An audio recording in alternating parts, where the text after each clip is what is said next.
Okay. We're doing it. We're doing this. We're doing a show.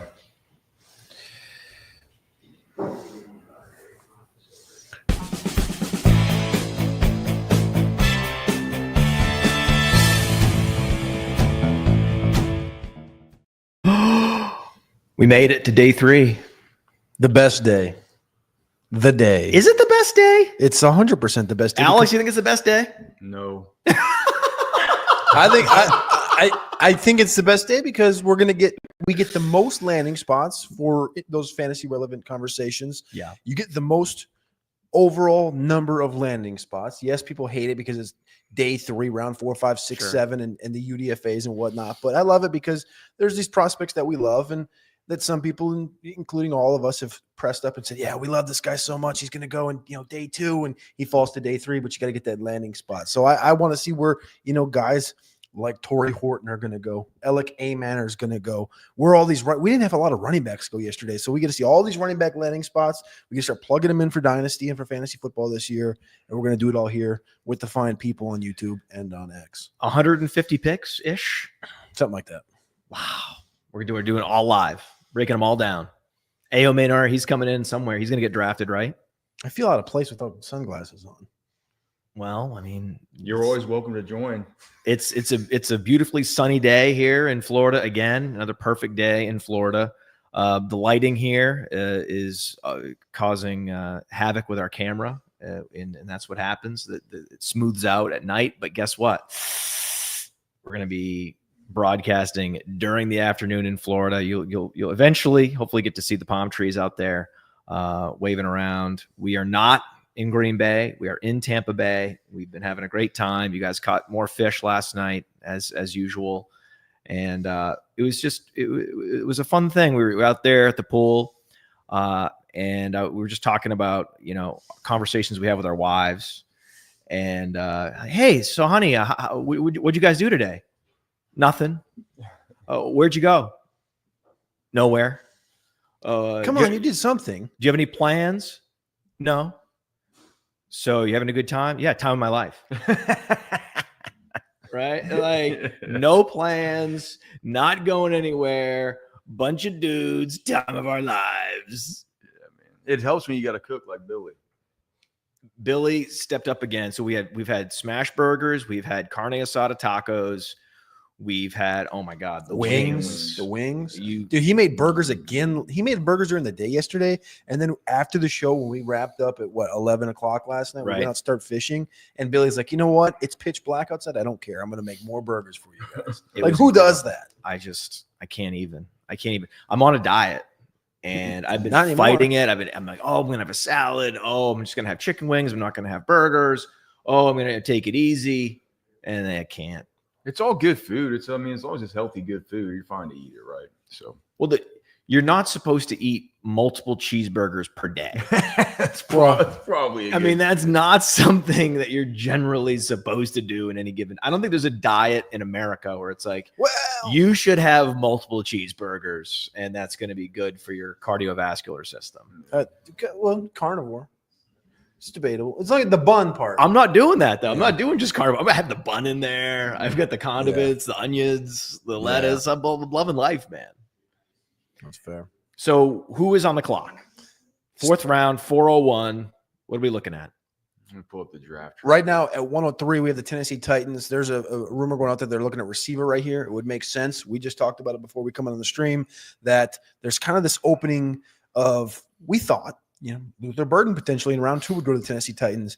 And I brought up Torrey Horton, the wide receiver from Colorado State. You think about Alec Manor, who's fallen to day 3, Jalen Royals from Utah State, guys that could fit into this Tennessee Titans room. But I kind of hope it's Torrey Horton here from Colorado State, who kind of reminds me of a little bit of Calvin Ridley.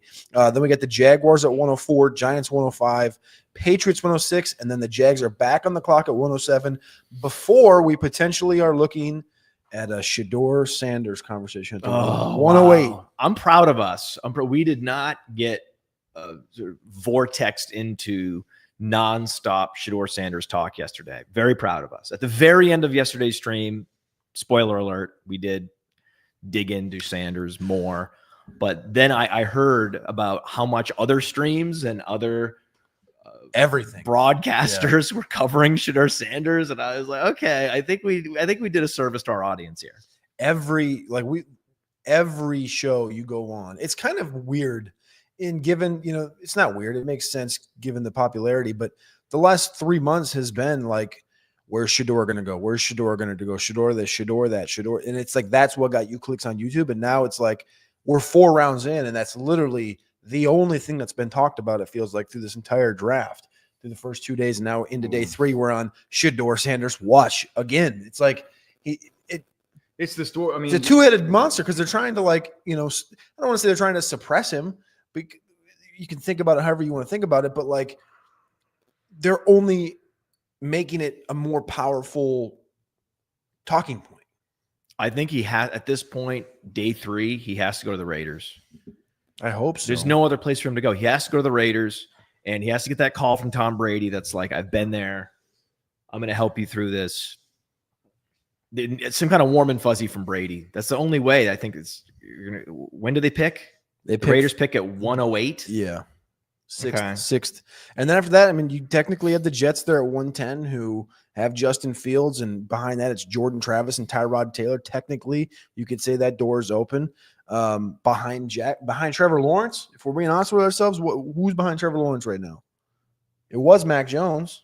He's now in San Francisco. Jacksonville is where Travis is at. So 104 and 107, 2 spots here in the first 5 picks. Like, it sounds maniacal because it's like, well, Trevor Lawrence is there, but I guess Nick Mullins is behind him now. Oh, wow. Okay. So the Patriots are at 106. Another receiver, Royals.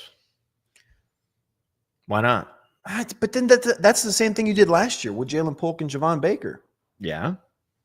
So they just keep firing bullets. Why not? You think Baker will outproduce Polk this year? I don't think either of them would be producers of much. Okay. Talking about 280 yards versus 330. But Polk's faceplant was pretty egregious. I don't feel good about either one. We got a wide receiver off the board with the first selection in round 4. The Tennessee Titans have taken wide receiver from Florida, Chim Dyke. How do you say it? Chim DK. Come on. Chim DK. Yeah. Chim DK. Chimere DK, the wide receiver from Florida. Fast. So he's the first receiver off the board on day 3 with the first selection. Has to mean a little bit. It's ahead of Torrey Horton, ahead of Alec Aman, who continues to fall. Jalen Royals, Nick Nash, Alex's boy Xavier Restrepo. My boy, don't say Nick Nash is my boy. Are you kidding? No. Xavier Restrepo is your boy. So wait, you don't like Restrepo? I thought Restrepo was fine until you worry about a 4.8 40. Is Nash getting drafted? Yeah. I think he'll probably get drafted. That's great. Yeah, he'll get drafted. Anytime a guy from like San Jose State who's kind of has an interesting profile gets drafted. Yeah, got a real kitty cat vibe to him, doesn't it? Meow. Real meow. What does that mean? It's kind of the opposite of a dog. Oh, he's shy. Yeah, kind of on like the kitty cat scale. Like a dub. Kind of the Alec Pierce. Who was the Maryland receiver? Oh, the biggest kitty cat ever. Was that Dante Demas? Yeah, something like that. Dante Demas. The ultimate meow. Yeah. We all do good cats. Meow. It's not bad. Well, the cats are on the clock. The Jaguars are now on the clock.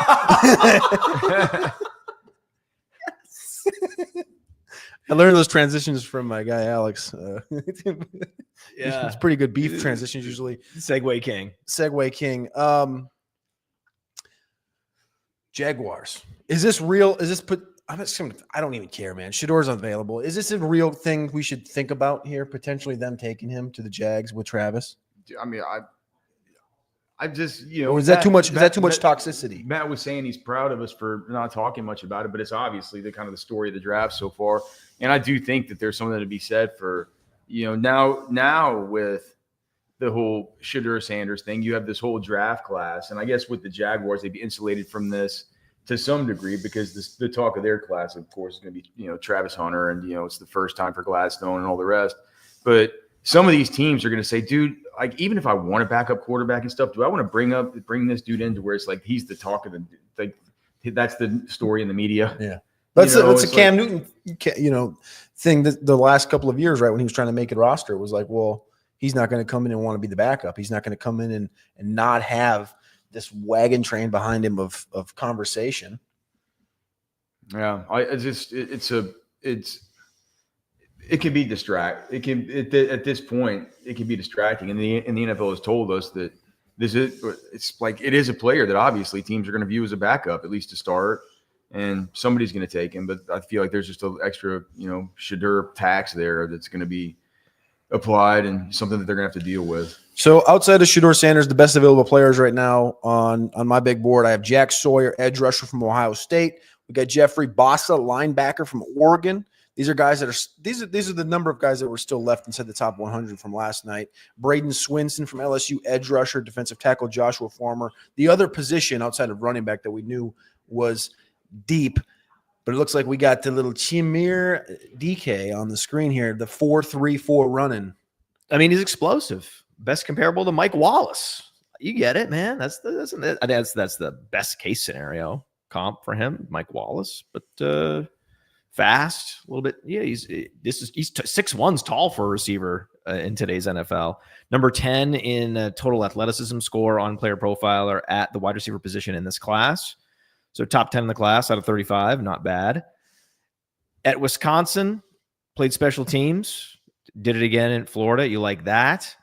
Close to 700 yards receiving in 2022. Then had injuries in 2023, transferred, hit the transfer portal. So he transfers in similar production to Matthew Golden in 2024, similar athleticism to Matthew Golden. Is this not just a discount Matthew Golden? I wouldn't go that far. No, you wouldn't go that far. I wouldn't go that far. I comped him to a Trey Palmer, and you know how much I love Trey Palmer.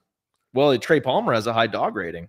He does have a high dog rating, and Chimere DK does not have a high dog rating. Oh, so I think did you talk to him at the combine? I did not talk to Chimere DK at the combine. Okay, we have a fantasy relevant selection in though. Let's keep going. With the Jacksonville Jaguars at pick 104, running back to the Jaguars, who have Travis Etienne, Tank Bigsby, and now they have Bashal Tootin from Virginia Tech. There it is. Oh, wow. What a landing spot. If everyone's excited about Genty to the Jaguars 3 days ago. Talk about dynamism. How about Tootin? Tootin to the Jags ahead of Dylan Sampson. I like it. I love it. I want some more of it. I love it. Listen, play him on early downs and play Etienne on passing downs and never play Bigsby again. What? How is that? Why does that have to be hard? It's interesting because one of the things about Etienne, and Schefter reported on Monday that Etienne's a player who's the Jaguars have let people know that he's going to be available during this draft. Now, whether or not that comes into play at this point, I don't know. Yeah. But so it's Etienne and Breece Hall both available. I don't know about that. Yeah, I'm not sure that. I think that we're probably to the stage. Would you guys agree that any trades involving Breece Hall right now for this kind of draft capital wouldn't fly, right? I know that was well. I mean, he's entering a contract year. You have to pay the guy. So you're trading for the rights to pay a running back. Can you imagine? It feels like you would. Can you imagine Breece Hall for a fourth rounder? Can you imagine? But I don't think that I think that Etienne could probably I don't think he'll get traded, but he still probably could. I just think about this. Some of our comps. Cody comps him to Justin Forsett. I like the kind of DeAndre Washington, maybe a Darrell Henderson or David Wilson type of player here. But when I think about those guys, I don't think of them as being as kind of juiced up and as wound up and as dynamic, right, and explosive as what I think of Bashal Tootin. CJ Spiller is our top comp for him. CJ Spiller is one of our comps as well. So, but we're talking upside comp here. Right. Upside. Right. Not everything Gladstone took from the Rams was the player types, because it said this is the opposite of the less need running back player type. Sure. Ronnie Rivers and Kyron Williams and Blake Corum, these 4-5 guys, 4-6 guys, and now you go the polar opposite with a 4-3-2 running Bashal Tootin here. This is an interesting landing spot. I think it shows that Etienne, yes, is expendable. We know Tank isn't that great, but Tootin's he's not gonna be Matthew Golden or Bashal Tootin. Matthew Golden, right? Yeah. Emeka Egbuka over Bashal Tootin. All right. Do you want to enter another name in here? Because I know you like this guy. So the Giants just made a selection. We got another third consecutive fantasy relevant position. The Giants at the 403 have selected Cam Scattaboo. Oh God, the Giants did. The Giants have. So we knew Tyrone Tracy was going to get a counterpart. We knew it was coming. Yeah, and Big Scat's the kind of guy who can go. He can do everything. He can do it all. He can throw touchdowns. I mean, so I think that, dude. I think that were we gonna have Scattaboo over Tootin? No, what? No, are you sure? I'm kind of pretty sure I want Scat. Tootin's dynamic, and like I don't think that the 4th round draft capital for Tootin does not tell me that ETN's going to get traded this year. It tells me they're just going to expend his contract and let him walk. He's like, it's as far as just pure elusiveness at the running back position outside of Genty. It's hard to think of a guy that was just on the football field as far as his film, just more elusive. He's a really hard guy to get on the ground. I don't have his numbers pulled up as far as his team reception market share, but I'm sure it was up there with the rest of the class. 40% team production share, 51% of the carries, 19% of the receptions. 19% of team receptions. He's a do-it-all player. He's got great hands. So anytime you have a 14+% target share in college, it's really good. As a running back, it's excellent. Yep. So I think that 45 catches. I think that we're going to think about taking Scattaboo sometime around in rookie drafts where after Golden and Egbuka, you start to get into this kind of murky situation with like all the Higginses and Luther Burdens and Trey Harris. And like we can rank those guys how you want to.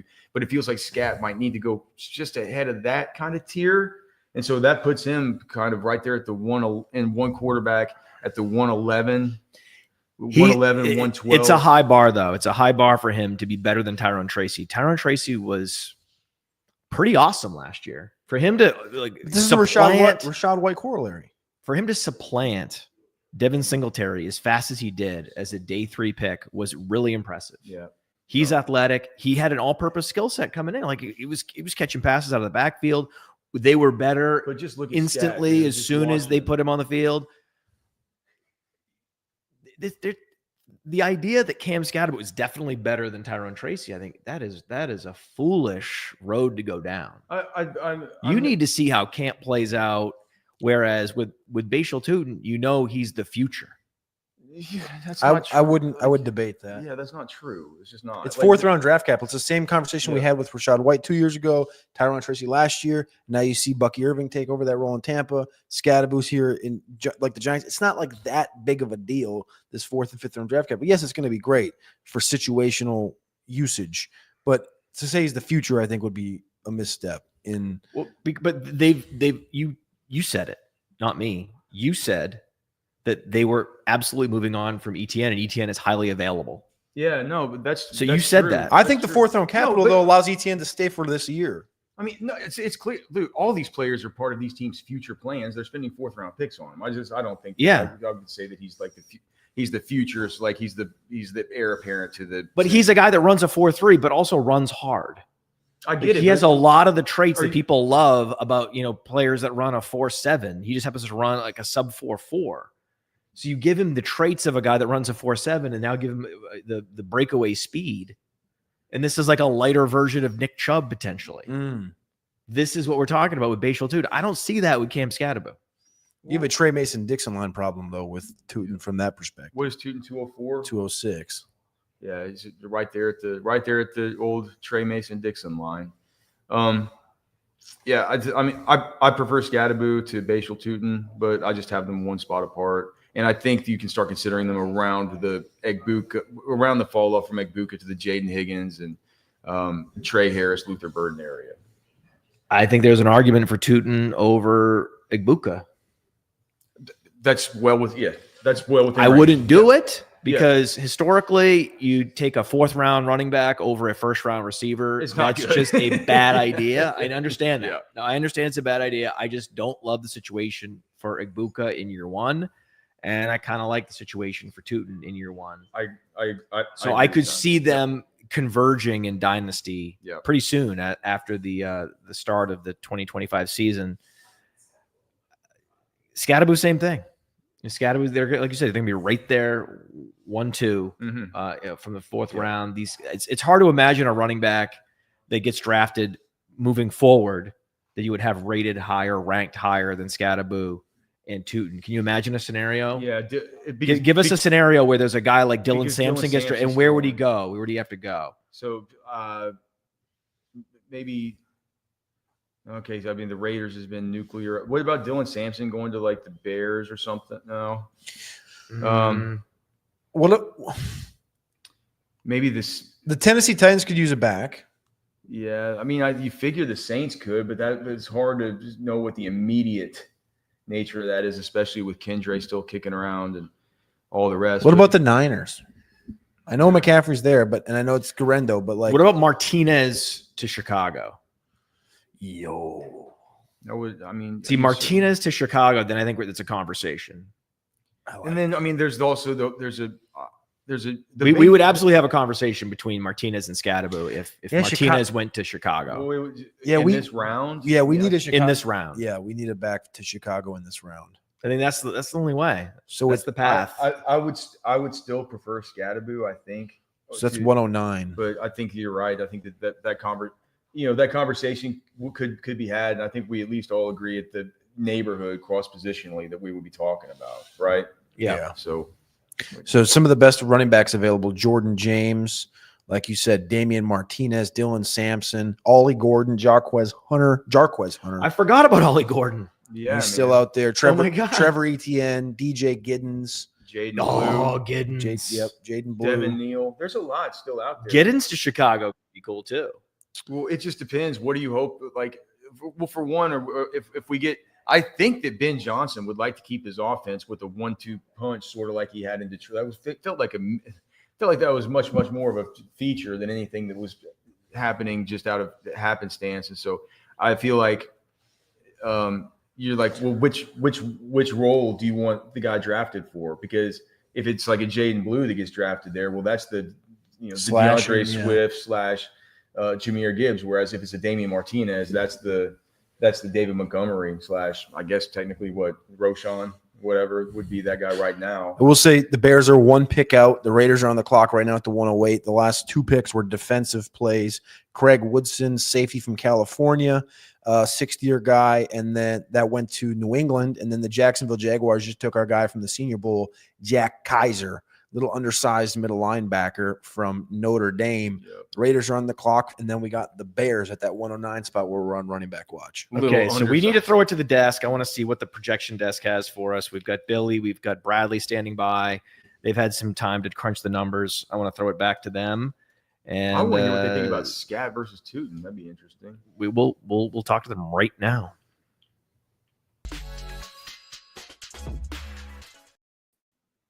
Welcome back to the projections desk. Bradley Stalder, Billy Muzio with you for Player Profiler's projections. And we've been plugging in the numbers for the running backs that have gone off the board. Also, DK, the wide receiver for Tennessee. We don't see DK really making much of an impact. If anything, this solidifies Tyler Lockett, the free agent, as the guy behind Calvin Ridley in Tennessee. So DK, a long-term project, great athleticism, but we don't imagine that he's going to make an immediate impact. The very interesting comparisons the main desk has been asking about Tootin versus Scadaboo. We're going to start with Bashal Tootin, running back for Jacksonville. Gladstone continues to get his playmakers. Tootin crushed at the combine. And so, we are projecting that Tootin is going to fall in line behind Travis Etienne and is going to push Tank Bigsby out of the depth chart. Billy? Yeah, I think this is a good landing spot for Tootin overall. I mean, this is a team that's showed interest in potentially moving Travis Etienne, but for now we're going to play it as if they're both on the team. We have Tootin projected for 35% of the rushing share.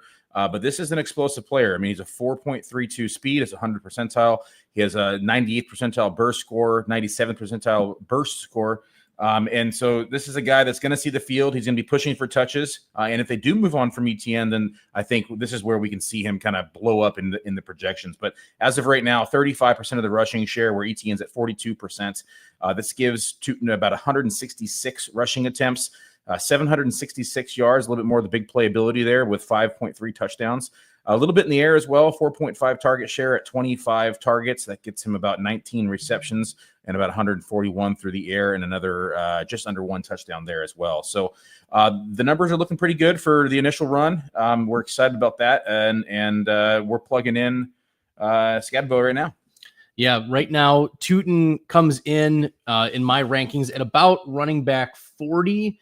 So, back end running back 3, beginning running back 4. I think that is conservative given the possible upside. It depends on what the Jaguars will do with either ETN or Bigsby. If they move on from either of them, that gives Tootin an increased workload. We could see Tootin jumping into the Jaylen Warren level of projection.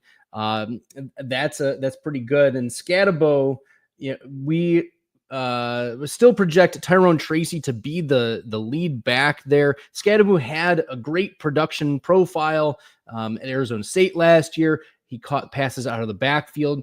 He was a mega rusher. The big question for Scadabo is whether or not his game, the statistics are going to translate to the NFL. So when it comes to putting in the projections for Scadabo, we have, at least in my initial run, a 37% rush share, so still not usurping Tyrone Tracy. 7.5% target share. That gets him to about 40 targets, 28 receptions, just under 300 receiving yards, a receiving touchdown, and about 4.5 on the ground. This puts him a little bit ahead of Tootin for now, but the clarity of the depth chart is the thing that we're monitoring for both of these teams. Yeah, and I'm still punching the numbers here for Scadabo, but I'm not as high, I don't think, as Bradley is on him. I think I'm going to have him, below Tootin. We're still working through the numbers, but again, Tyrone Tracy is going to be the lead back here still. We're probably going to see Singletary still sprinkled in. We're going to have a few Wan'Dale Robinson touches out of the backfield as well. So we do have a little more to dissect here with him. I think there's some fine combing to get the projections better in line here, but these are messy backfields, Billy. It's getting messy. That's what I was about to say. So I don't think I'll have him over 30% of the rushing share once we're done here until we hear a little bit more in camp on how this RB2 spot is going to be divided more. All right, we've got.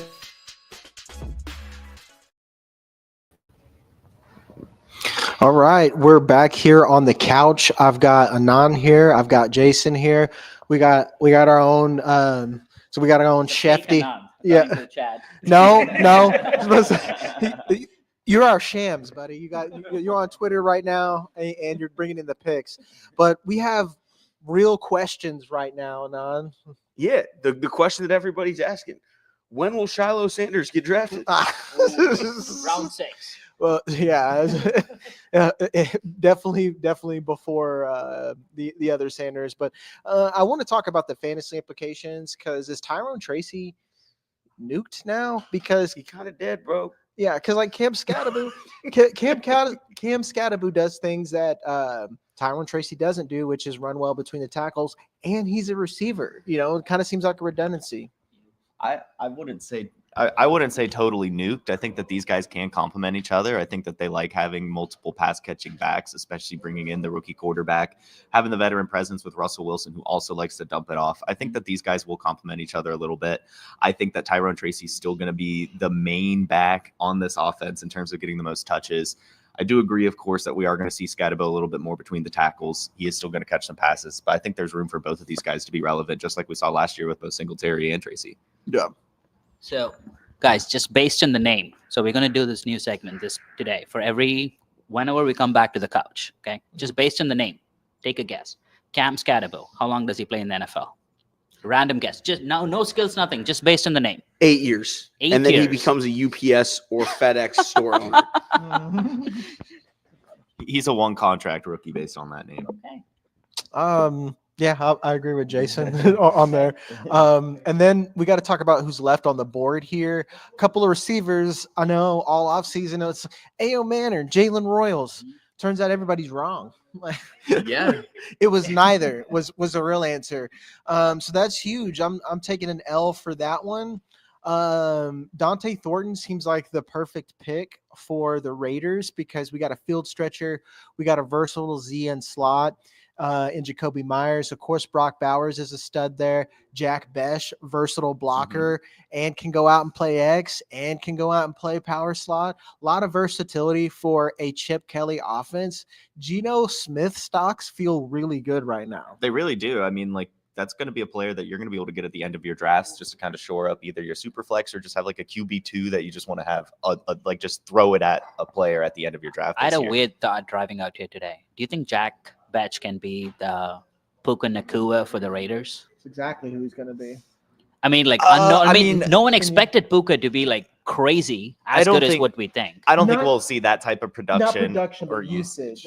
I think it's usage. that they Usage, could yeah, block. usage, and Yeah. you never know like I what think happens The to. role will be similar. Yeah. Yeah, I don't know if he's going to get the volume because He's not going to break a rookie that's a record. tough bridge to It's cross. like we're not getting breaking a rookie record. But we also have to ask the question: why does the league hate Dylan Sampson?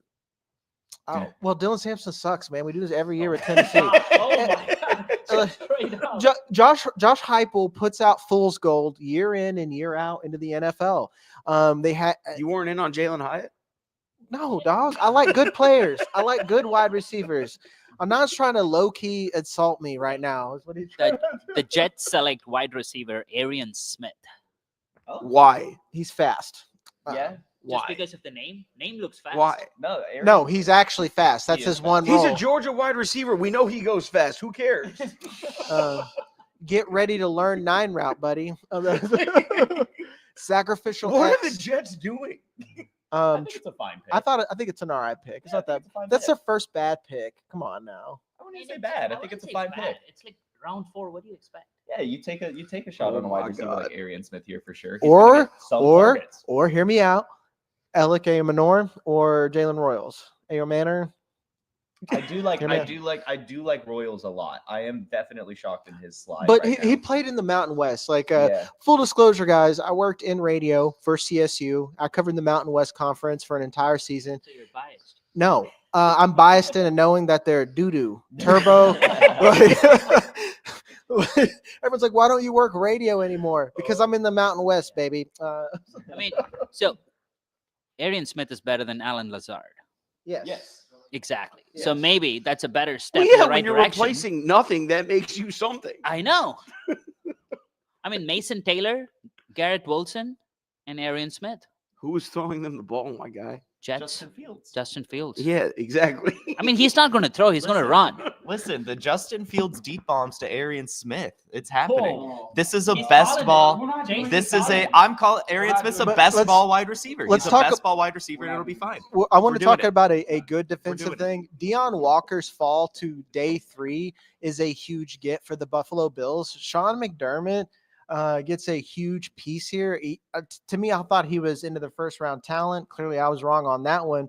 Curious to why he fell. I wonder if it was conditioning issues. Maybe he just had a shit interview. We never know with these guys. But the Bills doing a lot to fill holes on defense after dismantling a lot of that roster to rebuild.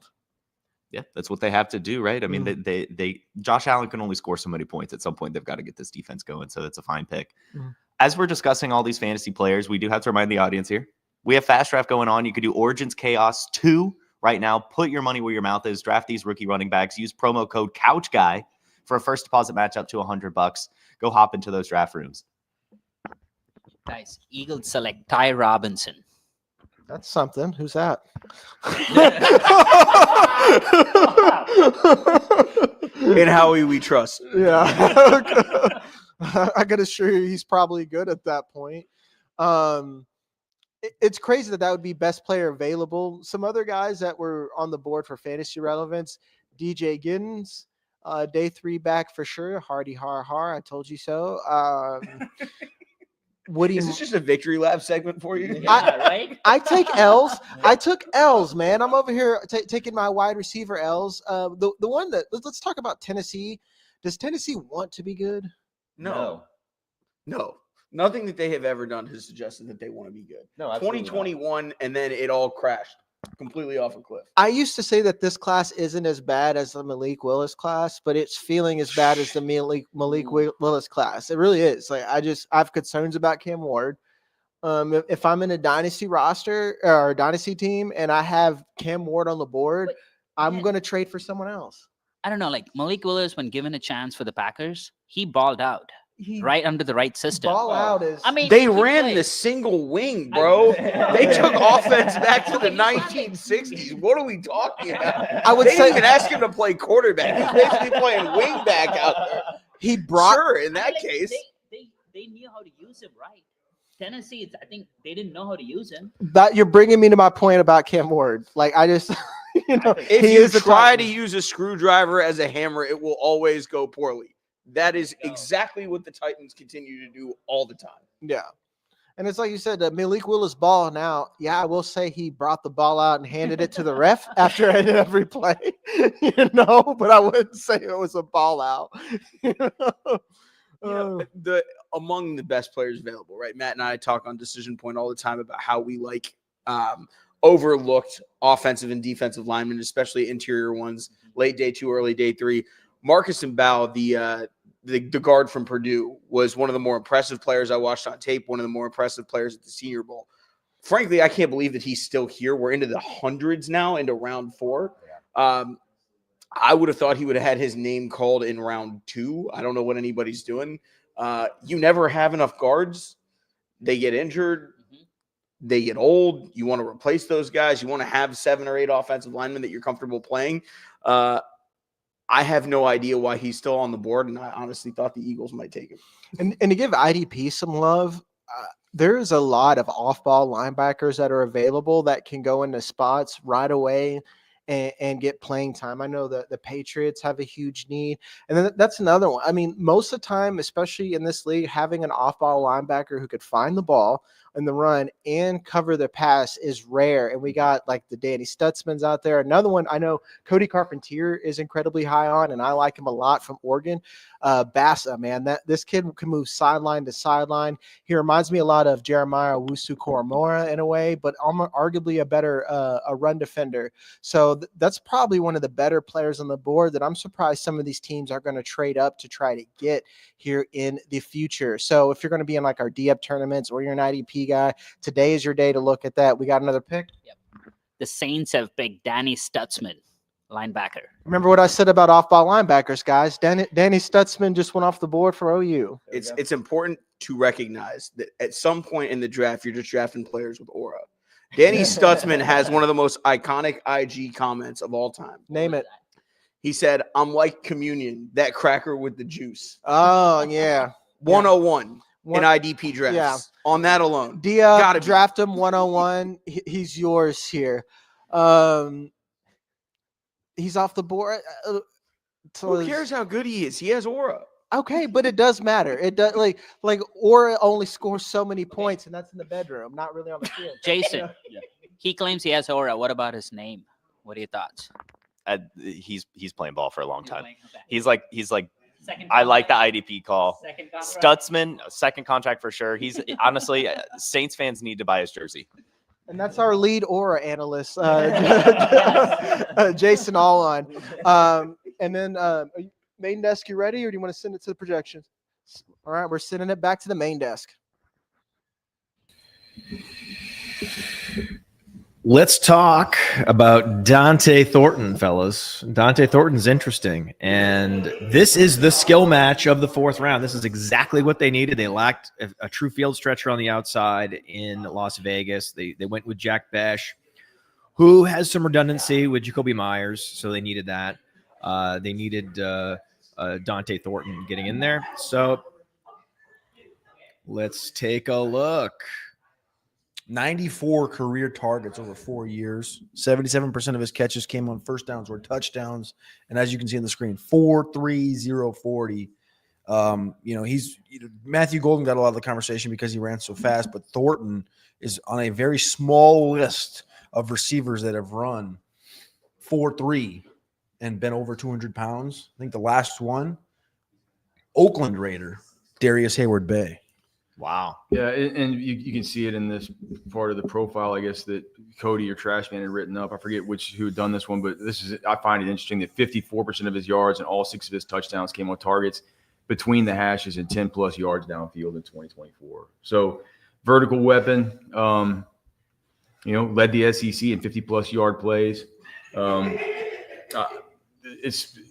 is what it is. I mean, to me, it feels like it kind of, what you see is what you see is what you get. Big, fast, downfield. But Weapon. couldn't they just have signed Tyquan Thornton and got the same player? No, I mean, here's the thing, dude. Cody, I don't have the combine scorecard pulled up, but I think I remember Dante Thornton actually being kind of good as far as the on-field drills. And then you also look 3.74 yards per route run that's good. Well, what I have never seen before, ever, is 25 yards per reception and a 76% catch rate in his final year at Oregon or Tennessee. That just doesn't happen. Like he's just one of how many? What percentage of these guys transferred?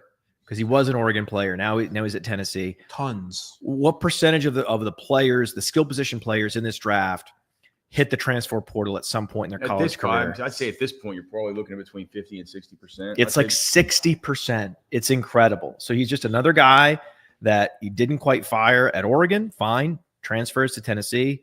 The target shares, he's not earning a massive target share. I don't know why. If you're a college coordinator, you have a guy that's catching 75% plus of the passes, 25 yards downfield, and you're not targeting him more. It's illogical. So I'm interested to see how they use him in Las Vegas. Again, this is the perfect skill fit. There's a particular receiver in Las Vegas who's having a pretty bad day. What's his name? Jacoby? Yeah. No. Who? Trey Tucker? Trey Tucker. Okay. Yeah. This is one of the veterans of the NFL whose house you don't want to be at today. Trey Tucker's. I'm sure it's a very quiet, very somber mood in the Trey Tucker household. Doing a little Bed Bath and Beyond today, and stuff like that. He's got to take his mind off it, man. Yeah. You know what's interesting? You brought up utilization for a guy that averaged 25 yards per reception downfield, catches 77% of the time. Is that literally 2 years ago, we were having this conversation with this Tennessee offense with Hendon Hooker, who had allowed or fed Jalen Hyatt to the extent that it's a Blitnikoff conversation, right? I think he was Lance Zierlein's wide receiver one. He was Lance Zierlein's wide receiver one. He ran. Come on, guys. 4.44. Don't do this. Don't do that to Lance. No, but we're to bring up we love old Lance. shit. Lance knows we We're love trying him. to bring up old Lance, shit just Lance because. But it was Lance a guy that one of ran. my mentors. Just because we beat him in the mock draft challenge. This is not about Lance. This is about talking come on, about guy. the resume. Let's Jalen go Hyatt easy had. on Lance today. But it's about the fact that Jalen Hyatt was that guy, and got those opportunities. And now it's weird that Dante Thornton didn't quite do that. We do have another. I mean, there's another receiver to talk about, but we do have a running back off the board. Do you want to talk about the running back? Yes, there's going to be a lot of running backs off the board today. It's a very exciting day. We've developed this muscle memory over time, broadcasting every pick from day 3 in preparation for the 2025 draft. That's why we did it in Las Vegas. We did it in Kansas City. We did it in Detroit, and we're doing it not in Green Bay, in Tampa Bay. Yeah. Close enough, right? Close enough. All those reps for this moment. Are you going to seize it? Are you going to capture it? Or are you going to let it slip? And we're not going to let this slip, man. We're going to rise up and we're going to capture this moment. And we're going to talk about all these guys, all these exciting running backs that are actually going to be fantasy relevant. Day 3 picks that will be fantasy relevant as early as this year. It's very exciting. Which running back just got drafted? Well, a team that drafted running back last year, actually, the first running back that was off the board, the Carolina Panthers took Jonathan Brooks, right? Right. Yeah, They just paid Chuba Hubbard. And he was at the draft. And they signed Rico Dowdle. And now in the 4th round, they drafted a guy whose brother went to school down the street from the Carolina Panthers, Mr. Trevor Etienne. In the 4th round is now a Carolina Panther. Wow. This is this is ultimate mediocrity. This is a bit, but this is mediocrity meets mediocrity. This is mediocrity squared. What do you want? Do you want Trevor Etienne, the Carolina Panther, or Luther Burden, the Chicago Bear? Luther Burden. Luther Burden. I think so too. Are you talking about in rookie drafts? Yeah, Rookie dynasty drafts. Yeah. Oh my! You're pushing Burden down that far? No, well, I'm not. You're pushing Burden down to a 4th round mediocre committee back. No, I think that This is a specialist backfield. Now. Brooks isn't going to play this year though, and Dowdle's not that good. So Etienne should be the number 2. Dowdle was relatively productive, certainly exceeded expectations last year. He is an NFL running back that understands pass protection, understands all the different assignments. You're not going to get much production unless there's injuries. Yeah, so I from think, ETN this year. Okay. So So you do you would take the only him- case for a running back ahead of Burden, okay, is knowing you're going to get year 1 production, significant year 1 production. That's why I believe that RJ Harvey should move ahead Okay, of Burden. so then let's Kyle Williams. RJ Harvey, you take him well before you take Luther Burden. That's Of for course, sure. yes. But that's a different zip code. So if we're not talking Burden, like just cross positionally, what do you think about Trevor Etienne versus like Jalen Knoll, who has the Iowa State kind of problem there? Or I think I still take Knoll. what about Jack Bash? That kind of like, we're talking that kind of area for Trevor Etienne? You're a little higher on Besh than that, aren't you? I just don't like this landing spot for him. Chuba I Hubbard don't proved himself, and they paid him. Yeah. Yeah. So what are we talking about? This is a pure backup. Okay, but what about guys like And Chuba Hubbard can catch the football. I understand all that, Matt, but it's like we're talking about here. Do you think Trevor Etienne is a quality running back, or do you think he's just you think he's a quality player? Yes. Watch either Texas game. That was against one of the best defenses in the country, and he dominated. Yep. So The problem is he's a little undersized, but when you look at that backfield, and he was inconsistent this season. Yeah. Like, I mean, you can't get over the fact that he had a terribly up and down season. You're like, where was that stuff versus Texas versus the rest of the SEC schedule? I even asked him that. He said, I don't know. If I knew, I would have done it in every game. 5'8.5", 198 pounds. He did run a 4.42. From the receiving perspective, only had 10% of the team's targets. He had 32 receptions, or sorry, 10% of the team's receptions. He had 32 receptions this year in Georgia while missing a handful of games. It's just not an impressive prospect. This is a Ty Chandler level comp on Player Profiler. A lot of the running backs from this class got really friendly comps because they had put up great metrics throughout the process. That's why we had Tootin comparable to CJ Spiller. Trevor Etienne isn't comparable. Look at this. When I talk about mediocrity, he has the average athleticism score from this class. He has 607 yards rushing last year on 122 rush attempts. He has never gone over 753 rushing yards in his career, never scored 10 touchdowns. He is a nice satellite back who can catch some passes. But Carolina doesn't necessarily need that right now.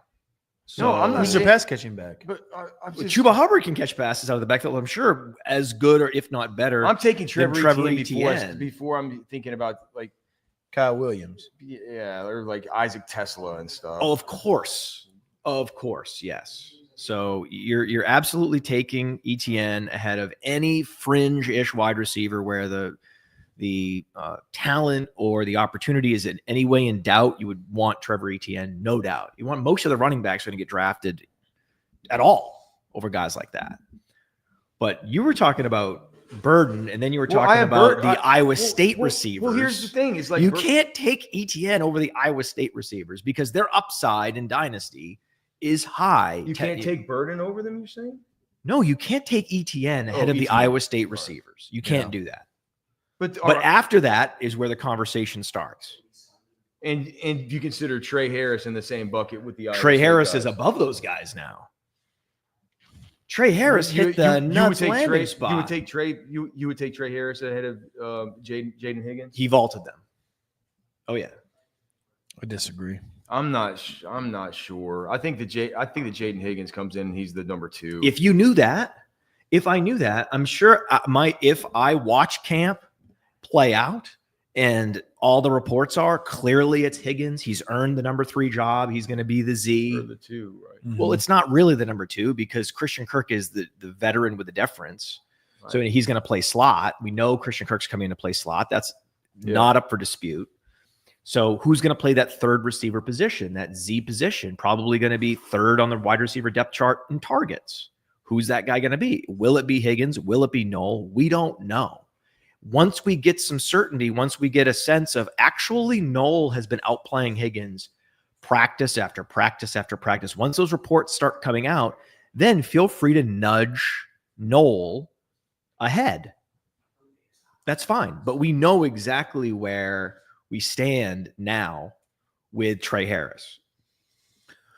Trey Harris he is a better player. He's a better receiver of footballs than Quentin Johnston.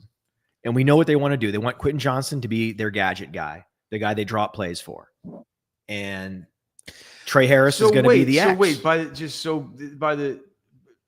Just from a construction standpoint, so are you interested in Trey Harris over Luther Burden? That's the conversation. Really? Well, yeah. I mean, that becomes the conversation. Everything that Matt has said leads the conversation. Yeah, that becomes the conversation. Yeah, Luther Burden is not going to produce. You're talking about year one, though. Like I think in Dynasty fantasy football. I'm talking about the end of December 2025 in Dynasty leagues. When you look up, what can I get? What picks can I get if I put Trey Harris on the block versus I put Luther Burden on the block? And you know the answer is Luther Burden. You know that Dynasty leaguers will have suffered through a season of not seeing Luther Burden. I don't agree with some of it, but I think I know what to do. Because here's the thing. You can't put Higgins below them, though. I think you can Higgins put Higgins is going to be the number 2 opposite of Nico Collins. I'm absolutely not, I'm not putting Higgins ahead of Luther Burden. We have another running back. If you'd like to get a running back for the Houston Texans, would that enter into this conversation potentially? Who is he? Joaquivius Woody Marks from USC. They took Woody Marks, huh? Woody! 4th round draft capital for Woody Marks going into Houston, where Joe Mixon is sitting. They've been trying to get rid of Dameon Pierce. Jawar Jordan's there. The door is wide open, to be honest with you, for Woody Marks to potentially have a role this year and grow into one. He's 5'10", 207. He ran a 4.5, 440-yard dash coming out of USC this past year. The problem is his age 25 season is upcoming. Yeah, it's one of the oldest breakouts of the whole class. Yeah, he's a good but he's a good running back. He had a good Senior Bowl. It's an interesting one. Kind of in the Dameon Pierce vibe. Well, This is not the angle I would have. This is not the angle I know from a play style perspective. I know it's not the same, but I'm saying 90th percentile. The idea of the mold, share. fourth round pick, didn't really have the most prolific career. Played in the SEC, things like this. That's what I was trying to angle at there. But I'm saying like the Texans spot with Mixon there, I would have thought like take a 220-pound back, take your Ollie Gordon, take your Damian Martinez. No. So then, what do you mean no? In a year, you have somebody that can take over the Bell role. Move was to go. The real move was to go satellite back, and I think that's what they view Marks as. I think they just like Marks. They like the 12% target share. They like him as a receiver.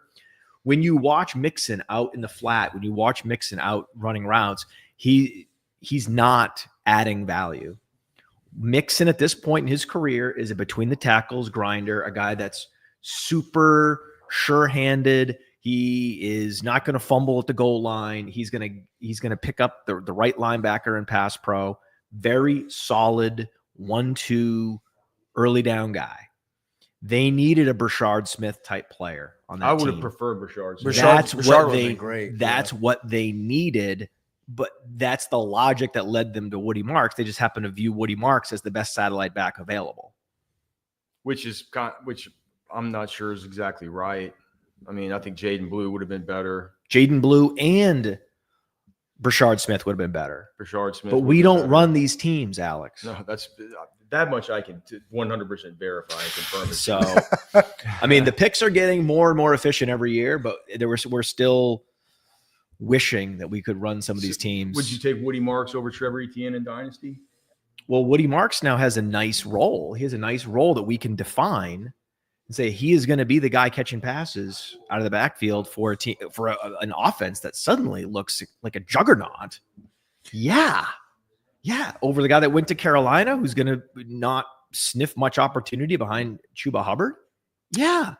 And Rico Dowdle. What do you think? Rico Dowdle's also, like, I think a similar player to Trevor Etienne. What do you think? Woody Marks versus Trevor Etienne? I prefer Trevor Etienne, the player. Yeah, me too. He's also significantly younger. And you're absolutely just splitting hairs. These players went 2 spots apart. Yeah, Woody Marks had a good year at Mississippi State a couple of years ago before he went to USC. But Trevor has been to the SEC. He's went through the gauntlet. He's been a part. I prefer Etienne there. And here's the thing.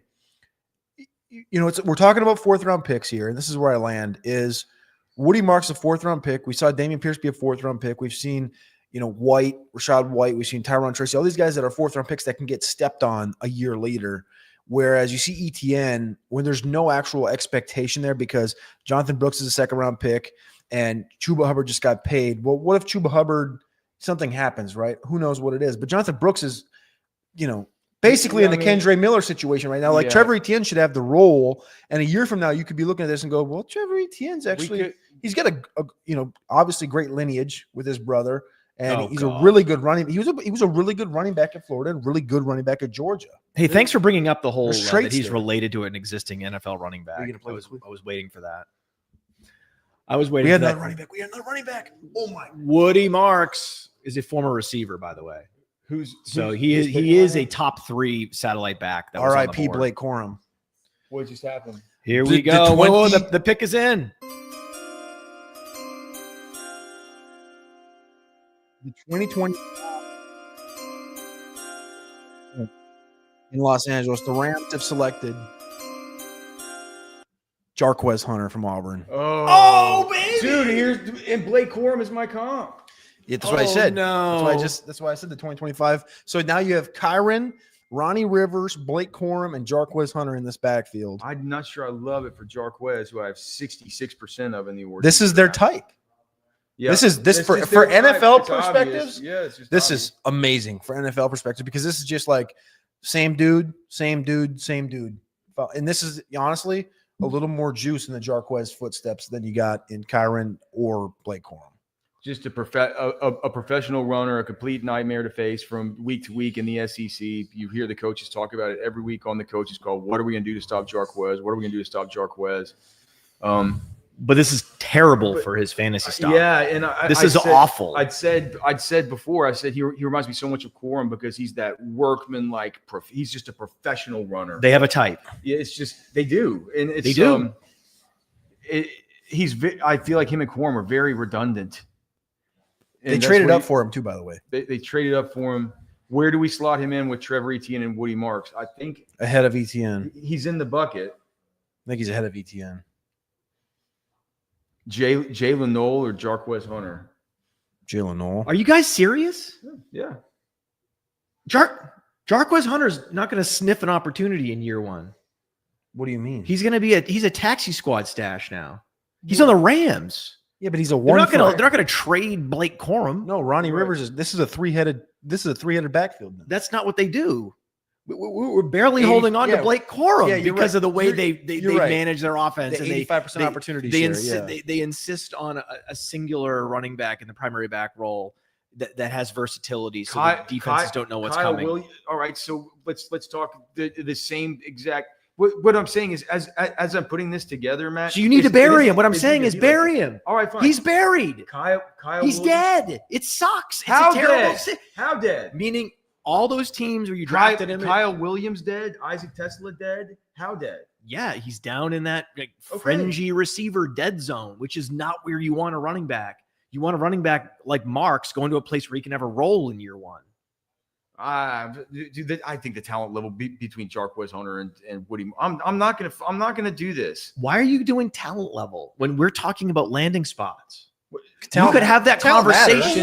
You could have that conversation talking into the wind. Mr. You don't want to, Mr. Jonathan Taylor, Clyde Edwards-Helaire, like flare up. Hey, we're a week away from the 5-year anniversary. Well, it's one thing if a guy is a second-round pick and he's clearly the best player on his team by far and away, one of the best running backs in college football history, versus Jarquez Hunter, one of the best, who is essentially a version of the two running backs they already have.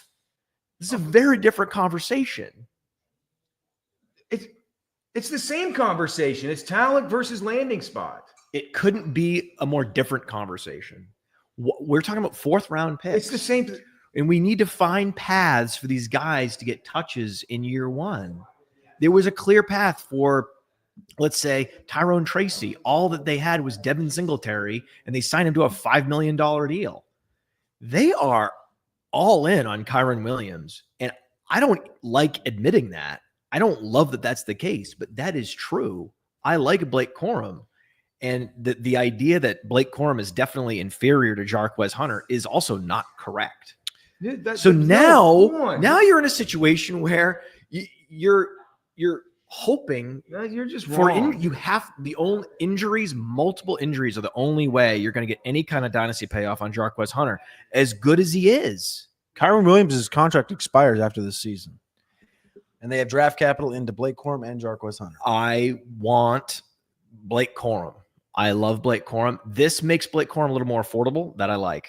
So you'd rather have post ACL Blake Corum rather than lots of tread on the tire Jarquez Hunter, who runs harder. He runs Jarquez Hunter now. ACL.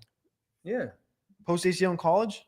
Yeah. The last in year, college. don't you remember the number, the yards after contact difference between pre ACL and post Yes, ACL? of course. So we have that. pre ACL Jarquez. Pre ACL Corum is current Jarquez Hunter. I know. Now I know what you mean. But like the injury that ended his year last year was like an arm injury. Oh, so another injury. He's gonna be fine. Gorham's gonna be fine. It's just you are going to want to move Hunter down wherever you have him in the rankings. He is going to have to move down, Up. moving up, Move him up. moving up.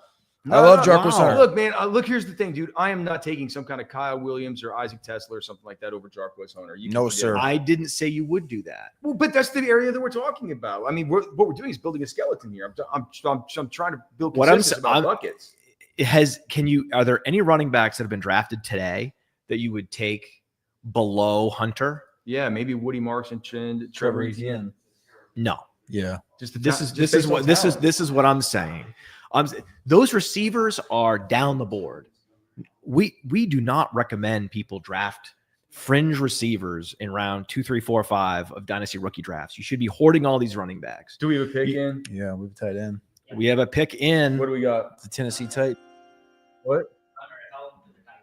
Gunnar Helm to the Titans, dude. They really love their Longhorns. We're gonna get a Gunnar Helm take together here. We're gonna figure out what we think about Gunnar Helm. These are Texas analysts here that we have in Cody and Alex Dunlap.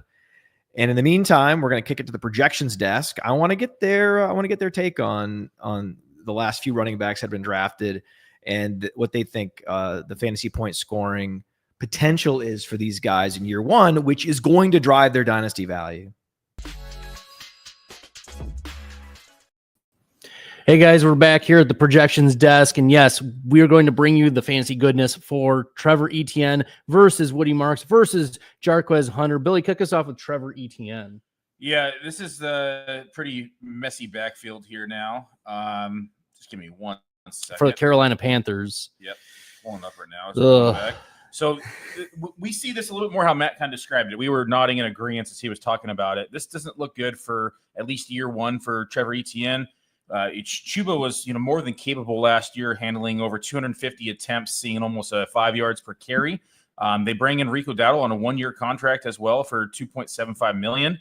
So I don't really see a way that Trevor Etienne gets to the field unless we see an injury to either Chuba or Rico, unless he can push Rico out of that second RB spot during camp and kind of slide his way into that RB2 role. But even then, we're probably still going to see Rico Dowdle be sprinkled in. So the original projections, we have him at about 11% rush share, which is only about 51 rushing attempts. We have him about 200 rushing yards. We do have him, a little bit active in the passing game as well at 11 targets for 8 receptions. But as Matt said, as Bradley said, it's going to be hard for him to see the field here in year 1 going up against Chuba and Rico. Whereas if you flip the switch to the Houston Texans selecting Woody Marks, there is a clearer pathway for Marks to get a higher percentage of the rush share, push aside Dameon Pierce. And then also one of the things that many people forget is that Woody Marks was a capable pass catcher in college. He caught a lot of passes. In fact, his freshman year in college, 83 receptions. So this is a player who can catch the ball out of the backfield. Yes, he's more of a plotter in terms of athleticism, but this is taking a step back. We want to frame what the Texans have done. They've drafted offensive linemen. They've drafted 2 wide receivers. They've now gone with a running back here. They have gone chips in on the offense. So Woody Marks going to be a big part of that. We would clearly take Woody Marks over Trevor Etienne. Yeah, I would as well, especially with the involvement in the passing game. I mean, we do expect Mixon to still hold kind of down the main RB, both on the ground and in the air, but Mark's a very capable pass catcher.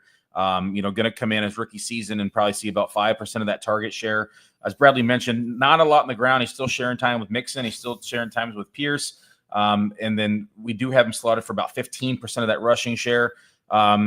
It's definitely getting crowded inside of this offense and the passing game as well, with the additions of Christian Kirk, and they ended up drafting Noel. So there's a lot of opportunities around here, and not to mention Higgins, right? So they're loading up on offense here. Marks is going to have his piece of the pie, but probably not as much as people are hoping for in year one if you drafted one of your dynasty teams. Yeah, we project about 70 rush attempts, just over 300 rushing yards, gets in the end zone a couple times.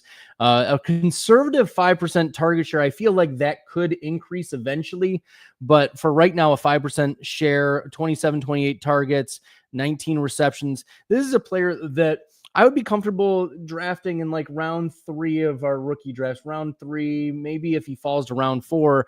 But this is a click, guys. This is a player that we want to be drafting a little bit more aggressively. Mixon is on the wrong side of the age apex. This is an opportunity for Marks to be on a good offense. So I think that he fits in as that handcuff, and the pass catching capability makes him a weapon, and hopefully he can stay on the field.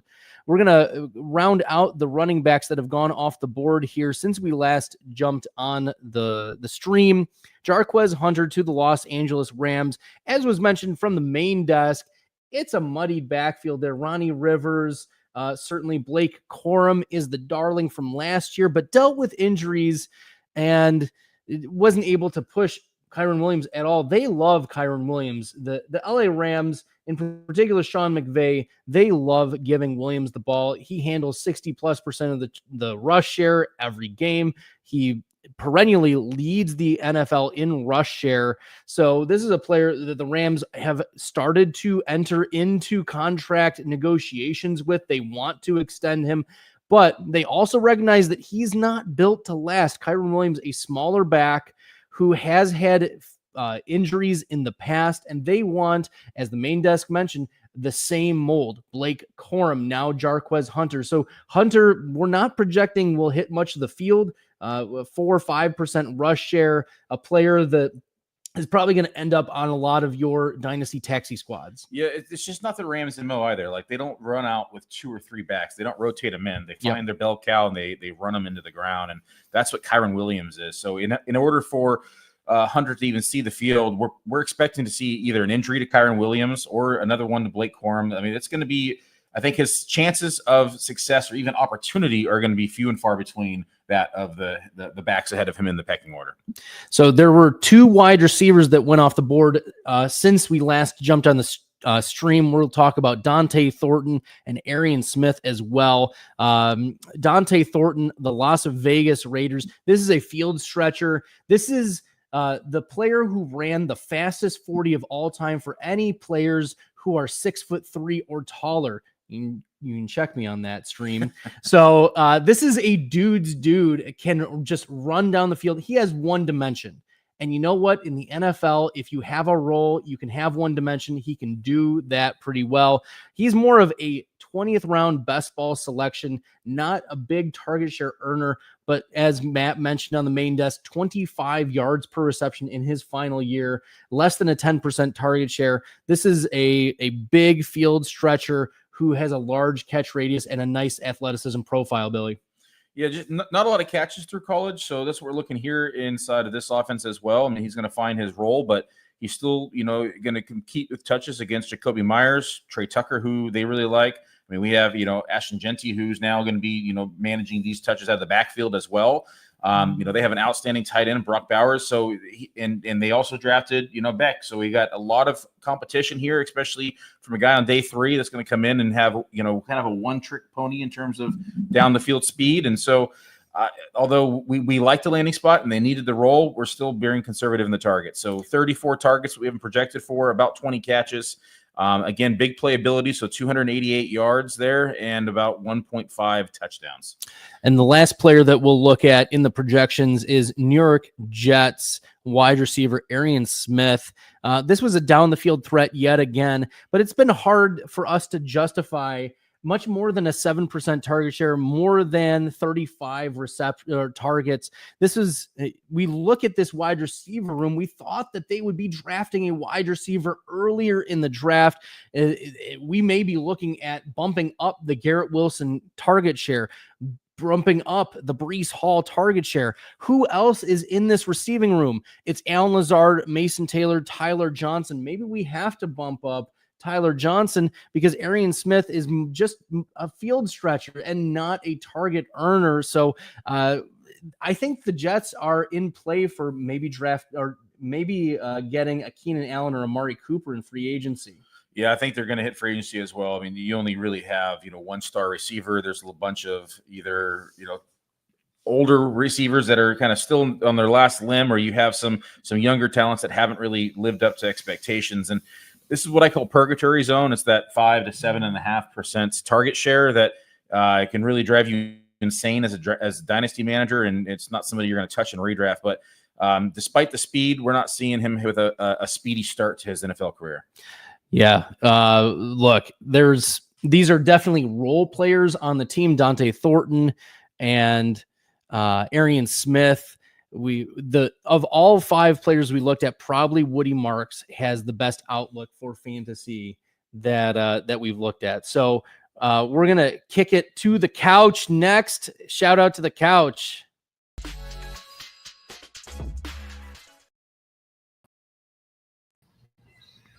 So we've learned that Jack Sawyer is a hooper. Got lots of basketball highlights there from him. Mike Vrabel, best comparable according to this broadcast.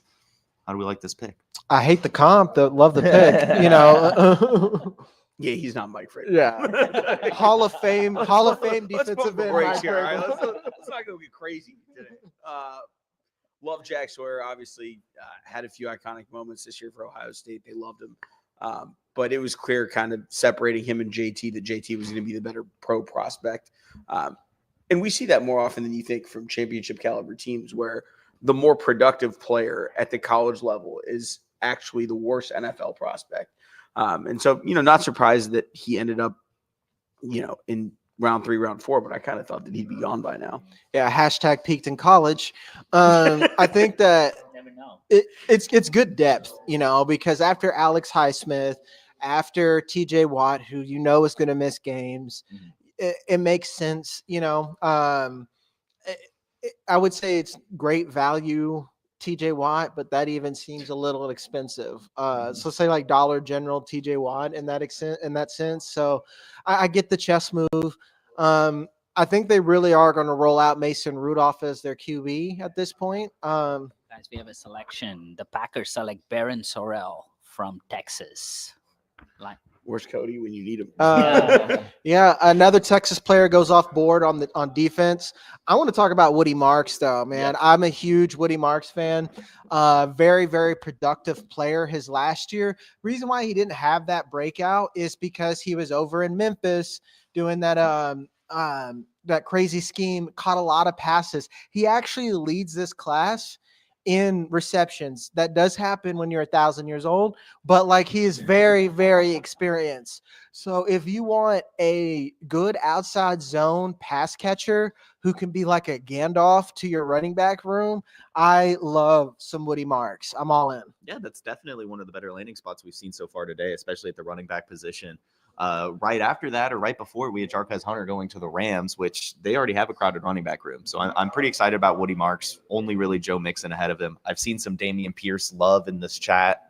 Woody Marks is definitely ahead of Dameon Pierce from day one.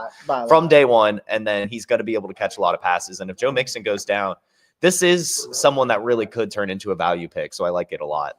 Guys, we still have really good running backs left out there. Dylan Sampson, Damian Martinez. Ollie Gordon. Yeah. Ollie Gordon was, I don't know what happened last year. He just fell off. Fell off. It happens. It happens. I want to get on in your thoughts on Jarquez Hunter, Rams fan in here. Yeah, this is just kind of is the most Rams pick possible. They hate fantasy football players for reasons that I don't quite understand. But they keep stacking the same archetype of running back over and over and over again. I think there's still some PTSD from the whole Todd Gurley situation where they had to go grab CJ Anderson off the street. But they just decided, hey, man, we're going to go to Costco and we're just going to buy them in bulk. So can't complain about the real life value of drafting a running back in round 4. But for fantasy purposes, I'm sorry to anybody that is relying on the Rams backfield because, man, it's a time and a half out there because you're RB1 for 2 or 3 weeks and you're among the best players that we have in fantasy football. And then 3 weeks later, we will never hear about you again. Yeah, it's tough. Tough scenes. Tough scenes for sure. Yep. I will. You guys want to do the aura pick right now? Yeah. Sure, yeah. I have 2 names for you guys. Aura check. Aura check. Cody Simon, linebacker from Ohio State, goes to the Arizona Cardinals. Insurance salesman. Who? 100%. Yeah, insurance 2 salesman. first names. I mean, I love Cody Simon, but insurance salesman. okay. Next one. I think this is pretty cool. Gunnar Helm, Texas. Great name, great landing spot as well. Right. Chikakonko has not been able to do anything, and Gunnar Helm, different type of tight end. I think that he could go out there and produce decently well, depending on Cam Ward's 2 contracts, success. according to you? I think we could see 2 contracts for Gunnar Helm. Okay. If Dalton Schultz changed his name to be more attractive on Tinder, it would be Gunnar Helm for sure. So, I love it. Gunnar Helm's a first ballot Hall of Fame Texas football name. It is second all time only to Colt McCoy. Yeah. That's the only Texas football name that I think is better. They had a tight end named Gunnar Helm in Austin, Texas, bro.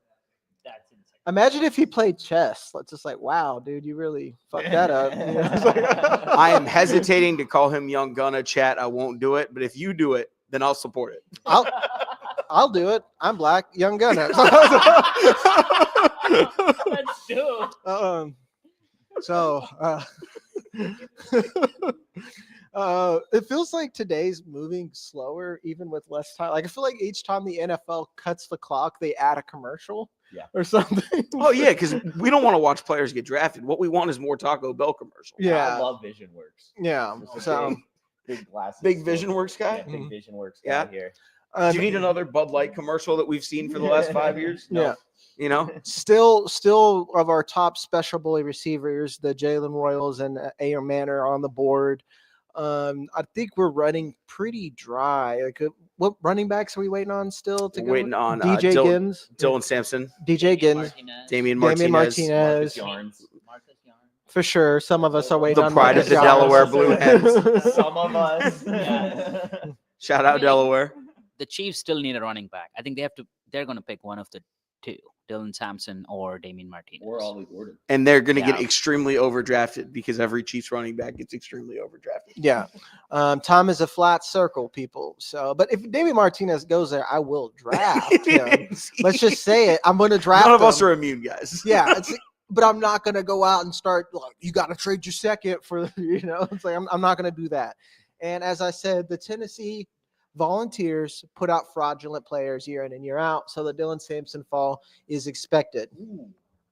Browns takes Dylan Sampson. Am I telling the future? What Every the time I bring up a fuck player, is this gets team drafted. doing? Yeah. 2 running backs in the same draft? They drafted 2 separate CFP running backs before a quarterback. Dang, dude. No, they did get Dylan Gabriel. Yeah, I said before a quarterback. Yeah, that's what you said. I said before a quarterback. Anyone that's my height is not a quarterback.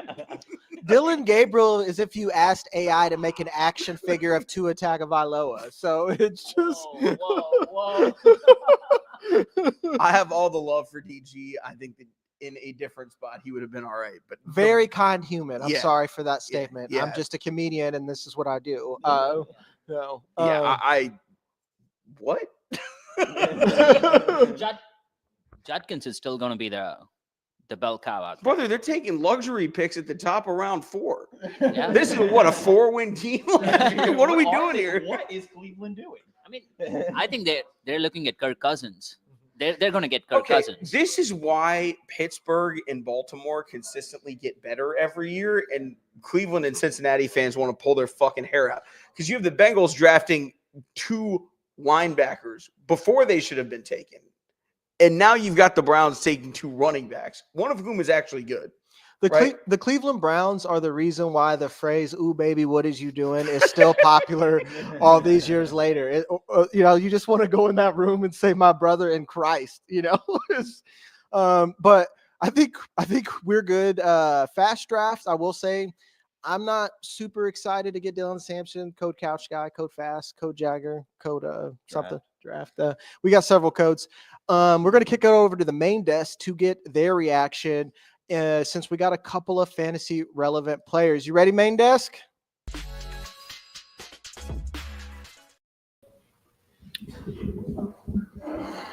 Dylan Sampson, go.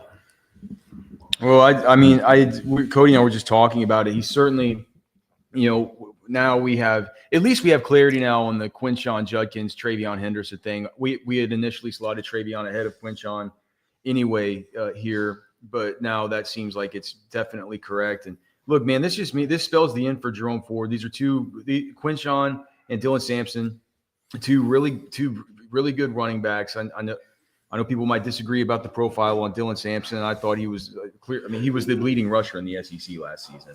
20 touchdowns, 1,500 yards. It's not fake. It wasn't. We're not talking about chicken scraps here. So that's actually a kind of. I mean. If you just got rid of all the Pierre Strongs and the Jerome Fords and everything, I think you have a good 1-2 punch there with 2 rookies in Judkins and Sampson. I just wonder what kind of 1-2 punch it's going to be. I think that puts Sampson. I think I want Scatterbo and Tootin more than him, but I do want Sampson more than I want Jarquez Hunter, Woody Marks, and Trevor Etienne. I think I want Sampson more than Tootin. What? What do you mean, what? Oh, my God. What do you think? Really? It's a rookie backfield. It's a completely barren backfield. Oh, God. That is just like, okay, Quinshon Judkins is here. Yes, I love Quinshon Judkins. Don't get me wrong here, but it's a rookie backfield. Sampson in the SEC last year had 1,500 yards and 20 touchdowns. He was 200 pounds. He was the beating heart of the CFP. In seasonal leagues, that's very fair to say, listen, because Travis Etienne is in Jacksonville, it's going to take some time for Tootin to get up and running and productive. Understandable, okay? But in Dynasty, where Tootin is clearly the future and they're moving on from Etienne, so are we there's focusing no most getting on around Judkins, Judkins? or are we not? Judkins is the main guy. He's the primary guy. He's not going anywhere. And so now you're signing up to never be the number one guy. There's one guy that got drafted today that knows not going to be the number one guy for the next 4 years under any circumstances. It's Dylan Sampson. Dylan Sampson, at the end of his rookie contract, will be younger than Bashal Tootin is today. That's interesting. He is only 20 years old. He's a fun player. He's not great. I mean, he runs a 4.5. It's not like he's like the super fast slasher. Close to 1,500 rushing yards in the SEC, like you said, with 22 touchdowns is very impressive. What kind of receiver is he though? How did you guys, when you guys went to the combine, roster watch, you guys are watching him catch passes? What do you think? I don't have to be honest, I don't have much of a memory of Dylan Sampson's Jesus Christ of his receiving workout. Well, it was only I think he only had like 8% of the team's reception share. Did Sampson even do his on-field workout? No, he didn't run either. Yeah. So no, we didn't get to see it. Okay. As far as just last season, he caught 8% of the team's footballs. So not terrible, but you know, if you're projecting somebody to be a pass catcher at the next level, you like to see that closer to 10%. With that being said, you know, Quinshon within he caught more footballs, but within the context of his offense had a lower share of receptions than even Dylan Sampson did. So that's it. I mean, it's an interesting thing to bring up. In the age thing, I have Bashal Tootin as being born on Valentine's Day of 2003. Is that not right? You just said he's going to be. You just said something about the end of the contract. Tootin is 2002. Oh, 2002 he was born. Yeah. Okay, so all right. So he's 23 and a half. Got it. All right. Dylan Sampson's 20 and a half. Okay. So 3-year contract. He'll be the same age Tootin is now after that contract is over. Got it. We do have another. Is this really a conversation, guys? I It's just can't not believe we're Sampson. having. I It's can't Sampson. believe It's not Tootin close. versus a Sampson conversation. It's Sampson. It's not close. It's Tootin and it's not close. Well, there's another player from Virginia Tech that just got drafted. It's a fantasy relevant player. Well, let's make sure that we queue up the right music in that particular situation. The Washington Commanders have drafted wide receiver from Virginia Tech with some maniacally long arms, Jalen Lane. We talked about a receiver spot for Washington. The other Jalen. They got Terry McLaurin. They got Deebo Samuel. Jalen Lane's sort of in the same mold as Terry McLaurin. Oh, What? Well, From a role perspective. From a role perspective, not from a talent perspective, from a role perspective. This is a very informative show. We're putting player profiler numbers up. The metrics are right there for you. We have a lot of in-depth, detailed analysis of these guys and their skill sets and their projected fantasy output, but also comedy. We're bringing it all, you guys. He's 5'9". I appreciate the comedy. 5'9", from you too. 191, 4'3", 440, 76-inch wingspan. Okay, 4th round pick in a weak class. 4'3", 440, super long arms, 5'9", 190. He's in the same mold as Terry a McLaurin. complete basement level 1.7 yards per route run last season. With a quarterback that stinky, drippy, like basement, dude. So basically what you did is you gave him Terry McLaurin's body. Correct. And speed. Right. And length. And Tommy Streeter's football ability. No. Good receiver. His quarterback. How many quarterbacks did we talk about? Ashton Daniels from Stanford sucks. Alan Bowman from Oklahoma State sucks. Yep. Brady Cook from Missouri sucked. Yep. Kyron Drones from Virginia Tech sucked. What about the Stanford guy? That's what Ashton Daniels. Okay, yeah. Sucked. Kyron Number Drones from 14. Virginia Tech Yeah. sucked. Like there's a handful of quarterbacks that can't hit the broadside of barns, and he played with You could put the cow guy on that list too, right? Teddy Buchanan. No. That's the linebacker that was just drafted. The quarterback was. I don't think you're going to need to know his name. Yeah, I'm not sure. Yeah, but point taken. Point given. Right. 4'3", 440 for this guy, Jalen Lane. We talked about the length. Man, 76.5-inch wingspan is like an inch shorter than 6'4" Ted McMillan. We have him comped to sort of stylistically, we have him comped to maybe like a mix of Deion Branch and Malik Washington. So that's the kind of player we're looking. I just don't think that this, I've always thought that the Commanders would be a good landing spot for the right wide receiver. I don't know This isn't the right one. I don't know who the right wide receiver that would be like. Who we have him comped to? Is Torrey Horton still on the board? Yes, Torrey Horton's the right one. Yeah, Jalen Royals, they're still on the board. These are the right receivers to draft. Noah Brown and Michael Gallup are right now not playing Jalen opposite. Lane. And dude, man, some people that we talked to sure were right about Alec Iamander, weren't they? Yes, sir. We were Alec Ayomanner should be drafted here. Well, some people just think that he stinks. But there's wow. Yeah. Okay. But the fact that Noah Brown and Michael Gallup are currently like the starting receivers opposite of Terry McLaurin on the depth chart. Well, Noah Brown. See, that's the guy. That's the whole You want to point. comp Jalen Lane to something? No, Noah Brown. Noah Brown's 6'3.5". What about That's a good point. Jalen Lane, he's small. I mean, Jalen Lane, oh my God. His comp for us on Player Profiler is Kadarius Toney. Oh my God. I guess it's an interesting comp. It's just because he's so fast. Well, Jalen Lane's actually a great human. So Well, that's fine. That's not a human comp because they're good on special teams. They are sort of gadgety players that with speed at a similar size. So that's how that comp comes to be. that's fair. Okay. Well, it doesn't move the needle for me. With that being said, I'd probably take Jalen Lane ahead of day 2 guys such as Pat Bryant in Denver, Ty Felton in Minnesota, maybe. I like Ty Felton. Ty Felton. Ty Felton is athletic, was He's gonna be the productive, 3, and he got the draft capital. I'll certainly take him ahead of Arian Smith, who, so. But we need to go. We need to rewind. Hit the rewind button. We never talked about Aaron Smith. No, did you? What?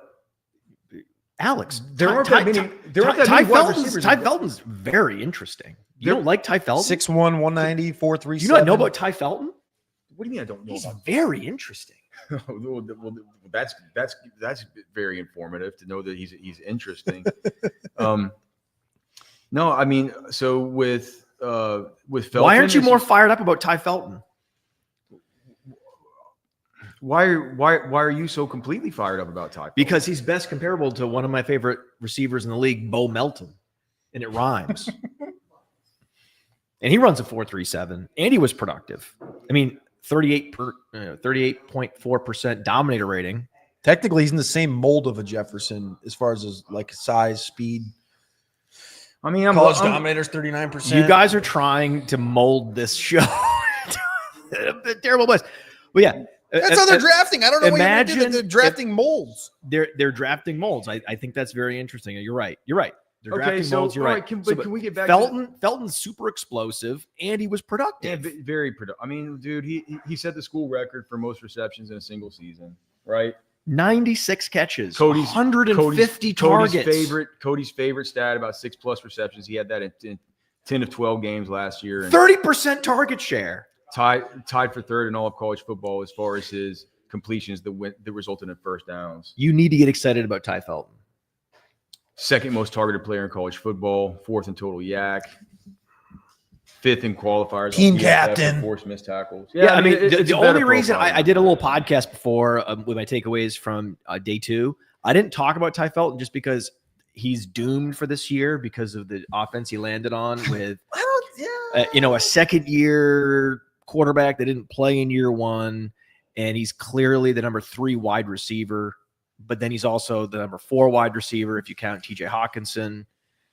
And then he's the number 5 wide receiver if you count Aaron Jones. So he's buried this year, so he's not that interesting. But he's going to have a nice, long, productive NFL career. And he is a great taxi squad stash. If you can somehow find a way to get him on your roster, even if you are, hoarding running backs, if you have extra picks, I would throw a dart on Ty Felton. So Jalen Lane, though, in Washington, do you like him better than Chim DK in Tennessee or Dante Thornton in Las Vegas? That kind of stuff. I think that all 3 of those guys are destined to be absolute zeros in fantasy football, and you will never catch me drafting them. If anyone sees me in a draft room drafting those players, then report me. Report me to the fantasy authorities. So on Player Profiler, there simply won't be ranked. Well, there is a ranking. There is a world. I mean, I can't even think of the player that had 1,000-yard season with that kind of profile. At Cody, do you think? I'm Jalen sure they Lane exist over Chim DK. Yes. Okay. Actually, no, because DK technically, and I'm only going to say no because we talked about this before we came on the show. They need a receiver, and they did it. But we definitely take him over Dante Thornton. And they did it with the certainly Arian Smith 401, not the 410, 440, the 401. Okay. I'd be interested to talk to the projection desk. I'm going to bring them in. Billy and Bradley, they have a long history of understanding archetypes and a history of players with certain profiles and how they've produced.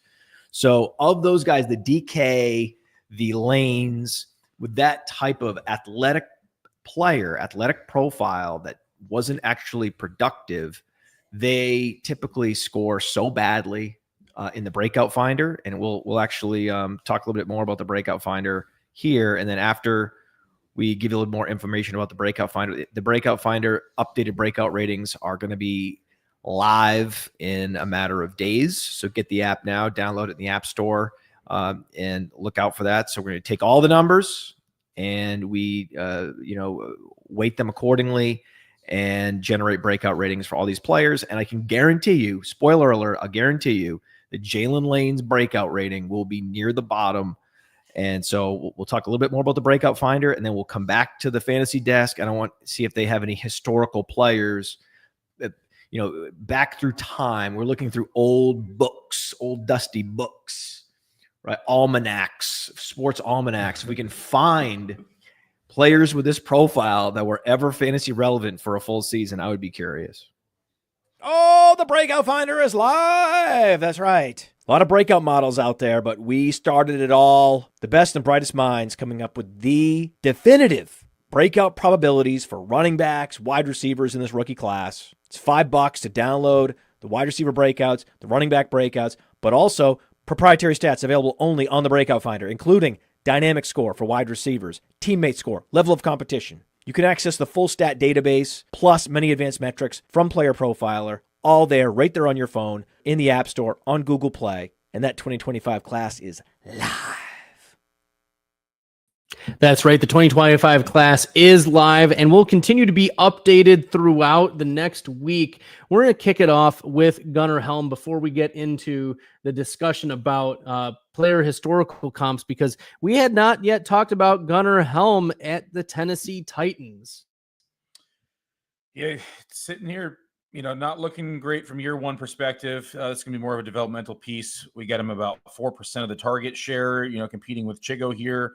They've also added, a few other weapons as well during the offseason free agency, also picking up a receiver. So going to slide about 4%, 21 targets here, about 15 receptions, 151 receiving yards, and only about 1 score. So nothing to really get too excited about with Gunnar Helm. Yeah, overall with the Tennessee Titans macro view, there's not a lot of excitement in terms of players. You've got Tazi Spears, you've got Tony Pollard, Calvin Ridley. Chiga Okonkwo was a darling for many years, and maybe this is the breakout with a decent quarterback in Cam Ward, but the ancillary pieces like DK or now Gunnar Helm, we're not looking at these players making an immediate impact. Now, we'll flip the switch to players who displayed great athleticism, but did not hit. Matt was talking about Jalen Lane getting the Kadarius Toney comp, 98th percentile 40-yard dash, great speed score, burst score, agility score, catch radius. But can he actually play football? And looking at his stats, looking at the data from college, he was barely a 12, 13 yards per reception guy, did not get a lot in the end zone. Maybe he's a special teams contributor. And look, NFL teams love guys with speed, and they love giving them some touches if they can manufacture them, but they don't build their offenses around guys like Jalen Lane or a Kadarius Toney. So, Kadarius Toney, obviously a first-round flameout, but any other comps you want to talk about, Billy? Yeah, another comp we got is Bruce Ellington. Retired here. Also drafted in round 4 as well in 2014. So this is just this archetype. I look at this and I say, hey, he's going to have a place. He's going to get his sprinkle in of the targets. He's going to see some touches out of the backfield. I almost look at this as an insurance policy on Deebo Samuel. Yes. So manufactured touches instead of schemed touches. Yeah. Do we want to jump into Dylan Sampson real quick? Yes, because this is one that finally Billy and I are going to duke it out. We're going to battle in the projections debate. You make the call of whether you are bullish or bearish on Dylan Sampson. I have Dylan Sampson as the running back 2 for the Browns. Billy's a little bit more bullish on Jerome Ford. Billy, give us your argument for Jerome Ford. So Jerome Ford, he's kind of been, I guess, a guy that has been here by default, but he has been, I wouldn't say productive, but he's shown that he can be trusted. And then I think that goes a long ways with coaches. We do expect Judkins to see the majority of this rushing share, but I think it's going to take a little bit of time for Dylan Sampson to come in and overtake Jerome Ford as the RB2. I don't think it's going to happen right away. I do think it will happen at some point in the season, but this is the difference of, 30 or 40 different touches on the ground alone.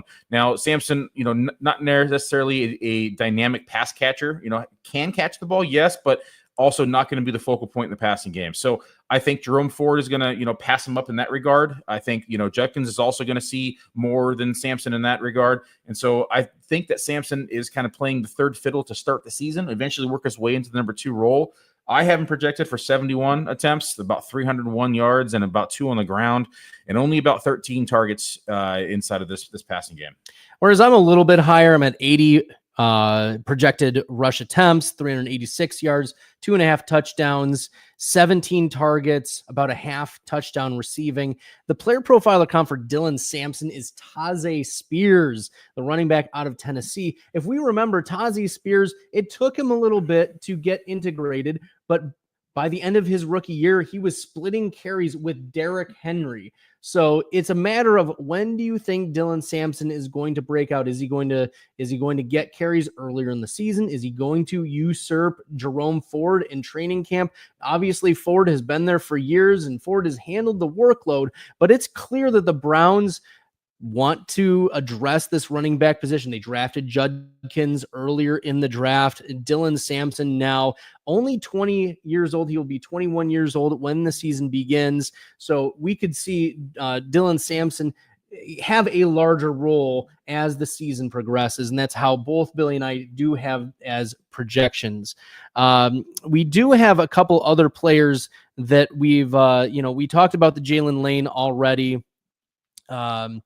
One player, just to put a bow on the Jalen Lane conversation, that got end of round 3 draft capital was Anthony Schwartz, super speedster, Olympic speed. And the NFL is enamored with these types of players that get massive speed and can be involved in the passing game potentially. But they flame out if there's only one dimension to your game, like Anthony Schwartz was speed, a 99th percentile 40-yard dash, 85th percentile speed score, but he couldn't do much else, and he didn't do much else when he was in college. And so when you have players like this who have low college production, they have some elite athleticism metrics. Teams do value that for their special teams, but they do not value that as integral parts of their offense. So the fool's gold is the Anthony Schwartzes of the world, the Jalen Lanes of the world. So we need to approach those types of players with a little bit of hesitance. And we have breaking news that Jalen Royals, wide receiver for the Kansas City, is drafted by the Kansas City Chiefs. So Jalen Royals to the Chiefs. Billy and I are going to work on the projections here shortly. Jalen Royals was getting a lot of day 2 buzz, but now he falls to day 3, but gets an interesting landing spot.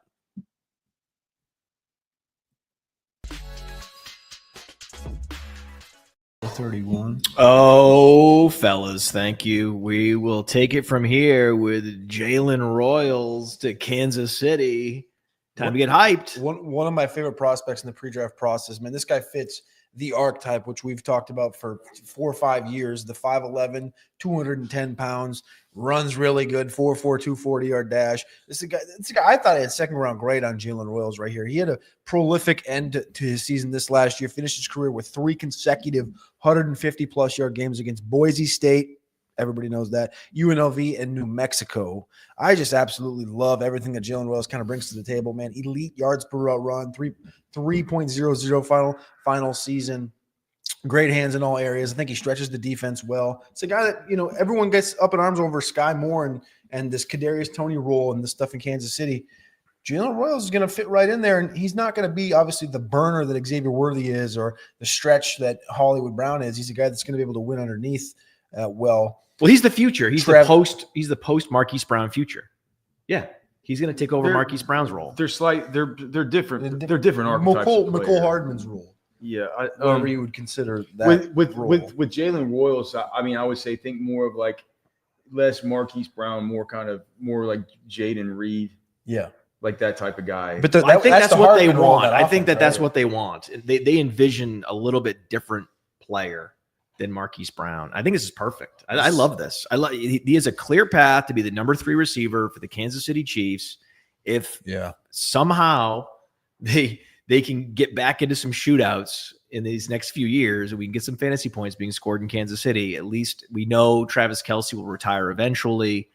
And then ideally it's just those 3 guys. We consolidate the targets around those 3 wide receivers. That's what we want. So by your guys' conversation earlier, that would tell me that Jalen Royals should immediately slot in ahead of Jaden Higgins because neither of you like Jaden Higgins.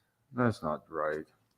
What? I think Jalen Royals, I can't do that. But I'm thinking he's probably in that Kyle Williams, Isaac Tesla, Ty Felton. If you put him in that area, I'm going to draft him every time. So would you draft him? I'm gonna break the cheat sheet every time, and I'm gonna take him. I think that comparing Royals and Felton, their dynasty value is going to be very similar. One guy got the draft capital.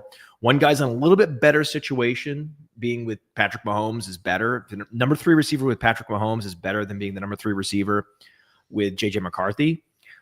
But Jalen Royals was drafted a full round later than Felton, and they were similarly graded prospects coming in. I think that's where you're going to have him. You're going to have him right where you have Felton. And is that above Savion Williams in Green Bay? Yes. Savion Williams is a 0. Savion Williams. No, I just wanted to make sure. Laviska Shenault I feel like meets it should. Cordarrelle Patterson. I don't think Savion should be ahead of DK or Lane. I don't have a problem with that. Until I see like actually. I mean, he's got a lot of upside. I mean, he should have had two straight 1,000-yard seasons. Maybe. Jalen Royal should have had 2 straight 1,000-yard seasons had he played, a full complement of games last year. And they started using him on special teams last year. I like him. I like him. The Raiders are back up on the clock right now as we begin the 5th round of the 2025 NFL Draft. We just finished out with the Broncos taking Q Robinson from Alabama. So now we're 4 rounds, 134 picks down. We got 120 picks to go and 3 rounds to go. The Raiders are up, like I said, with the first pick in round 5. And Shedeur Sanders, Quinn Ewers, Kyle McCord, Will Howard, Riley Leonard, a bevy of quarterbacks unscathed. Not a single quarterback goes in round 4. To kick off round 5, the Podfather's best available players are Shedeur Sanders, right? Marcus Bow, Joshua Farmer, big DL from Florida State, Miles Frazier, good lineman from LSU, and Mac McWilliams, the cornerback from UCF. Any of those players jump out at you, Alex? Yeah, I love the UCF nickel. Yeah, I think he's good. Yeah, this is exactly where you draft a guy like this. Roster. Yeah. You get an all-Senior Bowl nickel corner. This is exactly where you draft him. Beginning of the 5th round. Look for Mac McWilliams to come off the board.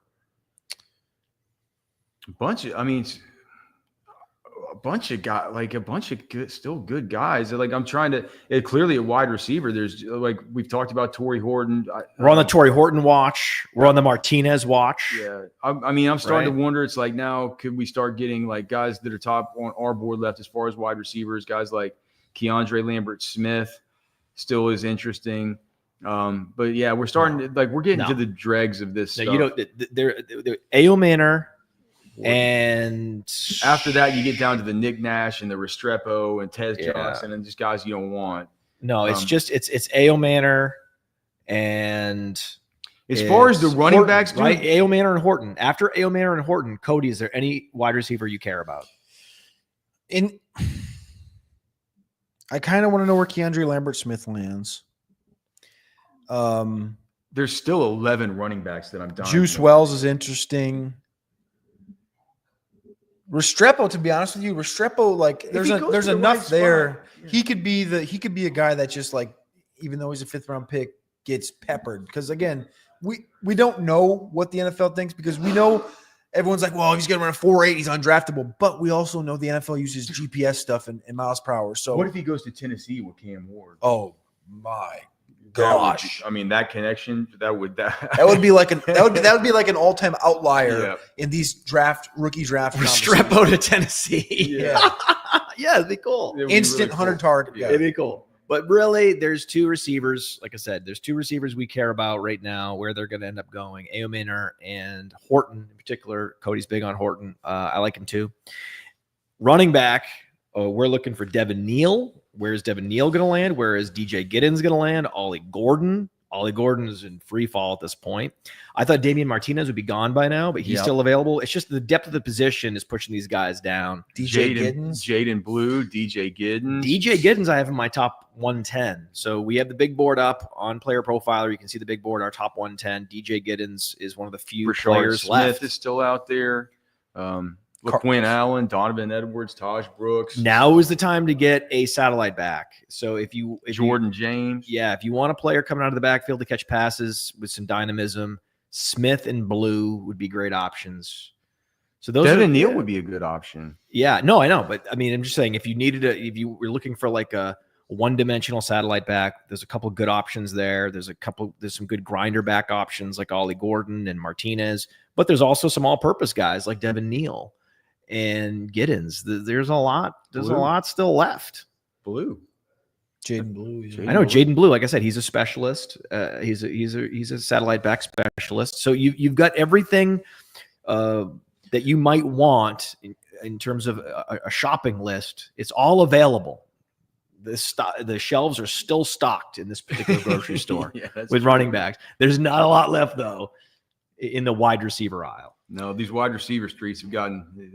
I think everyone's gone home for the night. There's some premium produce. There's one piece of premium produce left at the quarterback aisle, but for whatever reason, it's been cordoned off, and you can't even get to that part of the store. The Shedeur Sanders. Somebody asked on Twitter if there's a potential that Shedeur Sanders could be Mr. Irrelevant. Wow! And if that was the final pick of the draft. If that was the statement that could come to fruition here at the end of this thing. Just on principle, just like make him be pick two, like just so he doesn't get to pick his landing spot. He gets locked into that and deal. And he goes to Kansas City and sits behind Pat Mahomes and just gets completely cucked. Then the government would have to open an investigation of collusion against the NFL. They might lose their license to draft. No, their exemption status at that point. Like that's what you can't. Does KC have the final pick? The final pick, yeah. It's clear they're collusion. It's clear if that's what's happening. Can they trade supplemental picks now? They can trade them. We got a receiver to the Tennessee Titans with the actual last selection. Well, it's not Restrepo because you would have slammed the table. For that, they took Chim DK with the first pick in the 4th round, and with the last pick that they have here in the 4th round, they took Elick Amanor. There it is. There it is. Finally, the fall has been softened. Oh my God. Okay, so here's the thing. This isn't bad. Everybody wanted him to be 401, right? They wanted to be that first pick. Him and Chim DK show up. You take the pick out. You just say 4th round guy. On merit, again, you would believe that Tennessee has Chim DK higher, but when they show up and they get on the field, A.O. Manor technically is equal 4th round pick. 4th round pick. Technically a 4th round pick. Good for him, man. He did it. He got drafted in the 4th round. Think there's an avenue here attached to Cam Ward? There's a lot of opportunities here. They've got now 3 weapons. They've added Gunnar Helm, Chim DK, and now Elick Amanor all in round 4. A.O. Manor is absolutely going to outproduce DK right away. DK is there for tactical reasons, not to score fantasy points. I mean, look, I struggle with him because we've gotten it. We've talked about it, but we've gotten some intel that some NFL teams, like a lot of teams, just didn't really like him. And but I will say, if you watch him, the 2023 game versus Colorado, whenever he's up against, that's everybody. Everybody says that though. Well, I mean, I'm just looking up. I'm looking at my notes. It's like that was the thing that I had written. Yeah. I said, if you watch that, if you want to watch his best game back, you can watch that one because. And some of his other stuff, you just see he's got just, big body guy. We're super duper worried that it could be a JJ Arcega-Whiteside type with sort of the kind of a little bit lumbering at the stems whenever he's kind of coming back from footballs.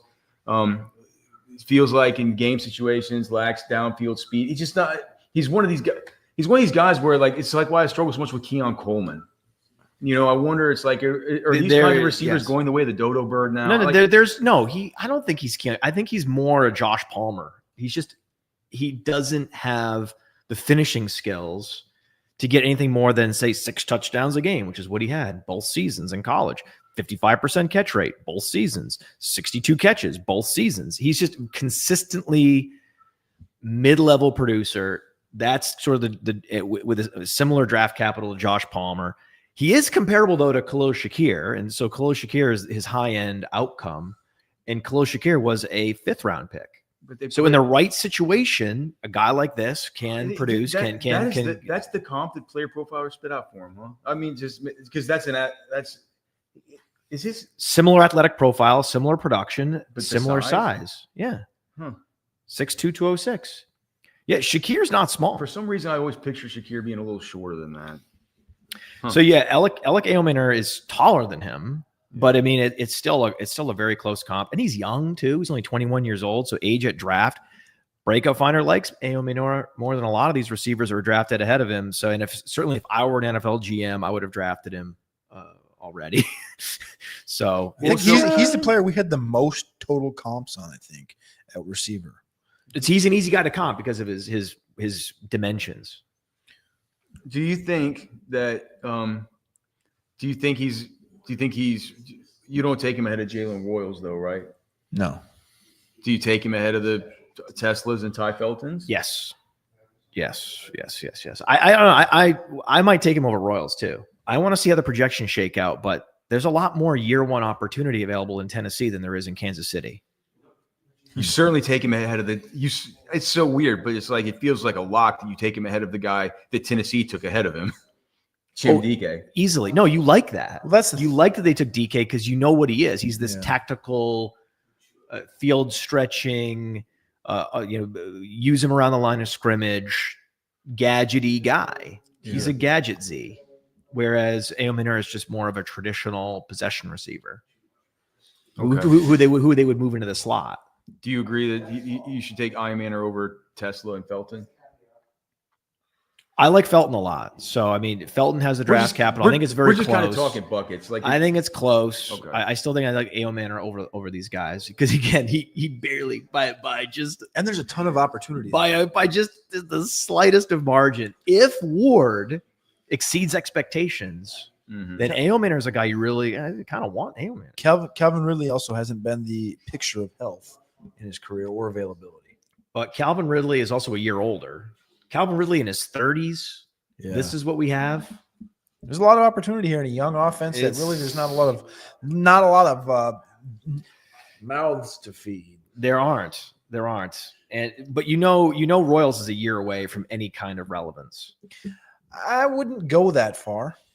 Okay. I mean, it's possible. Okay, Rashee Rice gets suspended. Yes, there's a world where Xavier Worthy gets suspended. Xavier Worthy gets suspended. Hollywood Brown gets hurt. What are we talking about? What? Xavier Worthy probably will face some sort of suspension. What did he do? Allegations. You don't live in. I forgot. You don't live in Austin. Just you can look it up. Definite. He's got some allegations. Definite, serious allegations out against him right now. So anyway, just a lot of opportunity for injury. A lot of skinny receivers in that offense. Whoa! That's interesting though. Yeah, that's kind of interesting. Okay, I didn't realize. Has this not been widely reported about Xavier Worthy, or am I just living under a rock? I live in the hill country right outside of Austin, so I definitely heard about it. We're in the Texas Longhorns ethos, so we just kind of. Can you give us a little more information about what this is? It's the same sort of allegation that Mike Green faced twice. Oh no! Say that. Yeah. Oh boy. Okay. Well, okay. And he's claiming he's saying it's not true. He's saying that allegedly he's saying that it's obviously he's put out statements saying that this is all he's going to clear his name, yada yada. So that's all still up in the air. And we still. By the way, if you were innocent and you heard someone say, "Yeah, he's going to clear his name," yada yada, then you would feel bad. Yeah, no, but he's going to clear his name, yada yada. Yeah, well, it's he's just going to clear his name. He thinks he's innocent, yada yada yada. Yeah, no, it's more of a yada yada in the fact that it's like it isn't my place to, it's like all this is alleged. I don't know what happened or what didn't. Yada yada. We just know what's been reported. Also, forgot Tyler Lockett was on this. I know, that's why I pulled up the depth chart. It's on screen. Calvin Ridley, Tyler Lockett, and then Van Jefferson.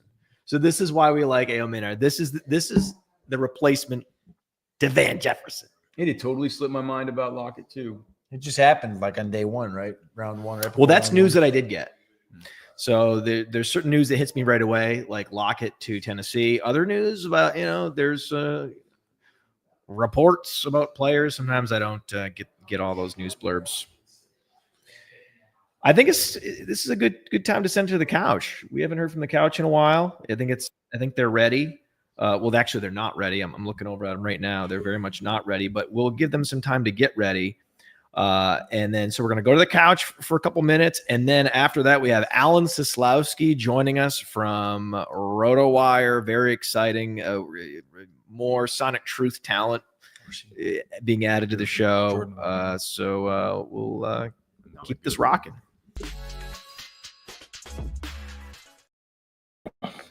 All right, we're getting deep into the fourth round. A lot of defensive guys are on the board. I think the most exciting thing is obviously Jalen Royals. I don't think anyone's talking enough about like maybe the Rashee Rice suspension, and I mean he's not. I don't think he's as talented as a lot of people think they are, and I think the one thing that he does well is the one thing that Jalen Royals could do. Are you concerned about Rashee Rice stocks and maybe him losing his spot if he misses any significant time? I'm not necessarily concerned about him missing a spot, but I mean, I do think that Jalen Royals is the type of receiver that will earn some target share in this offense and be a big part of it. Xavier Worthy's going to bring the speed and the elusiveness. Rashee Rice is going to be that good route runner that's just kind of there for Patrick Mahomes. But Jalen Royals can kind of do it all over. And he is a really, really strong wide receiver, which they don't really have a lot of. So I love this landing spot a lot. I really, really do. He's attached to Patrick Mahomes. We have to love him. Yes. Like it's the most obvious. Wow, day 3 draft capital, and you get Patrick Mahomes as your quarterback. Yeah. There's a very clear path to targets for him. He has a relatively defined role in the offense already. We've seen others come in and play it, and now you're asking yourself if Rashee Rice misses time. God forbid it's the entire season. Who knows? We don't know anything about that yet.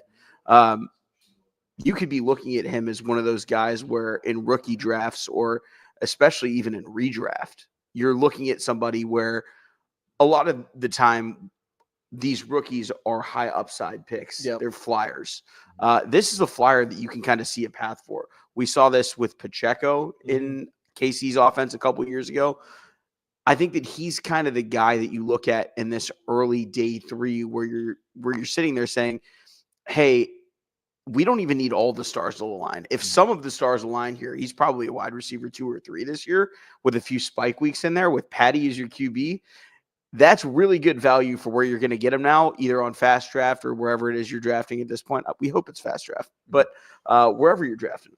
Yeah, I mean, you can already see the corny ass tweets now. You know, just like I can't believe they let Patrick Mahomes get Royals because like he was a big favorite. You know, whoever drops the first Kansas City Royals tweet, we're undertaking you. I'm telling you this right now. It's excellent marketing, I'll tell you that. Can you tweet that for me right now? No, I'm just kidding. And then Alec A. Manor.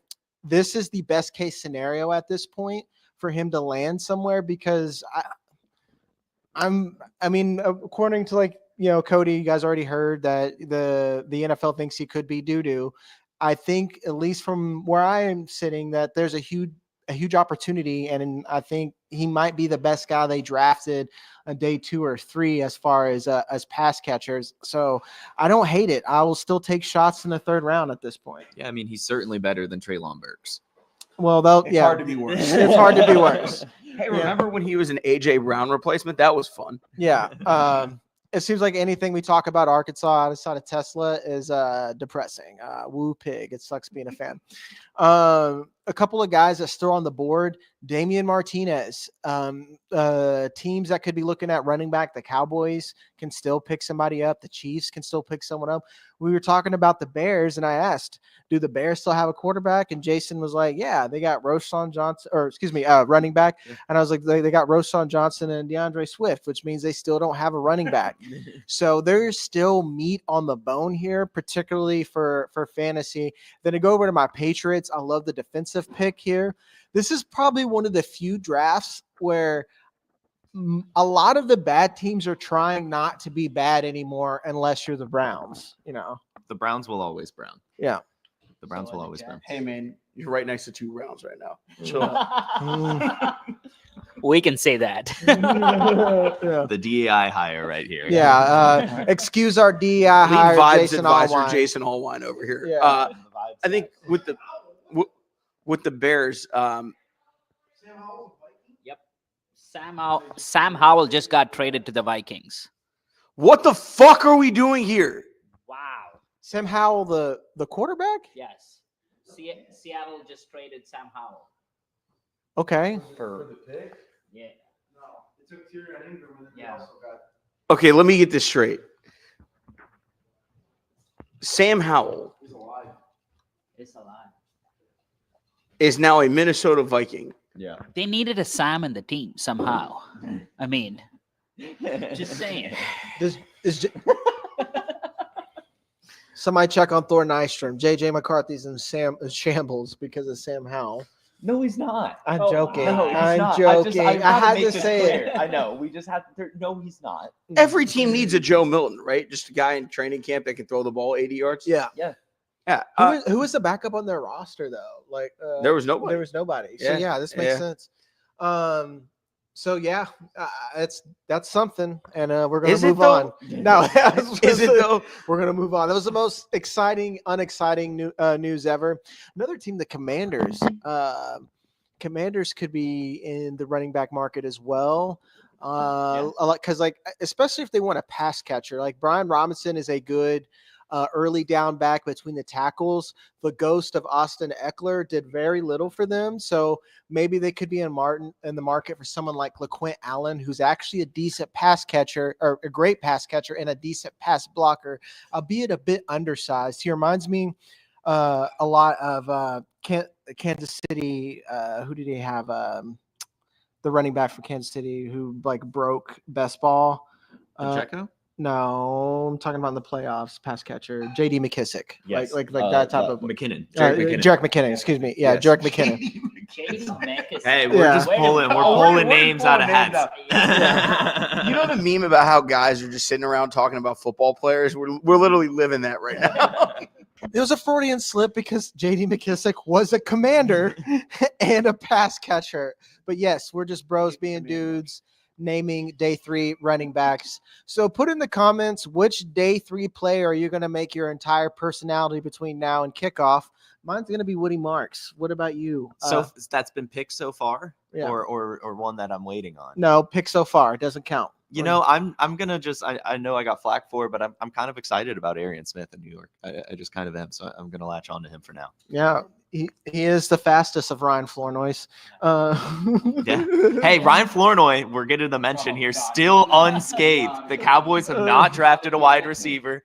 Ryan Flournoy is still alive, and you just got to admit it.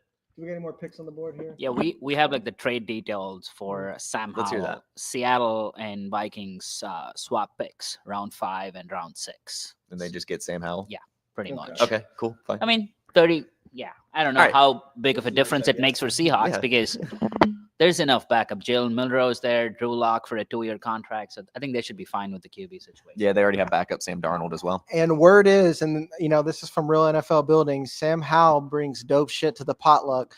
So naturally, you got to get that on your roster when you have the opportunity. Everyone needs more help at the potluck. Jason, I guess I do have a question. Yes. Okay, vibe check. Vibe check. Okay, we have 2 names. Really interesting names. First one, Ruben Hypolite II. Bad name. Bad name. Bad name. The vibes are off. Vibes are off. It's like one of those Okay. names that's like tries too hard to be good that it like kind of just goes like right back over to bad. Okay, the other one, Tonka Hemingway. Love it. No, that's a Madden generated name. It just Totally seems like just- a that's a rustling fake name. name. It feels like a rustling name. Tonka. Yeah, we're watching the NFL though, so I'm not going with it. All right, so which Tennessee Titans 4th round wide receiver are we going with? DK or Iomanor? It's not even close to me. It's Ailmanor. Stop asking me dumb questions. Yeah. Well, It's Alec, but if his name was Eric, he would have been drafted higher. I'm convinced that this is name discrimination. They don't like the L in his name. Maybe they think it implies bad vibes. Well, knowing that some of these teams use Madden as a reference, they probably keep putting Eric into the search bar and not getting a wide receiver. Where is he? That would not surprise me. Like, these GMs aren't right people. We all saw Joe Shane.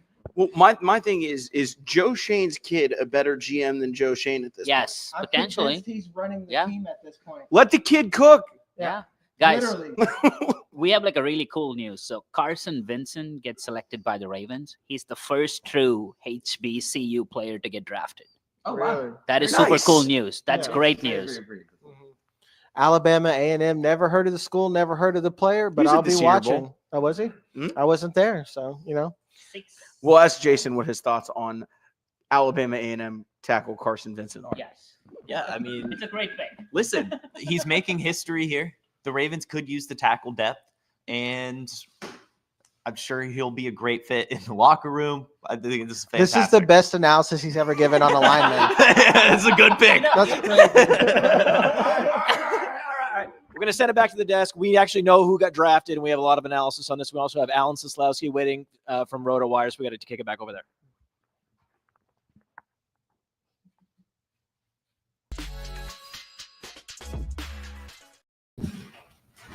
Yeah, buddy. There he is, Alan.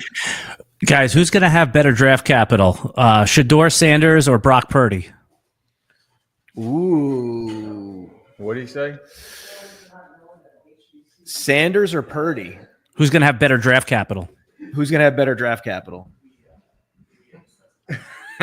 Well, we know what Purdy's was. That would be. I think that's where we're going with this. Make him Mr. Irrelevant. No, not Mr. Umbrella. I think he's going after that. You think he's going undrafted? Undrafted. Well, Lance Zierlein took him off his big board. Well, what's the point of drafting him? If you didn't take him in the 3rd, why would you take him in the 6th, right? Either you want him or you don't want him.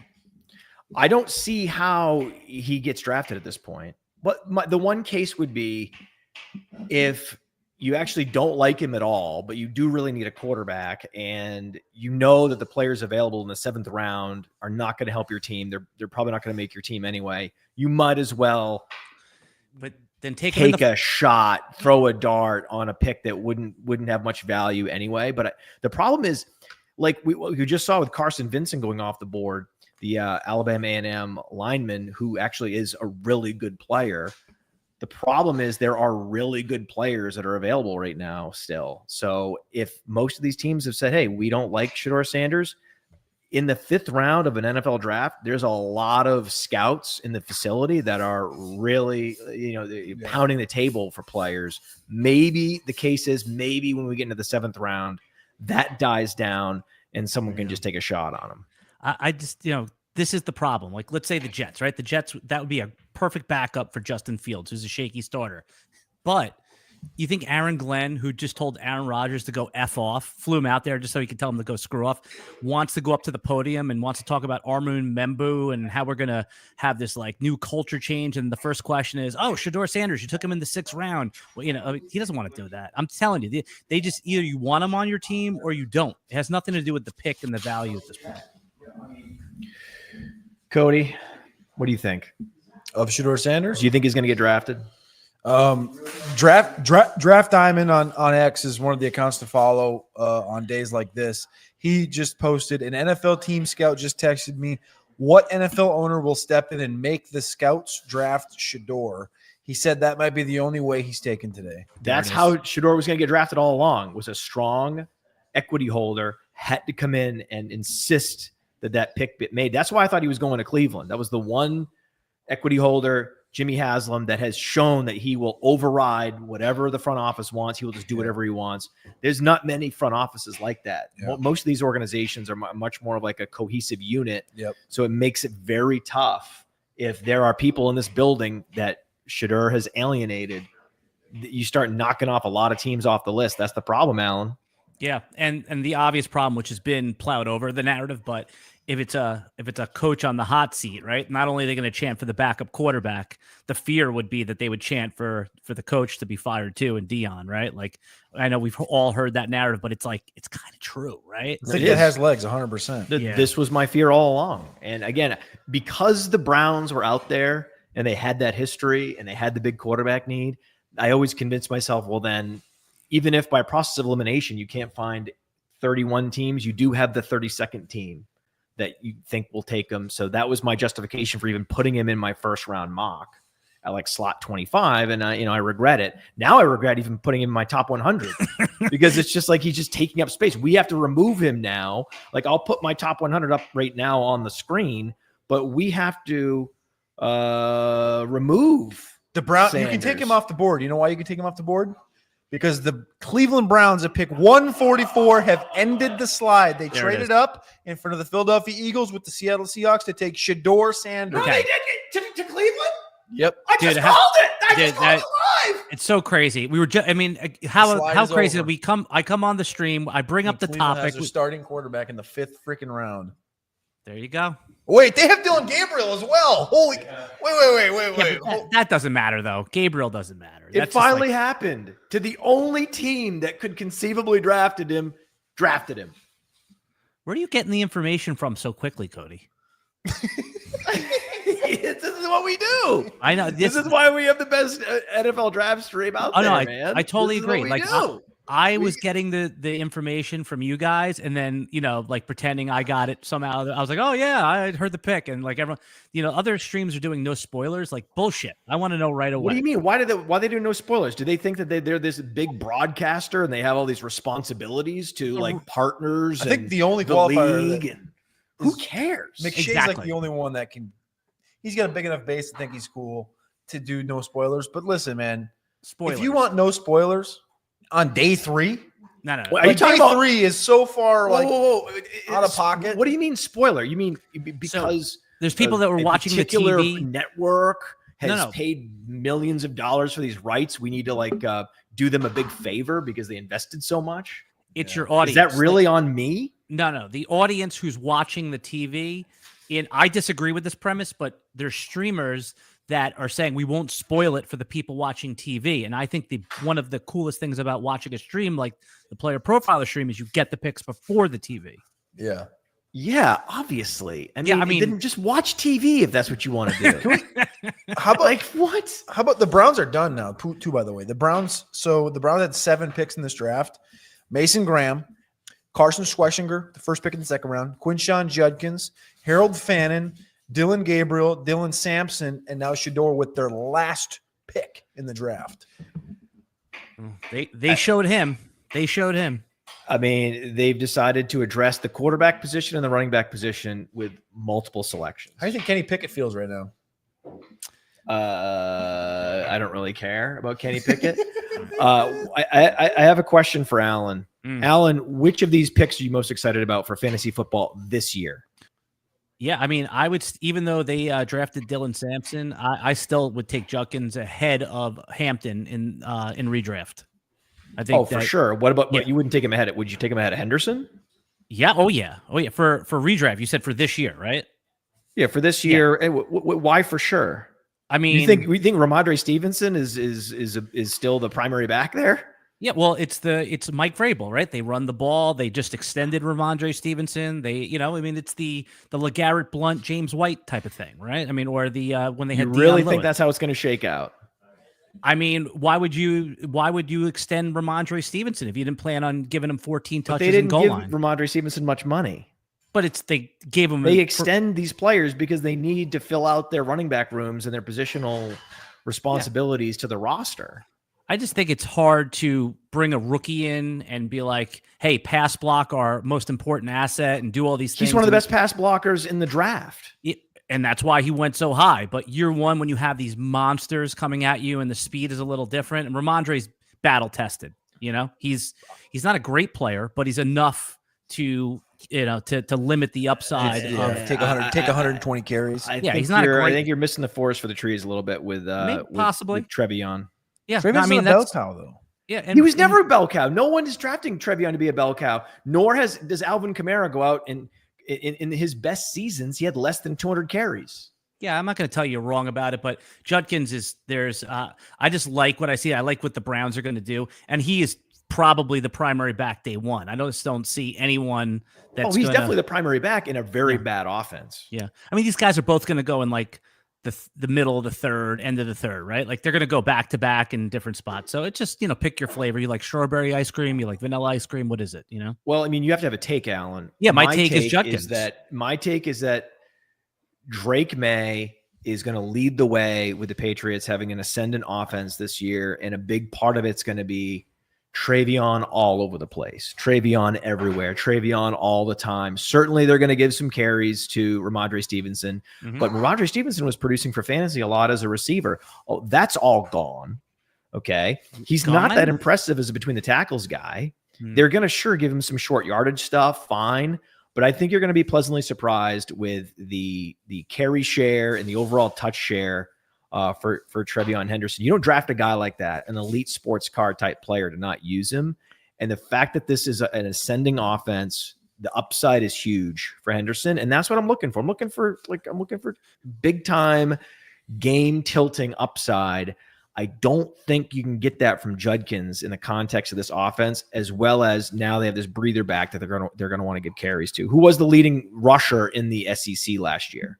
Here's the take is that Henderson's coming in to split carries with a battle-tested veteran, whereas, Judkins, I mean, he's coming in as well, but I don't think, he's basically coming in to do battle with another rookie and Jerome Ford, right? So, I don't know, I just like the setup better for Judkins, but I agree with you, like that Trevion Henderson is definitely has, I like that you used Alvin Kamara, almost like Jahmyr Gibbs, that type of back upside. He's probably the more higher upside, but in just who's going to have more fantasy points this year, I'd probably take Judkins for the reasons I just stated.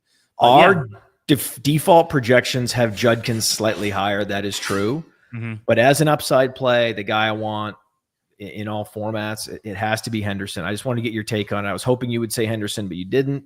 Yeah. So I'm take shopping. I'm take shopping until I find someone that's going to say Henderson. What about wide receiver? What wide receiver jumped out at you? I was buying into the stupid narrative that we were going to see Tet fall, but all these takes, all this pre-draft process, it all comes out when guilty.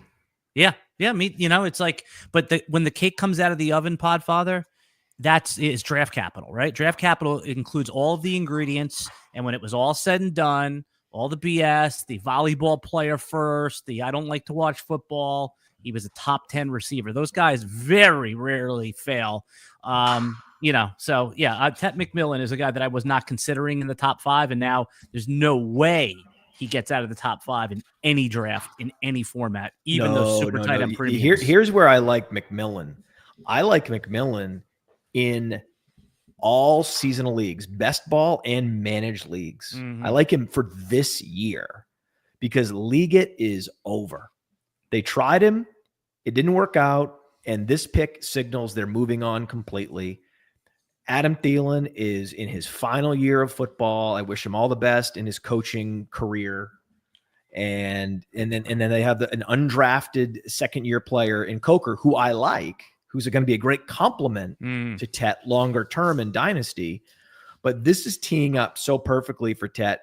And I just think that most of the redrafters are not going to have Tet projected quite as high as they maybe should. Yep. And then there's also an upside. So there's an upside case there similar to Henderson. There's an upside case where I like both of these guys in seasonal leagues at value because the projections are gonna run all these receivers on the Panthers through that prism and not push McMillan up to anything close to his upside case. And I think the same thing's going to happen with Stevenson in New England, suppressing Henderson. And that's why outside of Dynasty, which of course we love these guys and they're going to be super premium top 5 picks.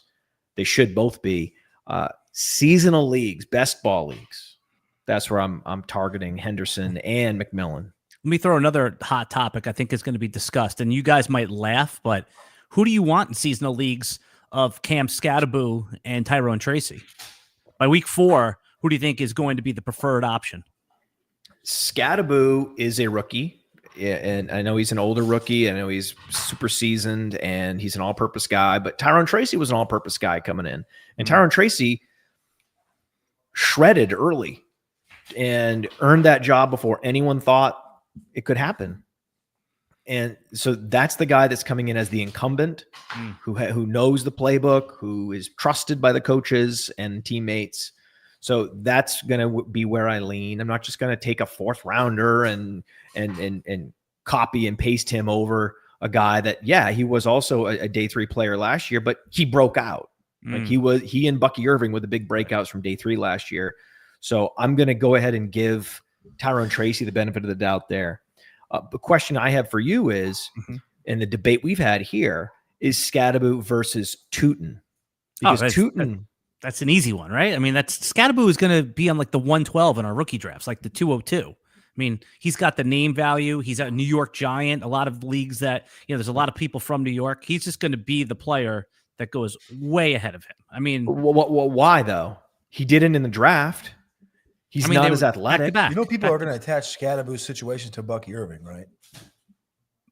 Scadaboo's going to be the preferred player. But you see, these are some things that I understand the rationale. Mm-hmm. I just don't understand the underpinnings of how we even got there. Like how we got to a place where Scadaboo is viewed as this, top level prospect, where you had people most people had Scadaboo ranked ahead of RJ Harvey even. And now that seems ridiculous, comical. That was horrible process. It was a horrible process. But Tootin also is a super hard runner who happens to be super fast and is adequate in the passing game. And he's going to a team that has less invested in their running backs than the Giants have invested in Tyrone Tracy. Tyrone Tracy, they're going to have him for the next 3 years. They had a big hit from the NFL draft. They're trying to exit from the Travis Etienne era, and no one's impressed with Tank Bigsby. Right. And that's a much more impressive offense. For the same reason I like Henderson in New England, I really like Tootin in Jacksonville, because now they have these two elite receivers in Hunter and Thomas, and you add the explosive slasher in Tootin. I think it's an exciting scenario for fantasy points to be scored, where show me how the fantasy points get scored in Cleveland. Show me how the fantasy points get scored in New York. This is where I think the instant analysis gets digested, and it comes out on the other end, and like, oh, wait a second, the instant analysis actually wasn't that good.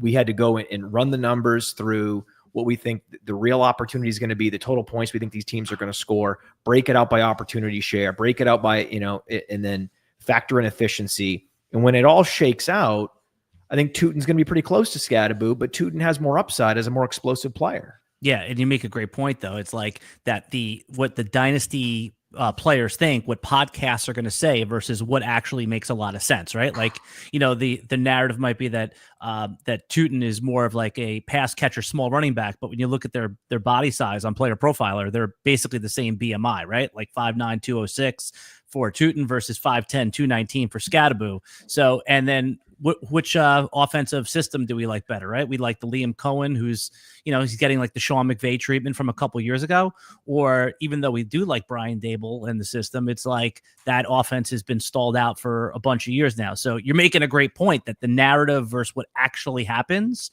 we always make the joke, like trade back for what? Like that might be a trade back out of the 202 when someone loves Cam Scadaboo. You could probably trade back to the 208 for something minimal and still get Bashal Tootin. That's what I'm doing. Yeah, that makes sense. Is the move. That is 100% the move, because congratulations. Oh, you're getting extra touches from Scadaboo in New York. Congratulations. What do you get out of that? Right. Do they have a quarterback? Do they have an offense you think is going to, and whoever's going to, the way they're going to score points in New York is they're going to throw the ball to Neighbors. Neighbors is going to break a tackle and score a touchdown. At no point does that get Scadaboo involved. Alex is the Scadaboo one. I mean, I'm not the biggest Scadaboo fan, but here's the thing. He's a good back. He's a hard running back. He's not – Brandon Jacobs is 6'2", 255 pounds. This Cam Scadaboo has that, missed tackle force thing. He's top 5 in college football last year, missed tackles force. Like, he was the engine. He was the oil. He was the road. He was everything for Arizona State last year. He was the only player from Arizona State invited to the combine. Like, he was everything, heart, head, brain, you name it. And I think you plug him into the Giants, man, with Tyrone Tracy. Like I said, I'm just going to continue. So Jacksonville didn't get that message, though. They didn't get that notification. They instead just took Scadaboo. Well, they didn't. They took Tootin. They were back-to-back. You would have think, they're going to take Tootin. Oh, no. They took Tootin instead. They didn't take Scadaboo. Yeah, but that's what Jacksonville needed. Did Jacksonville not get the memo? Jacksonville needs that type, that body type. Listen, I feel like we'd be having this argument if there was like a round difference and Tootin goes around later, but the Tootin went ahead and we're still having this conversation is very frustrating. They're the same pick. Yeah, they're the same pick. Yeah, I think anyone from like the middle of the third to the fifth is the same pick. We do have another running back. Ooh, we have a pick that is in. Let's fire off the sounder. With the 147th pick, the 9th pick in the 5th round, the San Francisco 49ers have drafted Jordan James, running back out of Oregon. Boo. Another 205-pounder. Ahead of all Shard Smith, Jaden Blue, Damian Martinez, Montrell Johnson. Where's the sound effects feed again? Those are unbelievable. No. Not great. Not great. Where's DJ Giddens when you need him? What's happening? Where's Devin? I thought this was Honestly, the NFL should love Devin Neal. I thought this was the Devin Neal situation. I thought that Devin Neal could be a third-round pick just because he's what NFL teams like. Another running back. This one's better. More juice here. More juice. A lot more juice. The Dallas Cowboys have drafted a running back. No. Pick 149. Get out. Martinez. No, the electrifying Jaden Blue from Texas. Oh, yes. Jaden Blue, man. Hey, that's in passing downs. He's going to be exciting. 4'3", 440 at the pro day. 196 pounds, 5'9". 20-year-old breakout. I think right now he's 20. He's just about to be 21. Hey, stick with this.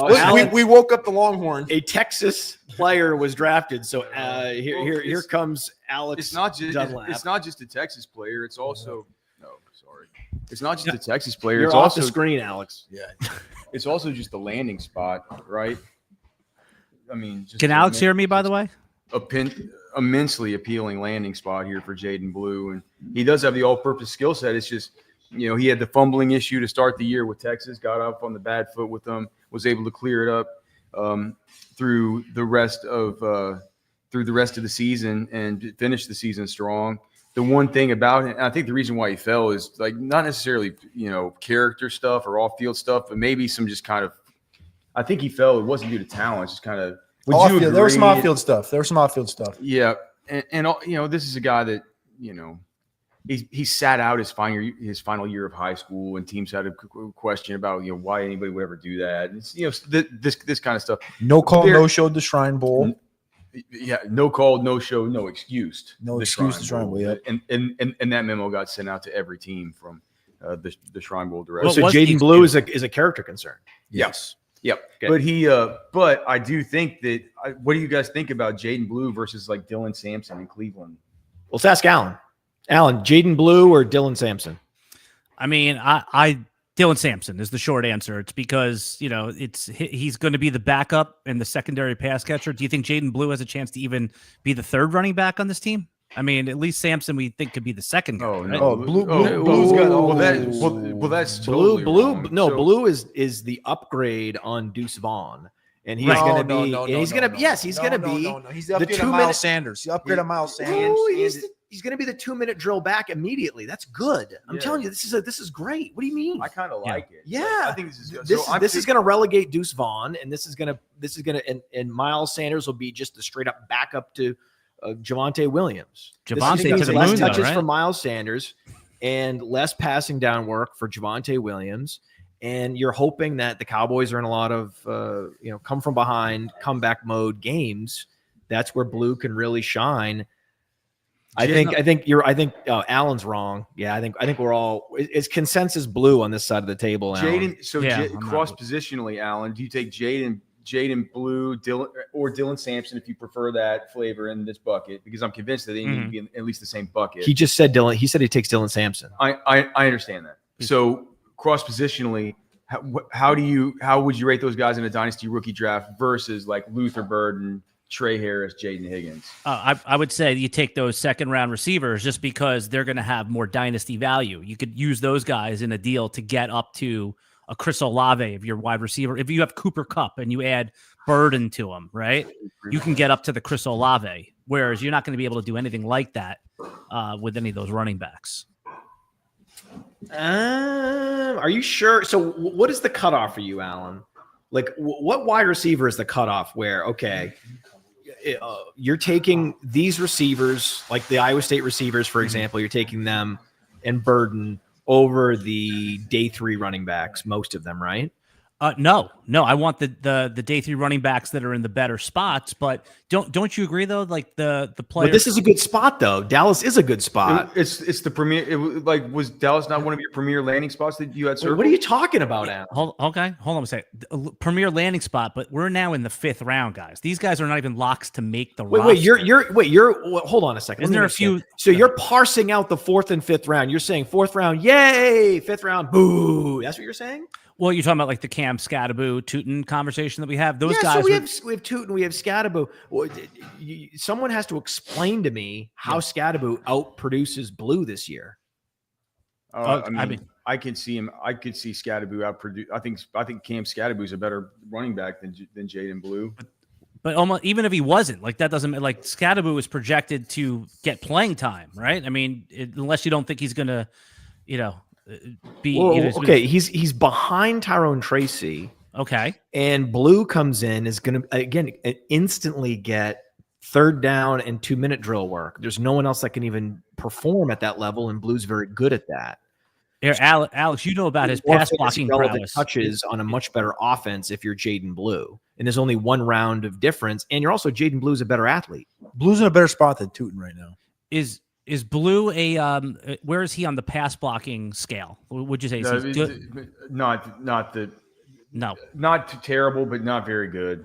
Okay, you think he'll hold up because isn't that the key to rookies getting on the field in this range, right? Like pass blocking first before any dynamism. Yeah. I mean, like I said, I think I don't know what his PFF grade or anything is, but there's definitely been he's had some whiffs this year for sure. There's been some notable bad stuff, but. It wasn't like it was every single game. The idea that either Scatterbo or Blue is going to come in and have big roles in the first 2-3 weeks of the season, that's just wish casting. That's not going to happen. It's all about starting in week 5 or 6, which of these 2 guys starts to really grow the role. And it's just easier for me to close my eyes and see it being Jaden Blue, actually. So, Alan, in terms of the 2nd round receivers, do you put Jack Besh in that same tier as the Trey Harrises and the Iowa State receivers?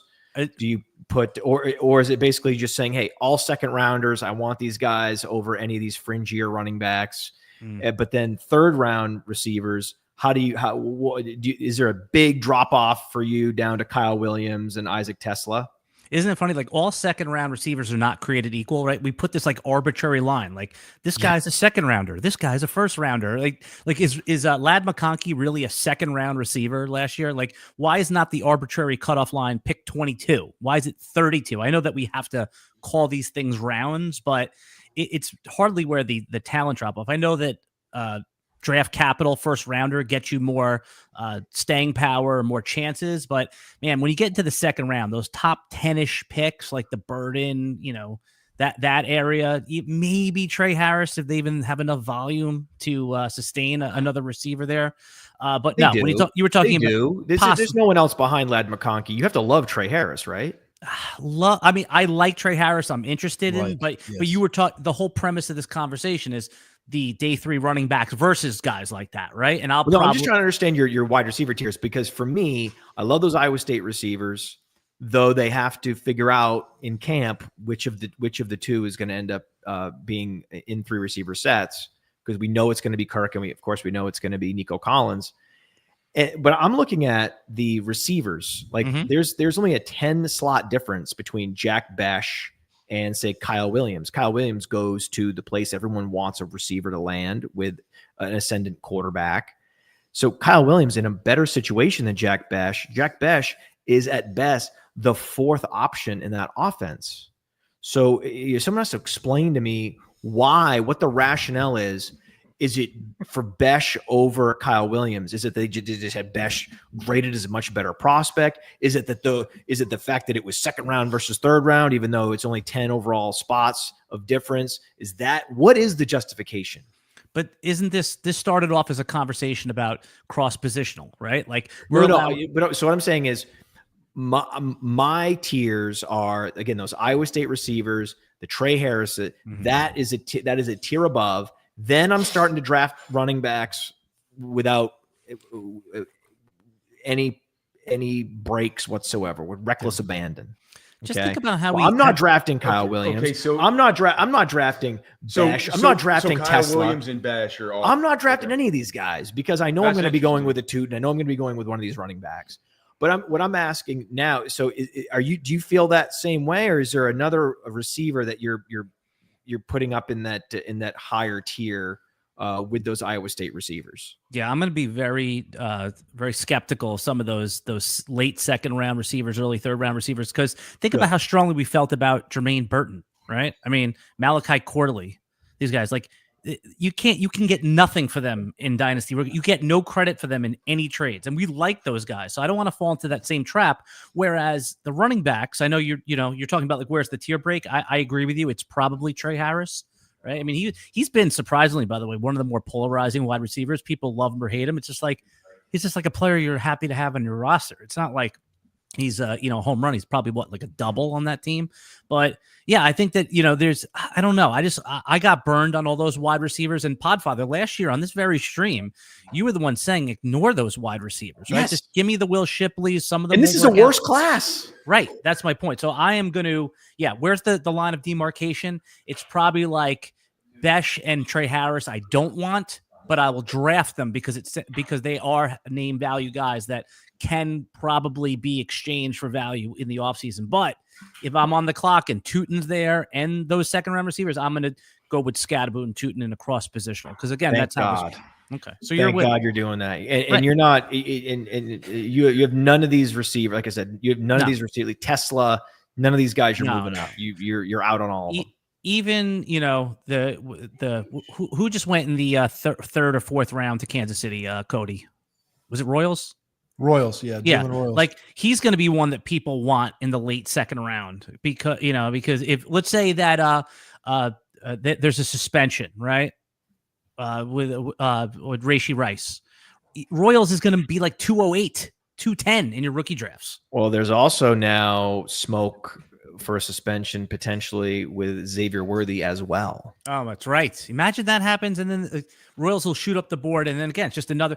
Let's not forget Sky Moore. Let's not forget those type of things happen more often than Rashee Rice hitting in the second round. Yeah, there's always going to be bananas in the tailpipe at wide receiver, and if you can be disciplined and you can sidestep them and take a guy like Tootin again. Tootin, he's on a team that has had a massive offensive upgrade, and they've given out all the signals you could ever want that they're moving on from their entire backfield. So this is a guy I want in Dynasty. It doesn't have to be hard. I mean, this kid, and you could easily have seen him going third round. He had a third round profile. Had this not been such a deep class, he could have gone third round. He could have gone where RJ Harvey went. Guys, you must love RJ Harvey, right? How much are you vaulting Harvey now that he's going to be a Bronco? I'm taking him 111, 112. I mean, 111, 112 for Harvey in my rookie drafts. Yeah, I mean, if he falls to 202, that's great. Where are you drafting him, Cody? I said yesterday I was just going to plug him into 201. Well, yeah.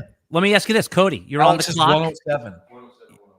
Yeah, well, you won't need you. It depends on if Jackson Dart. The people love quarterbacks in Superflex, so that pushes them another spot.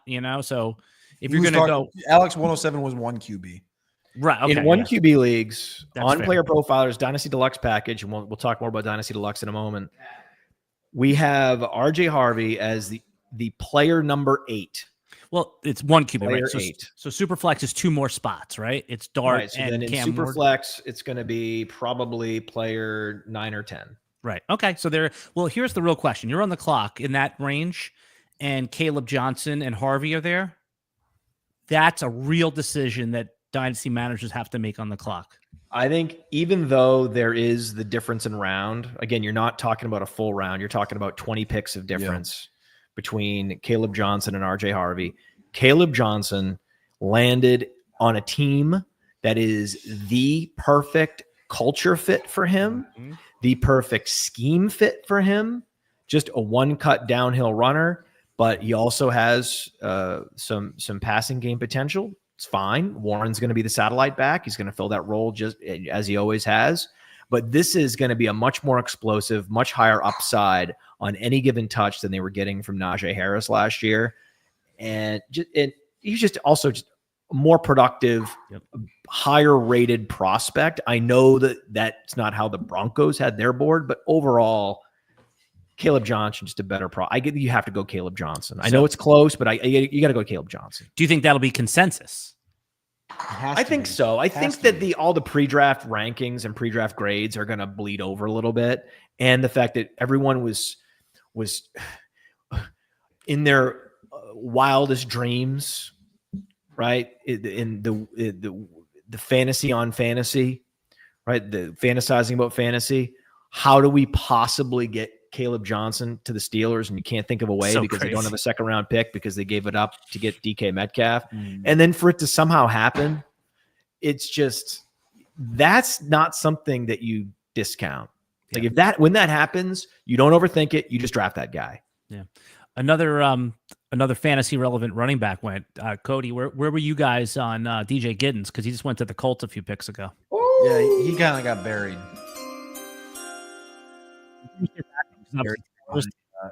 Taylor. Yeah. The backup. I hate it. I think he's interesting though. This is again, what are you going to do in the 4th round? You're going to be drafting a wide receiver that's going to produce absolutely nothing and be a taxi squad. This is Podfather 101 roster clogger for the next 2 years, or do you want to take a guy who's an injury away from being like a free square running back in fantasy? Yeah, no, this is the Podfather edict. This is in the late third, the early 4th round. You don't take those like receiver, like the Jaden Royals. You take DJ Giddens. Or actually, you know what? Let's put you to the test here. I think Cody, this is perfect. Royals or Giddens, and if it's like 310. Oh, I'm going Giddens all the way. Absolutely, Giddens. Royals or Giddens? Yeah, receiver. Again, this is my methodology. You can follow it if you want. You don't have to follow it, but that one is a bit tricky, Alan. I know, that's why I asked because we don't know exactly what's going to happen with your draft is today. The top receivers on the Chiefs are both up in the air with their availability. So if the availability of those other receivers in the depth chart was a little more certain, this would be a much easier question. But the fact that we're even having this conversation is what you need to know. Yeah. That's what you need. That this is absolutely a conversation. And this is my favorite type of guy, because it's like, oh, why am I drafting Tyrone Tracy? He's going to be parked behind Devin Singletary. Or why am I drafting? That was the whole rationale to draft, say, Blake Corum. This is all good process. Bucky. It's just that last year, one of the running backs in the top 24 missed more than 3 games. That's a once a generation health for the entire running back class in 2024. We're not going to have that again. We're not going to have that kind of variance with health. We're absolutely going to have more injuries this year, and that's why you're going to want players like DJ Giddens, who is probably, we look at the depth chart in the Colts, I think it's a clear shot for him to be the number 2, right? Khalil Herbert, Tyler Goodson, and Salvan Ahmed. So it's Herbert and Goodson right now with the backups. There's an argument to be made that because the upside when these guys hit, if they get an opportunity with another Jonathan Taylor ankle injury, that their upside is so much higher because they would be thrust into what could be a primary back role, that they're even more valuable than these guys that are going to these like a Jaden Blue going to become a specialist in a particular backfield. You'd rather have the guy that's not going to get any immediate carries or touches, but the contingent upside is so much higher for a guy like Giddens. Yeah. Tight ends, where are you guys drafting them in 1.75 premium? So significant, but not a double premium, because are they going in the first round in our Superflex rookie drafts? Because there's a lot of pushback on where they should go. I've seen them go everywhere from 107 to 207 in early mock drafts. I have no reason to draft any of these tight ends. I think Arroyo's interesting. I meant the Arroyo goes first to a team rounders that does not have many receiving options available. I think there is a world where he finishes as the number 1 tight end producer just because Loveland and Warren, they drew the worst card in the deck. I mean, bricks. Those were just brick landing spots. I mean, I was the donkey then that's going to take them. I mean, why Loveland? You get top 10 draft capital. You're in a tight end premium league. You're sitting there at 110, 111. You're not sure what to do. All the running backs you like are taken. Yeah, maybe they'll go with the 1-2 turn. Cody, where are you taking these the first round tight ends? In 1.75 premium? Yeah, something significant. I generally fade the tight end almost completely into like the end of the second, early third before I think about tight end. So, I do think you'll have people that are still on the Warren and Indy, Loveland, Chicago. Their top 15 picks. They should go super high. They should be first round picks. To me, I'm not touching them in the first round. All right. So I don't. That's Well, my process. He's so talking super premium though, and super. All right, premium, I don't care. Go 1-5. Go 1-5. I think the argument here is Loveland really does not have a reasonable path for the foreseeable future. Where are the targets going to come from? They have to move on from Cole Kmet. He's a proper two-way tight end who's been productive. And now you got three guys that are going to be there for at least the next 4 years in Rome, DJ, and Luther. Yeah, and now they have Luther Burden, who's going to be getting some targets, some slot targets, some flanker targets. This is Ben Johnson's first pick of his Dunze, arguably top 20 talents at the wide receiver position. You have a quarterback that hasn't proven that he is a viable long-term NFL starter yet. It could happen. I hope it happens. Probably happens. Right, it probably happens. And I think he's going to clip his fingernails, and I think he's going to get out there, and I think he's going to grip the football, and I think he's going to do great. But we haven't seen it yet. So there's a lot of unknowns. And so there's a lot of contingencies that have to fall into place perfectly as you're stepping stoning your way out into the deep water with Loveland. Mm-hmm. It's a little easier to see, Tyler Warren comes in. He's already one of their best receivers because they have good, not great receivers across the board in Indianapolis. Then they go and they just relegate and move on finally permanently from Anthony Richardson. Now it's Daniel Jones. Now he's like Daniel Jones, third or fourth best option. Their defense isn't very good. They're throwing a lot. You could see I can see a path for Tyler Warren paying off. And so I think it would be hard for me to pass on Tyler Warren at the end of the first round in one of these. But Loveland, it's just so hard to see how he produces in year one. And I know I can just trade for him. Why am I even, I don't want to chase the ghost of Brock Bowers. I'm not here to do that. Yeah, but I mean, this is Ben Johnson's first pick, right? Like in his Chicago, this is the guy he wanted to. He's not worried about Cole Kmet. I know they extended him and all that. And you also said something I thought was interesting. It's not about him being worried. It's about how the NFL works. That you have an incumbent who has an all-down skill set. And you need to find snaps and targets for a guy who is at best the fourth receiver, right? If you were just ranking the receiver's ability to separate and squeeze footballs, he would be fourth on that team. Yeah. Now you said something interesting here. I don't want to tangent too much, but you said Rome Odunze, top 20 wide receiver. Would you rather have Rome Odunze or Tet McMillan in Dynasty fantasy football? Oh man, that's a good question. I think we have them adjacent in the rankings. I think I just talked to Evan this morning, and they're shaking out to be adjacent in the rankings. Can you take Rome Odunze and get the 105 for him? I want more than that. I would probably go Odunze because there's a little more upside with Caleb. Well, you just said Bryce Young. You just said that it's crowded there. Guy. That's what I'm testing right now. Do you really think it's crowded? Like you think Rome Odunze is going to be, or are they all going to have 650 yards? You know, I mean, if it's crowded I think that Odunze and Moore are going to pull away. That Target's going to consolidate around those two guys because they're both virtuoso, just type wide receivers. The ceiling's only so high. I know, but this is why I don't want anything to do with Burden. This is why I'm not interested in Loveland. I mean, until they trade DJ Moore, what are we talking about here? I don't think they're trading him. They just gave him that big contract. Why did Sam Laporta become a thing 2 years ago? Right. Because they didn't have any receivers left. He was all they had healthy, right? There was St. Brown was playing through a high ankle sprain. He had no business being on the field with. And they had who? They had Josh Reynolds, Tim Patrick. That was the reason why Laporta was a thing, and then he disappeared when they added options. And the options in Detroit Jamison Williams, he's nothing close to Rome Odunze. So what are we talking about here? Yeah, what are you trying to accomplish drafting Colston Loveland in any format? You're trying to fulfill that Brock Bowers light. This is what I'm saying. Yeah, I mean, it's just hopium. That's what it is. Hopium. Yeah. And by the way, there is that common narrative that Sam Laporta disappeared last year down the stretch, guys. Like someone told me this. They said, take a look at that game log for Sam Laporta.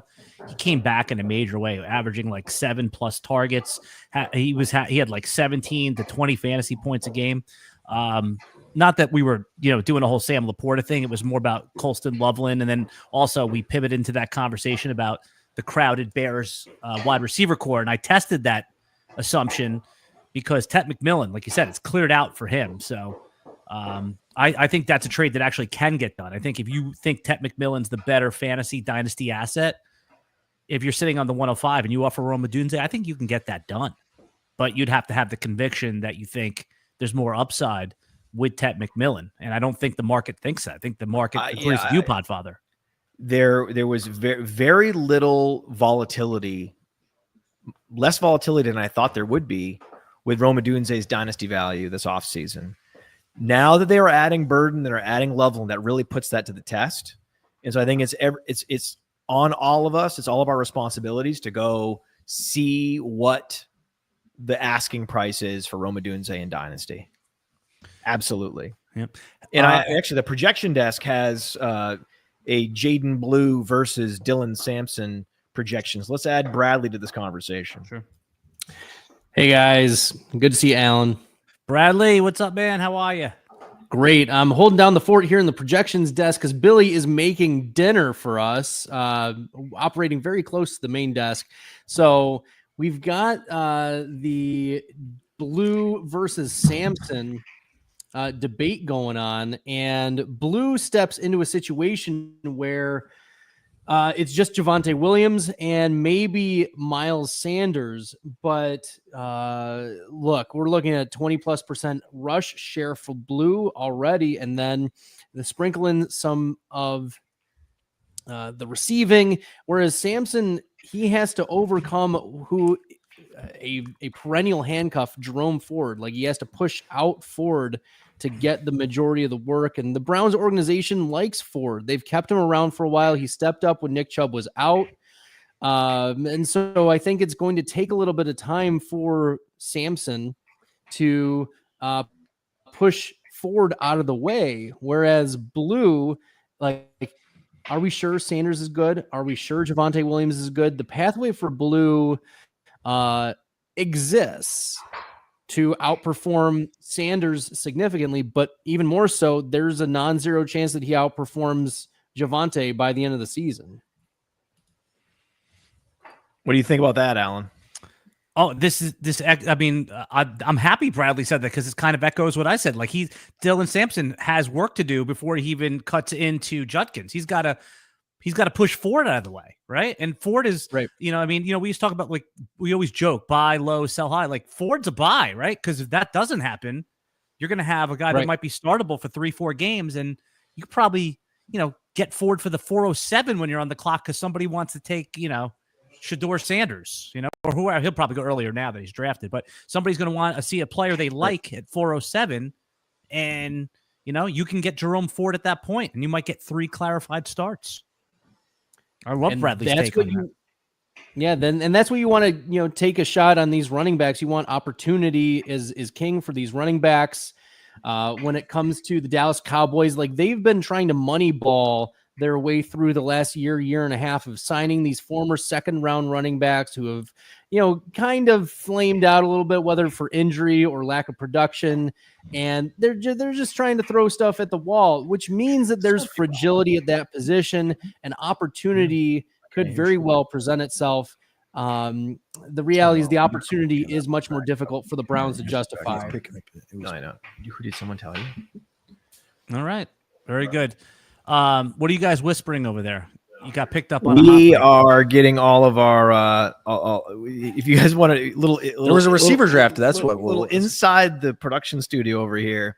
A across from us here, we have Billy Muzio making chili, Slicing onions, and it is sizzling. And so one of the mics was picking up that noise. Other mics might be picking up, but it doesn't matter. This is what it is. Like this is why you tune in to this particular broadcast. You're not tuning in to the $1 billion facility and production value broadcast here. This is something that we're putting together on the fly, the mobile studio, totally DIY. And actually, I think we could be pretty proud of this broadcast. Have you been watching it, Alan? Have you been Oh yeah. what we've been putting together? I've had it on the entire time. Like Cap. So I have Cap. like 3 or 4. I was in charge of monitoring day one, seeing what everybody was doing. Cause I had like 4 or 5 different computers, and I was watching and monitoring all of them, and everything from what's it called? The guy Ray had his on, you guys had yours on. I was watching Sigmund Bloom and Football Guys. RotoWire was doing one.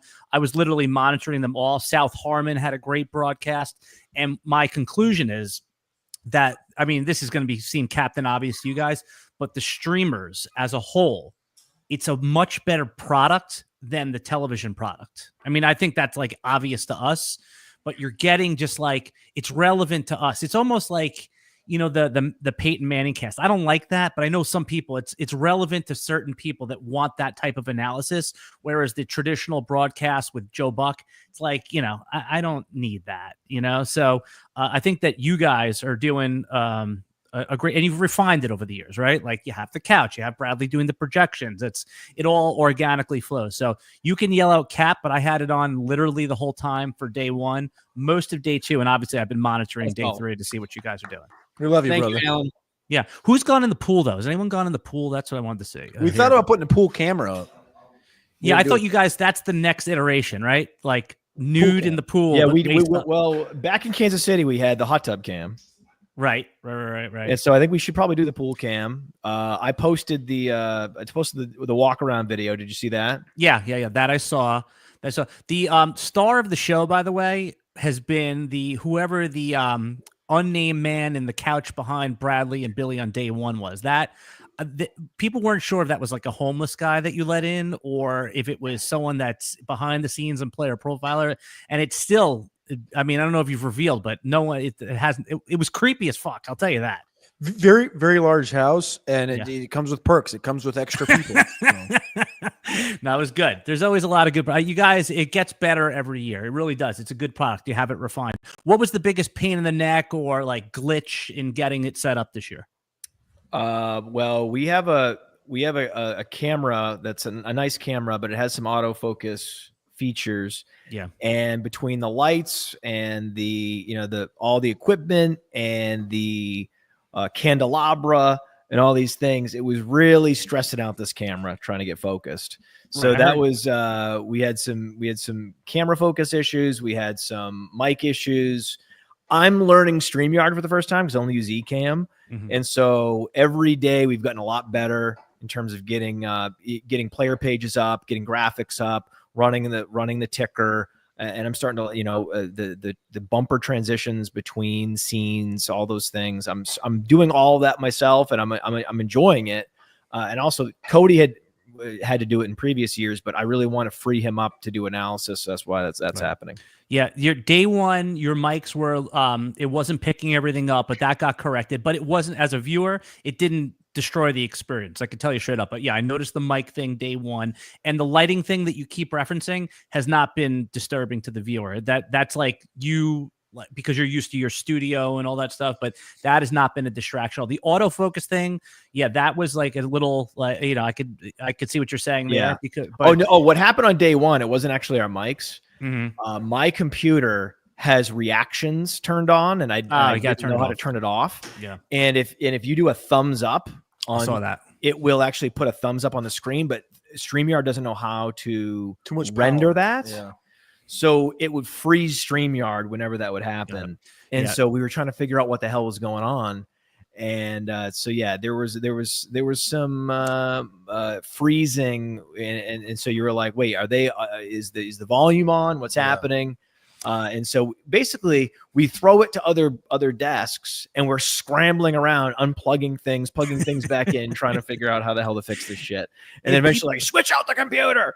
But you don't see that. If That's people, it. We throw it to the projection desk, Bradley and Billy are giving the fantasy relevant information, and we're out here scrambling, swapping out equipment and all these things. But that's something we did test it. It's not like we do the work of testing everything, but no one tested putting a thumbs up or whatever it was, having the computer generated reaction render on the screen.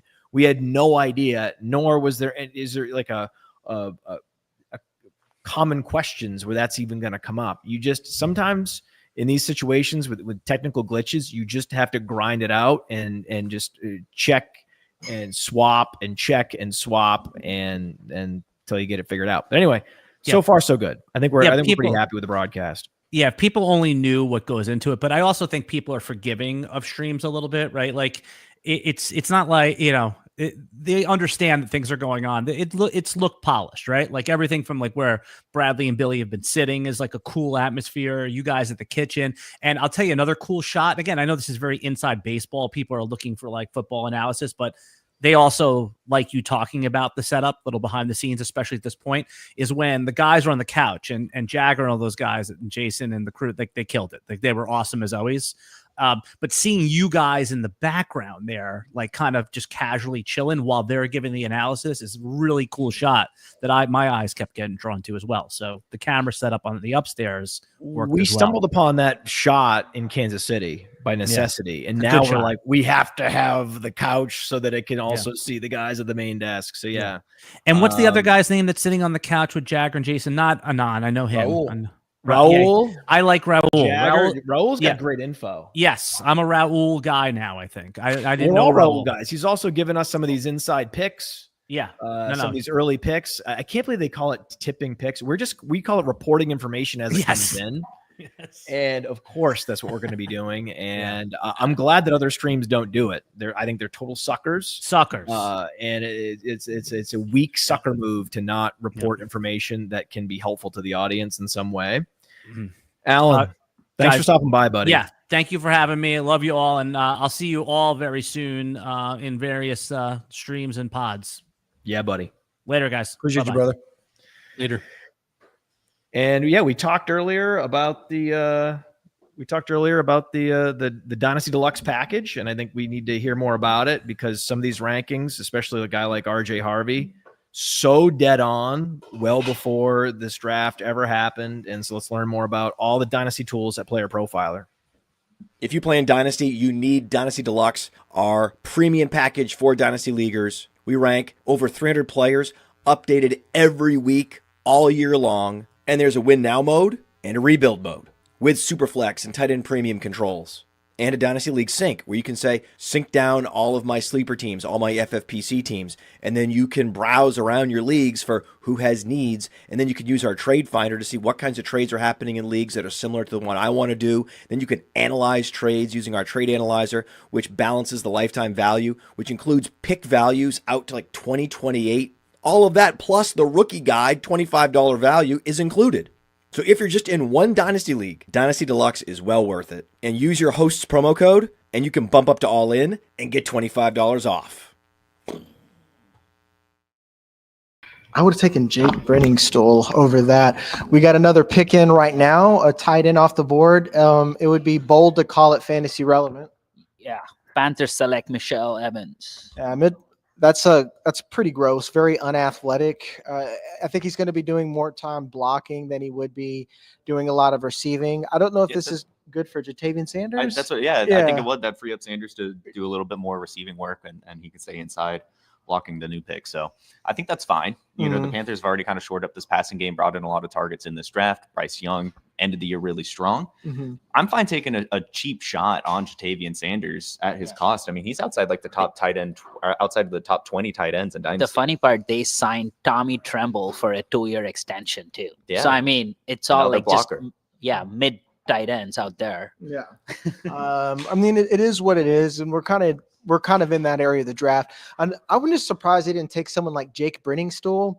who does have a little bit more receiving upside. I know I keep making Dalton Schultz comps, but it's more I'm talking about these tight ends that aren't going to do a lot after the catch, but they do have reliable hands and they'll fall down. Not so. The other type of thing that can be a roster clogger or plug, but not so much a difference maker. And I mean that for both fantasy and a lot of teams. Some of these players are still on the board. I hate to bring up Damian Martinez again. A nice Peebles is another defensive tackle that's interesting for some of these teams. Really, with the exception of the few teams that are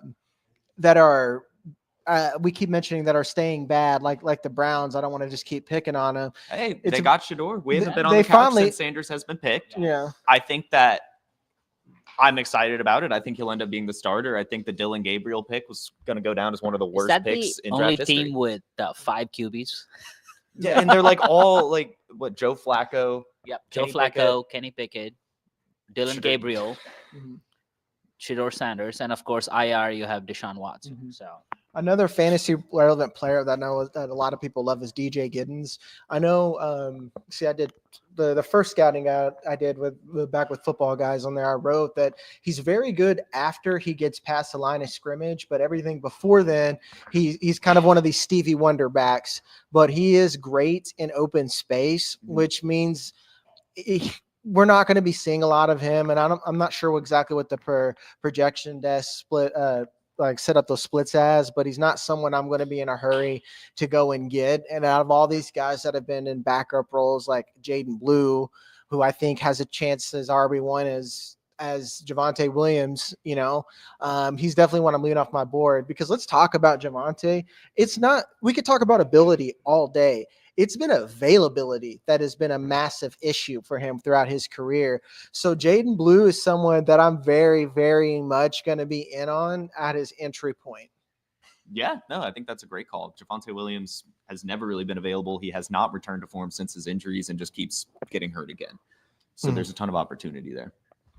Isaiah Bond is still available. Yes. Yeah. That is. I mean, that's kind of what happens when you tell the world that you're going to break the 40 record and then runs like literally 4.5. He runs 4.5. 4.39. 4.39. Still fast, but like you can't say you're going to break 4.2 and run that fast. Yeah. Especially when Matthew Golden just totally upshows you that like later. And you'll have to ask our Texas analyst what's going on there. Like, I mean, it's. Oh, okay. So we got off the field issues. So allegedly, we could have someone who can find a nice landing spot, and some of these other teams that could use depth, like the Patriots. I even think the Giants could use more receiver depth. Could get an interesting player, because he's someone that I've really liked. Seattle needs wide receivers. I mean, any team arguably in today's NFL could use some more wide receiver depth. At this point in the draft, we can't really get too excited about anyone. But do we have a pick? Jason, no. Quick vibe check plus pick. So the Steelers pick D tackle Yaya Black. I mean, he's rotational. He's filling in. Anon, since you just hop back on here, I'm going to give you a non-stupid question on here. We're talking about the Cowboys backfield. It's not always just about ability for Javonte Williams. It's availability on here. Would that alone put Jaden Blue even in second-round territory for Superflex? Are these tight ends and other positions still going to push him down in the third round?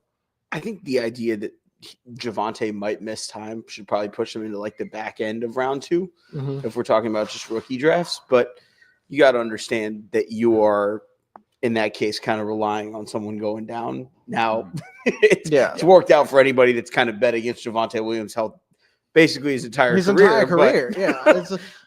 Like, I feel like players just like, well, statistically, there's no such thing as injury prone until it is. You're like, maybe he's just made of glass. I just, and I think with Javonte, he's on glass watch for sure. Okay. This is probably a bad comparison, but McCaffrey was the same way.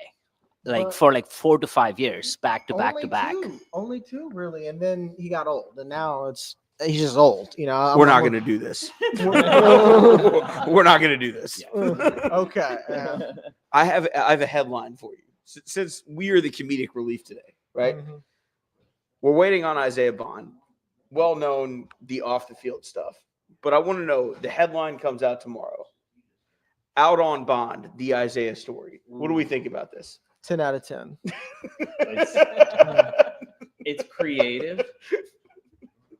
It depends if he gets drafted or not. That headline can mean a lot of different things. There you go. Yes. Kansas City, we're looking at you, y'all. Speaking of, they're being the Eagles towards the back end here, where it's like the Jeffrey Bassa thing. That's so good, and that's when you think about Nick Bolton and a lot of his a lot of what he lacks is in the passing game. You got an early down back, and then when you get in these passing situations, you can see a package where Jeffrey Bassa gets a lot of work. And again, giving a shout out to a lot of our IDP community, Jeffrey Bassa is someone that I'm going to be thinking about picking up. I know that we just had our IDP rookie guide. I'm interested in seeing what the boys wrote in there. But these off-ball linebackers who can cover the field and cover the pass, they're the type of players that rack up points for you. So very, very interesting here. The Pittsburgh Steelers, I love it. They're building an amazing car, but that car has no engine and no driver. Mason Rudolph is surrounded by so much talent. Guys, the Chargers picked tight end Orande Godson from Syracuse. His dad was a good football player. This is an interesting fit because they have a need. Where I worry is they like to run the ball a lot, and Orande Gadsden hasn't developed those chops yet. He is a mismatch nightmare. I can see the fit on passing downs, but realistically, you have a young Mike Gesicki, so he's not someone I'm just going to be all in for.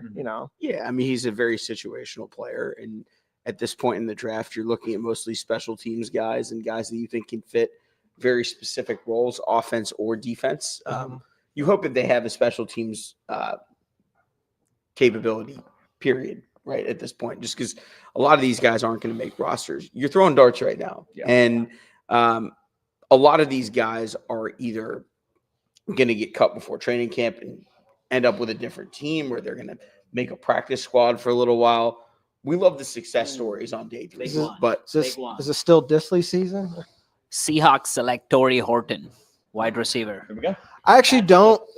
I've watched a lot of Torrey Horton covering Colorado State. Go Rams. His biggest problem was Braden Fowler Nicolosi had terrible accuracy and decision-making, albeit a big arm. What's fascinating is his size to athleticism combo. They used him in every way possible, like you would use some of these smaller guys like Jaden Reed, and he was good as a punt returner. So he's very gadgety. I'm not telling you to go out and trade all your picks to go get Torrey Horton, but this is incredibly interesting when you think about the opportunity that the Seahawks have and what he can do differently of Cooper Kupp and JSN. So he was one of the few NFL talents on that roster that just for sure deserved to be drafted, and he got injured towards the tail half of the season. So very excited for Torrey Horton. Go Rams. I mean, that it's a really fun fit. It's another great player for Jalen Milroe to throw the ball 4 yards away from.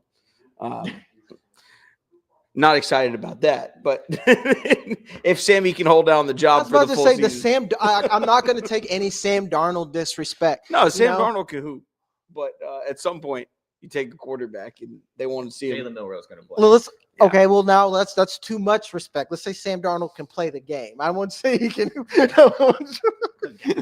Yeah. They'll be Millie rocking in Seattle at some point this year. That's all I'm saying. With Torrey Horton coming into town, rest in peace to Jake Bobo. No, I'm just kidding. I guess. I know. That's why it's so. Yeah, exactly. No, like you mentioned, he does fit perfectly on this offense, and has wide receiver 2 potential. Really, I mean, Cooper Kupp. You say the same thing about Javonte Williams being unavailable. Cooper Kupp, the last 2 seasons now, has not been available. Definitely in the twilight of his career. It's going to take some time for him, and they'll probably end up drafting a high-end wide receiver next year. But there's some opportunity this season. You're going to be able to get him at a discount. I don't mind taking some Horton shots 3rd, 4th round of my rookie drafts. I'm actually kind of excited about it. Yeah, I was about to say 4th round for sure. I'm like the rookie drafts just started. How they're going to shake out. We still got a couple of running backs that are available on the board. We got another pick off the board. Jackson Slater. Jackson Slater goes to Titans. And another one, Eagles select their backup center, Drew Kendall from Boston College. Small Actually, school guards and centers. That is where you make your money on day 3. Yeah. You love to see it. You love to see it. So one more time, one last rapid fire question before we go. Anand, who do you think's had the best draft so far? It's not the Browns and the Bengals. That's for damn sure. Okay, Ohio's in shambles. Give me a good one. I do love what the Bills have done so far. Mm-hmm. I think that every pick that they've had that's come down to where that player is ranked on big boards relative to where they got him. Mm-hmm. They're just taking value over and over again. And then the Eagles, duh. Mm-hmm. I mean, in Howie we trust. Yeah. Jason, before you say goodbye to the crowd and you leave us forever and we send it to the main desk. Yeah, I mean, I honestly thank you for that thought. No, I'm just kidding.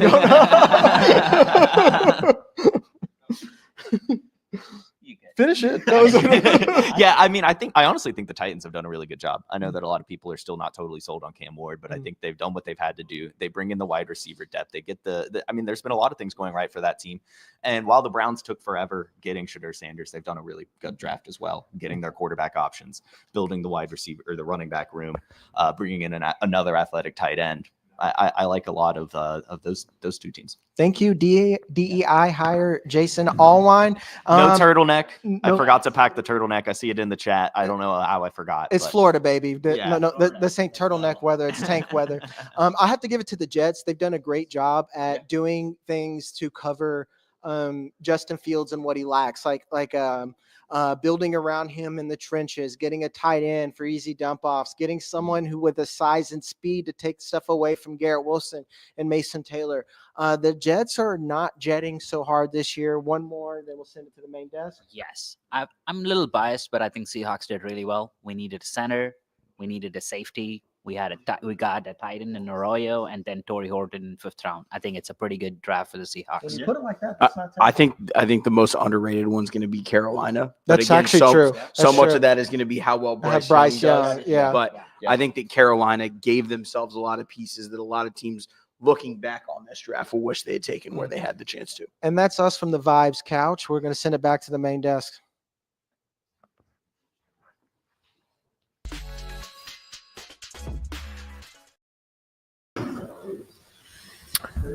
We're back. We are. We got some wide receivers to talk about. I saw Torrey Horton get drafted. Torrey Horton from Colorado State, man. This is a guy, when you just look at him on the surface a year ago, a guy that I thought should have came out. Spent a couple seasons at Nevada, goes to Colorado State, plays with his quarterback, Braden Fowler-Nicolosi, and had the opportunity to come out last year and was offered a substantial NIL package to go to Kansas State and play in the Power 5 and didn't do it and stayed at Colorado State and actually had a good start to the season before he got injured, had a knee injury, had surgery, recovered from it, came back and ran the low 4.4s. Everything through the pre-draft process to me for Torrey Horton was kind of checking boxes that needed to be clarified, I guess, on his profile. Where when you looked at the profile unofficially, right, on the websites and stuff, it was like 6'3", 180 pounds. You're thinking to yourself, gosh, this guy's going to run low 4.5s, and he's a string bean, a long string bean like a Jerome Simpson type, and he comes in at 6'2", and he's 196 pounds, and he runs a 4.4. And you're like, all right, multiple 1,000-yard seasons in a air raid offense. I was thinking late second, early third, and we go all the way down to the 5th round now. The matchup with Seattle is what's alluring to me, because when you look at what Seattle has and JSN and Cooper Kupp, everybody knows that, right? But outside, it's Marquez Valdes-Scantling. This was the best spot. They needed this player so badly, and they got him. This is exactly what they needed. Draft capital, man. This is just all this interior. You have Aomanor. No, not you have the tight end. Oh gosh, I'm drawing a blank now. Arroyo. Why am I? Arroyo. It starts with A. Arroyo. Yeah. Yes. Arroyo, not Aomanor. Oh my God. So they got Arroyo and Arroyo. Yep. Arroyo. That's a tough one. Arroyo. Okay, so you got Arroyo. They got a yo-yo and JSN and the corpse of Cooper Kupp. And what else? I love that. I mean, kind of love it for Horton. This is what they need. I think he's just gamer too. I wonder if some of this, and again, we usually don't figure this out for the later guys until something comes out officially on it, but we generally hear it for the guys that are first and second round conversations. And it's like, yeah, there's a big red flag, that an injury reboot. They had to go back and double test and things like this. And the thing I thought, I just kind of wrote it off, was like I said, he had knee injury, had knee surgery, and then came back and ran a 4.4 at the combine. I was like, oh,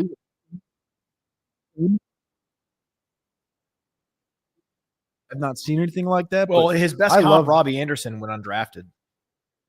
I do not love that comp. Robbie Anderson had some seasons. Yeah, but Robbie Anderson was very fantasy relevant for an extended period of time. can I tell you who my comp was? Go ahead. Josh Reynolds, who was actually really, really good at Texas A&M following Mike Evans. Wasn't Okay. elite, right? But he was Right. really good and kind of like a longer, quicker receiver. Reynolds wasn't as fast as Horton was. Okay.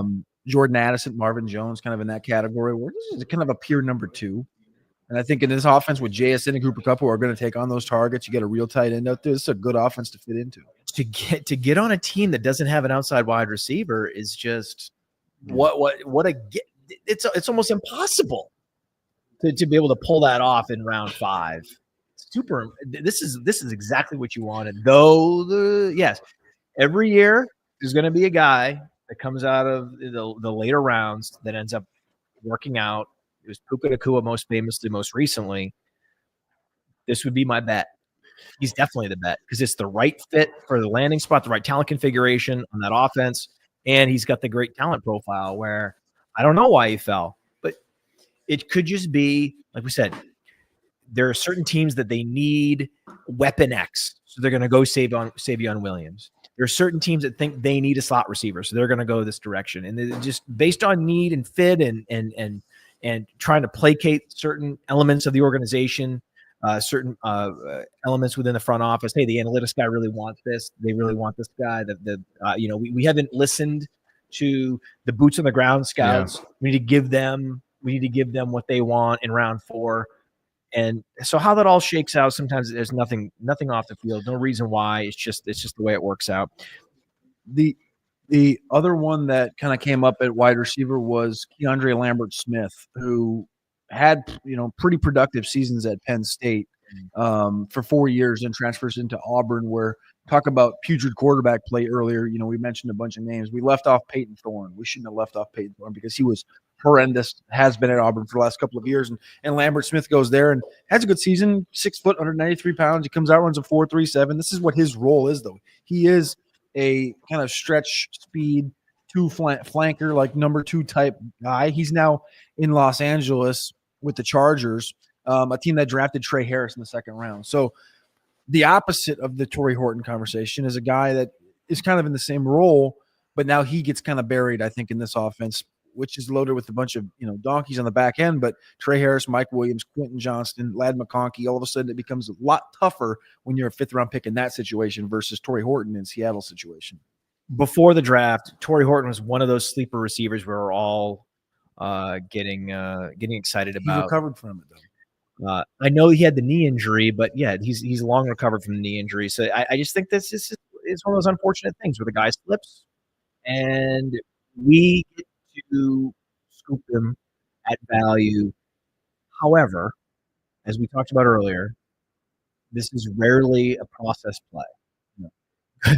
Drafting a Torrey Horton when you could draft a running back, any of the running backs that have been drafted, probably a mistake, even though it's really easy to figure out a way to like a guy with multiple 1,000-yard seasons and a nice athletic profile who is the perfect skill match for his team. This has banana in the tailpipe in rookie drafts. That's the potential there. So I would acknowledge that this is a fun player, and if you have a lot of extra picks, go ahead and push the button on him in 3rd, 4th round. Yeah, ideally 4th round. But if there's any kind of running back with any kind of potential role juice in year 1, you can never justify taking a 5th round wide receiver over a running back in that situation. So we're working on the Dynasty cheat sheet over at Rosterwatch right now, and Alex, who cowardly got off the screen because he's scared of talking about players that he likes, like Xavier Restrepo, who hasn't won off the board yet. He's over there plugging away. He put Torrey Horton ahead of Ty Felton in the cheat sheet for the rookie Dynasty. Agree or disagree? I mean, I get it. Like, this is all those reasons why you're trying to figure out, okay, Felton, Horton. Which of these, Savion. Savion, which of these guys am I? You have to rank them. Yeah. Even though we're not drafting them, you have to rank them. How about So I vis-a-vis get the it. running backs? How about vis-a-vis like the Giddens and Jordan James conversation? Because that's the bottom of the tier for running backs right now that have been drafted. It's kind of like Woody Marks, Jordan James, DJ Giddens, and then like cross positionally. Should those guys be below the Torrey Horton, Ty Felton run? Because it's they're Giddens, you could say, is the next guy up, but I think Khalil Herbert's probably that on day one. Jordan James is the third guy up in San Francisco behind Correndo and McCaffrey, even though we know McCaffrey's got his stuff. Woody Marks is the pass-catching satellite back. I think you can tell yourself that story. But yeah, I like all those Would guys. you take Torrey Horton and Ty Felton over Jordan James and DJ Giddens? No. You take the running back bucket. I want DJ Giddens. Okay. Like I said, I want a guy who has a clear path to being the heir apparent to the plug and play option behind Jonathan Taylor. I think that's fair. Jason's dipping out. Jason, good to see you. See you, Jay. Bye. All right, buddy. Thanks for the house. For the rest of the show. Safe travels. This is we're coming down to the end of round 5. Do you agree with me with DJ Giddens? Yeah, no, I think DJ Giddens is a good back. Yeah, you could. I didn't say he was a great back. I think he's a good back. We talked yesterday about chronic injuries. Isn't it true that Jonathan Taylor has a chronic ankle problem? I'm not going to go that far. I think his ankle is chronic. I think most people would consider it chronic, if not degenerative. Well, if it was chronic or degenerative, you would see the Colts make I think you would have saw them make an alpha play for running back in the first, second, or third round. We looked at the depth chart. We looked at this running back depth chart. It's Herbert and Trey Sermon and Tyler Goodson, and it's going to be very straightforward for DJ Giddens to supplant all of those guys right away. I don't think Sermon's there, but in any case, I think Giddens is good enough. But again, like I said, I don't think it's. I think both things can be true. Giddens can be a good number 2 back if he can beat out Khalil Herbert, but Jonathan Taylor's also the alpha back. Like it's just how Indianapolis is building this thing. I think we disagree with it, but I also think that Chris Ballard is much more in the avenue of like, all right, if Jonathan Taylor goes down, I'm going to go out and give Leonard Fournette $800,000. Right. No, but of all the guys, of all these, we'll call them fringier wide receivers, right? The guys that are below the Iowa State guys. Even though I know Noel went 3rd round, I don't consider him fringy. Yeah, okay? Agreed. I don't consider him fringy. Royals has to be the one guy with the max upside, given the off the field concerns from multiple receivers in that Kansas City starting lineup. Royals would be the one guy. If I'm going to make an exception, I'm going to vault one of these guys up there from those lower tiers pre-draft. It's got to have to be Royals. I think I agree. I mean, I love Royals. Royals has the dynamism. Like I said, he fits the archetype that we love, which is the 5'10" to 6 foot, 195 pounds to 210 pounds. He fits the, we love Anthony Miller coming out with the 10-inch mitts. Jalen Royals did it all. He had an injury this last year at Utah State. I mean, let's be honest, he could have stayed and probably took an NIL deal and did the same thing that Torrey Horton was offered $600K to go to Kansas State or whatever. Like Jalen Royals could have done the same damn thing. When you plug him again, the Kansas City Chiefs thing we can come back to, where it's continued like, well, Rashee Rice or Xavier Worthy could both face suspensions. Well, how about the fact that it's just the Patrick Mahomes offense, period. Like that's part of it as well. And Hollywood Brown hasn't stayed healthy. Like it's a receiver room that you love to be in it, but there's a lot of turmoil and dysfunction. And how many times do we see Justin Watson have good weeks and like in the playoffs get opportunities? And it's like Jalen Royals is significantly better in that situation.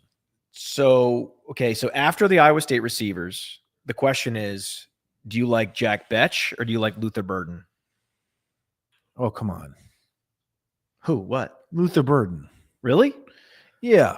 Betch has a much clearer path to targets. Sure he does, but he still has to compete with Jacoby Myers and Brock Bowers, and Ashton Genty's going to have 300 touches.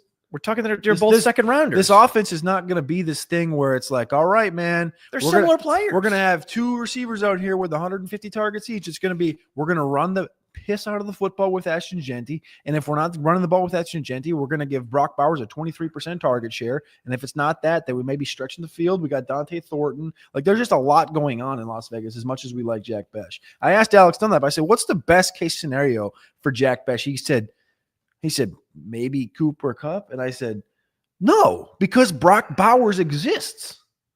And Cooper Kupp never had a Genty in the backfield. I feel like we've been talking about how Luther Burden's buried on a loop this entire show. So I'm not going to go over it again. I feel like we have talked how the gauntlet that Luther Burden's going to have to run in order just to get a target. Here's the thing, though. I think that's wrong because you have your starters in Rome and DJ Moore. And DJ Moore just signed a 4-year deal, way over $100 million. Rome, second-year guy, going to be there for 3-4 more years. Stud. Right? You have your Colston Loveland, who's going to be there for 3-4 more years. He's your fat Keenan Allen from last year, from training camp. It was like 240-pound Keenan Allen. Well, what's a 6'3", 240-pound Keenan Allen? That's a Colston Loveland. It's much better, right? But is he fat or is he muscly? Does he have muscles? Who, Colston Loveland? Colston Loveland. Is he a softie? He's in the middle. Somewhere in the He's middle. a little soft. Yeah, but the theory is like he's going to be they're going to let Cole Kmet walk after his contract expires in 2 years. Colston Loveland's going to be the tight end. You're still going to have 3 wide receiver sets with DJ Moore, Luther Burden, and Rome Odunze. It's not like Rome's just going to – they didn't draft Luther Burden just to say, hey, Luther, come, just stand on the sideline, and when DJ runs a route, just walk behind him. And, like, if he ever falls, catch him.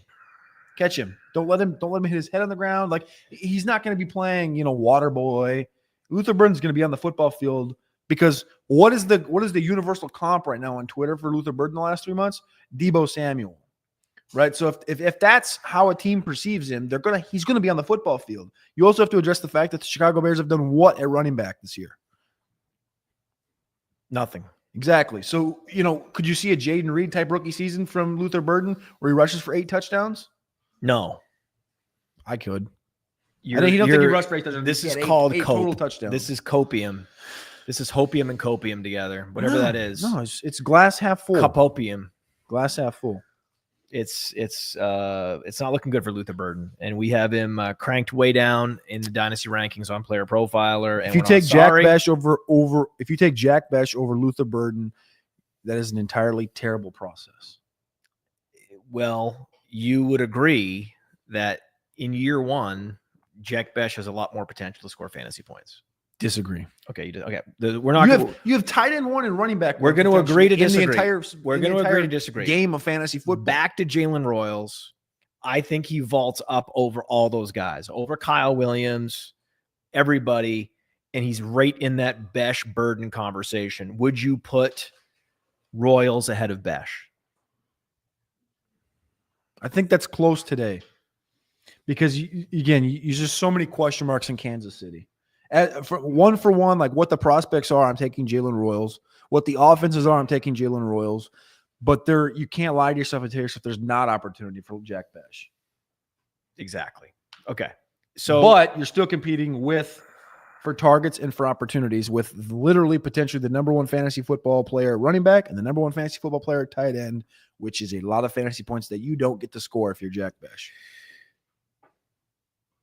So when I was putting together the big board, we had a top 100 list, and I had a player named Carson Vinson way up. He was a total stud at the Senior Bowl. Theo loved him. I loved him. But we had a real talk conversation, and you said that, out of Alabama A&M, there's no way this guy is going in the top 100, and you're just burning a slot in the top 100. You shouldn't be doing that. And I ended up finishing 4th, tied for 4th with many others, including Mel Kiper. Childhood hero Mel Kiper. My first time doing this. We're tied. Sounds good. And one of the reasons why is I left a guy like Carson Vinson out. Though if I were doing my own big board with my own team, I would absolutely have had Carson Vinson way up there. The guy's a total beast. So let's talk about a player who's 6'7", 215, 315. 215, he wouldn't be drafted. It's 315. from Alabama A&M. Bad man Bulldog to the day he dies. Let's just talk about it. This guy goes 4th round, but I mean, how does that happen, man? It's in going to a team like Baltimore. These teams like Baltimore luck box these prospects year in, year out, where you can no longer say it's luck. You can't say it's luck anymore. If Baltimore does this every year, how do they do it? This isn't luck. This is just called process. It's unbelievable. And he's a guy that in January, right after the Senior Bowl, I did a mock draft and I put Carson Vincent at 32 to the Eagles. And it was completely cockamamie and a maniacal decision to do so. But I did it because I wanted Vincent's name to be out there. I said, there's no reason this guy's not getting talked about in a light tackle class. Right. And I come back the next round. I did a 2-round mock. I put him at 64 because it was the purpose of, it's not the purpose of the idea of like, he should be a 1st-round pick or he should be a 2nd-round pick. It's the process that this tackle for some reason is not being looked at. Like you said, 6'7", 314 pounds. The guy's 23 years old. He had opportunities to leave Alabama A&M and HBCU and to go to the Division I Power 5 level and take a paycheck, right? He didn't do it. He said, I said, why didn't you do it? Me and Alex talked to him at the Senior Bowl. He goes, I'm a bad man Bulldog to the day I die. I was going to play at Alabama A&M all the way through. And what did he do? He got the invitation to go down to the Senior Bowl, and he played against a bunch of guys that have been drafted so far. Savion Jones from LSU. Cal Kennard from South Carolina. Prince of Humana from Ole Miss. Baron Sorrell from Texas. Shamar Stewart from Texas A&M. Shamar Stewart. What do all these guys have in common? SEC. Some of them 1st-round picks. Yes, he has some things that need to be fixed. Yes, he struggles at times to bend. Yes, he struggles at times because he gets overextended on the outside on inside moves. Those are things that can be coached up and fixed. What can't be coached up and fixed is the fact that he's 6'7", 314 pounds. And if you ever watch an offensive lineman get up after being on the ground, Takes a while. It's like a 4-step process, right? This guy, the one thing that like really, this is really stupid little stuff here, but like I'm sitting there in the stands and you're watching this guy and snap after snap after snap, he, takes a guy to the ground, he gets up and he's, cranking the middle finger up at him and he's like just talking smack to the defense, right? But he's like on the ground. And if you've ever watched a big dude get up, it's not this easy. He pops up off the ground like from his belly. You know how you push off? Yeah. And all of a sudden you're quick enough. Your feet work quick enough that they can just boom. You're just up. You're up. Yeah. You know what I'm saying? Yeah, You visualize what I'm saying? Yeah, I get it. Yeah. He did this multiple times. He's a pure athlete at 6'7", 314 pounds to play left tackle. This guy's going to come in there. And this is a joke, right? This is like a, what do they go? Hyperbole when you like over exaggerate a little bit. I go, Alex, I said, if anybody is going to be a Jonathan Ogden, this dude is going to be Jonathan Ogden. I'm telling you, right? Like, this is a ridiculous And he statement. goes to Baltimore. One of the greatest left tackles of all time. I go, this dude, I'm telling you right now, this is dumb. And he goes to Baltimore, and he's going to sit behind Ronnie Stanley for a year. Oh, and people are going to go, where'd they get this left tackle in the 5th round? And we're going to go, Alabama A&M. I have The guy that shouldn't projected have been in the rounds 5th round. on our big board. I have projected rounds. Look at the round I haven't projected to. The 5th round. I'm telling you, man. That's why when the pick came in and it was and the couch was we mentioned him, I was like, please, no, guys.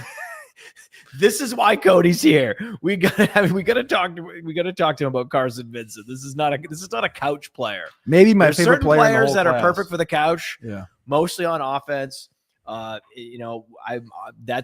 so glad we had the couch to break down and keep the Shedeur Sanders commentary rolling. But when it comes to guys like Carson Vincent, that's why you have the analysis desk. You know, another one that I liked that came just a couple of picks after that was the Miami Dolphins. They went D tackle again. So in round 1, they took Kenneth Grant from Michigan, the defensive tackle that played with Mason Graham. In the 5th round, they went Jordan Phillips, who's about 6'1", about 315, 320 pounds. This guy, I tell you, 143rd overall to the Miami Dolphins. Like I said, this guy has pizza pans, like 18-inch pizza pan, right? That you fill with dough and put your sauce on. Those his and hands? cheese. No, his quads. Were like this big. You watched him at the Shrine Bowl, and he just like thunk, and just sits there like it's just a stump that just can't move. Just thunk, and his legs are so strong. This guy's gonna. I mean, again, he's a 5th round pick, But it's the idea of you want to mold these guys from clay. That's what you want. You're looking for the potential. That's him and Kenneth Grant are nobody's running on the inside of the Dolphins. No, but that's the type of player that if you are a front office, that's what you need to be going for. You need to be going for guys that are coming from small schools, guys with sort of traits, technical flaws that can be coached, that can work at it. We talked about at running back, you have a guy like Chase Brown. He was very flawed. He was getting abused and laughed at the Senior Bowl in pass pro, dropping passes on the ground as a receiver, but he had the raw athleticism, the college production, and it's like he could grow into something. Take the upside shot. Don't take some plotter in the 5th round. Take the upside guy that's raw. That's the way to go in all these rounds, especially the rounds we're in now. It's 6th round, 7th round. That's where we're at right now. What about a guy, Deion Walker? Has he been drafted yet? Dude, Deion Walker. Don't even get me started on Deion Walker. This is another one that, just happened to be a Senior Bowl conversation. But before the Senior Bowl, when you go back a year ago right now, all the way too early mock drafts that did not have Ashton Genty in them, FYI, for those listening along that have heard the big names say, Ashton Genty's been in this conversation. He hasn't been in that conversation. You know who was in that conversation a year ago? Deion Walker was being mock drafted in the top 15 of drafts at 6'7", 331 pounds from Kentucky. This is a guy. How does he not go yet? He's got a lower back injury. So what? This is the point. Lower backs are scary. And I know they're scary. And just like ankle injuries are scary. Yeah. If you're the Golden State Warriors, you're really happy you drafted Stephon Curry. Stephon Curry. But when you're a defensive tackle and you're load bearing on every single snap, the lower back is definitely, I can see, and the guy's massive. So again, the level, what am I trying to say? Not his play level. His pad level is not always the best. And so when he gets beat from on the interior like that, he's a massive human being. But the problem is at the Senior Bowl, he looks like Calais Campbell. He's not put together quite as well from a maturity standpoint, from a overall musculature standpoint, but from a run defending standpoint and getting after the quarterback the previous 2 seasons before this year at Kentucky, excellent. That's why he was in the top 10, top 15 conversation. He falls to the 5th round to the Chargers. No, not to the Chargers. Bills. Wow. Next to Ed Oliver. Dude, this is what they needed. They got the Daquan Jones right now. They need this. They need defensive tackle. I think I texted our guy Nick Coder and I said, "Dude, that's the guy. If he can be healthy." And what's his name again? Deion Walker. So Deion Walker was drafted by the Bills in the 5th round. Yes. Love it. God, my big board's looking so good, man. They also drafted Landon Jackson, who we talked about yesterday, who's also 6'6", 6'7", 285 pounds. They're just drafting massive bodies right now, and they also took a 2nd-round defensive tackle in T.J. Saunders. I love the process for the Bills. At some point, we're gonna kick it back to the couch. We should probably have Alex on the couch.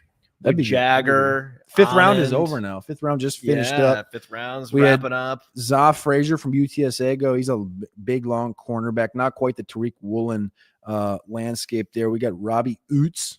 That's a great name to go to the Seattle Seahawks, a tight end from Alabama. Didn't have him on the big board. Round 6 just began with the Bills again, taking cornerback Dorian Strong. So we're at pick 177. We're going through 257. So the count is now down to 79 selections left in the 2025 NFL draft, and there's a lot of quarterbacks and running backs available. There's still a lot of running backs available, especially. And what we're going to do as this coverage rolls on is we're going to start going through some of these teams, and we're going to start going team by team, look at zoom out. Okay, what did this team address? What do their offense and defense look like going forward in 2025? And so that's going to be on the agenda as we hit round 6, round 7, and it is time to head over to the couch. Just waiting for Alex Dunlap to slide over there. In the meantime, Anand, Jagger, talk to us. While we're waiting on some of these more fantasy relevant players to come off the board, we still got plenty of running backs that are draftable in fantasy. Let's think about some of the guys that are already on teams and talk about some big winners around here. Specifically Justin Fields. I know, yeah, it's like I know you're an Ohio State guy. I know the NFL community, the fantasy community, sour on Justin Fields, but you have to feel really good about this. There was rumors that Jackson Dart may come in there, that they liked him. You got to feel like he's a big winner, and they've done a good job for him. Yeah, I think, when you talk about the Jets, one of the biggest problems that they've had is that they don't ever get out of their own way.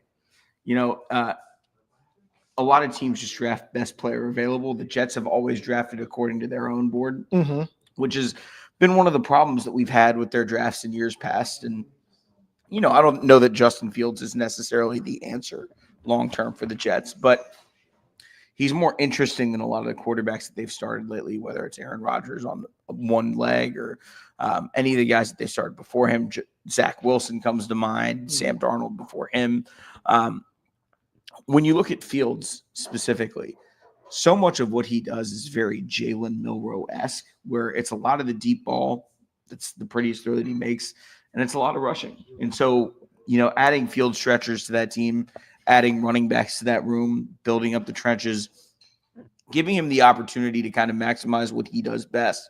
I think the Jets have done a pretty solid job. The only question that I have going forward past this year, if we're looking at it from a dynasty lens, is how long is he their quarterback? And does the guy that they draft after him still benefit from all the guys that they're drafting now? Oh, wow. I love that. Like how you ended with the backhanded compliment. That was very Southern of you. I'm really proud of you. I still believe in him to an extent, and this is a good prove it deal. But if they're going to play themselves in a QB conversation again, then obviously he's going to be in trouble. Breece Hall, that was a weird situation now. I think it's fine. Yeah, maybe we're going to see a bit more committee approach with Braylon Allen, but that was kind of working in our favor to begin with. Yeah. I mean, I don't see much of a change. Yeah, I was about to say, good for him. We're going to go on the loser end of the Lions here, Jameson Williams. Man. Oh, buddy. Because you got to think, with limited picks that the Lions have, they got Tyreek Williams, they got a guard. In round 3, you figure out their needs, and they could have got Jack Sawyer. They could have how many edge rushers went in the 3rd round that were a whole lot. Kyle Kennard. They took Isaac Tesla, and we already heard the things about Jameson Williams. He hasn't exactly been, I would say, the best for them beyond this year, because he hasn't been able to be on the field. Okay, the injury's one thing, but the gambling, the getting pulled over guns. Yeah, the biggest problem with Jameson Williams hasn't been anything on field. It's been he hasn't been on the field because all the off-field stuff has caused all of these problems, and it's kind of turned him into a one-trick pony wide receiver, right? Mm-hmm. It's the slants and it's the goes, and that's kind of his entire route tree at this point. That's not an NFL receiver that you're willing to pay big money to, not to mention they drafted him in the top half of the 1st round, right? When you have a guy like that, you want some kind of return on that capital investment. And we're looking at a guy whose 5th-year option at this point is what, $19-20 million? Like, the Lions had to find an alternative to paying Jameson Williams what someone thinks his draft capital makes him worth in the long term, because they see it every day. And I do not think that he's going to get extended there. I think that Isaac Tesla was an insurance pick, but not an insurance pick in a negative way. An insurance pick in a positive way, where they really think that they can make another run at it this year. They like Tim Patrick too. And he wasn't bad. They do. Every team that Tim Patrick plays for, they like him. So and I'm not saying go out and get you some Tim Patrick, but having Tesla and Tim Patrick makes it a lot easier to hedge your bet if you can get a good deal for Jameson Williams. Well, the other part of it too that nobody talks about is when Ben Johnson was there, they built the two-headed monster and Jahmyr Gibbs and Montgomery, and they were awesome. But one of the things that nobody really discusses in terms of how they built out that team, the offensive line was incredible, but they had a tight end that could block his ass off. Yes. And it wasn't Laporta, and I love Sam Laporta with all my heart, but it was Brock Wright. And so I think as we kind of go further down this 12 personnel rabbit hole, as teams kind of move away from base nickel back to base, 4-3-3-4, whatever it is you run, where you have multiple linebackers on the field and you're not subbing out a sub package safety or corner or whoever. I think it's one of those situations where the Lions are kind of uniquely equipped now with this Isaac Tesla pick to move on from Jamison Williams, and someone is probably going to pay up for him just because of the capital that was invested to begin with.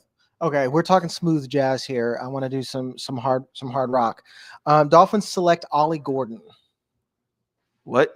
Yeah, it feels weird. It feels like a weird scheme fit, and it feels it's not like draft lineman. That's what I'm saying. Like it's not a need. Man.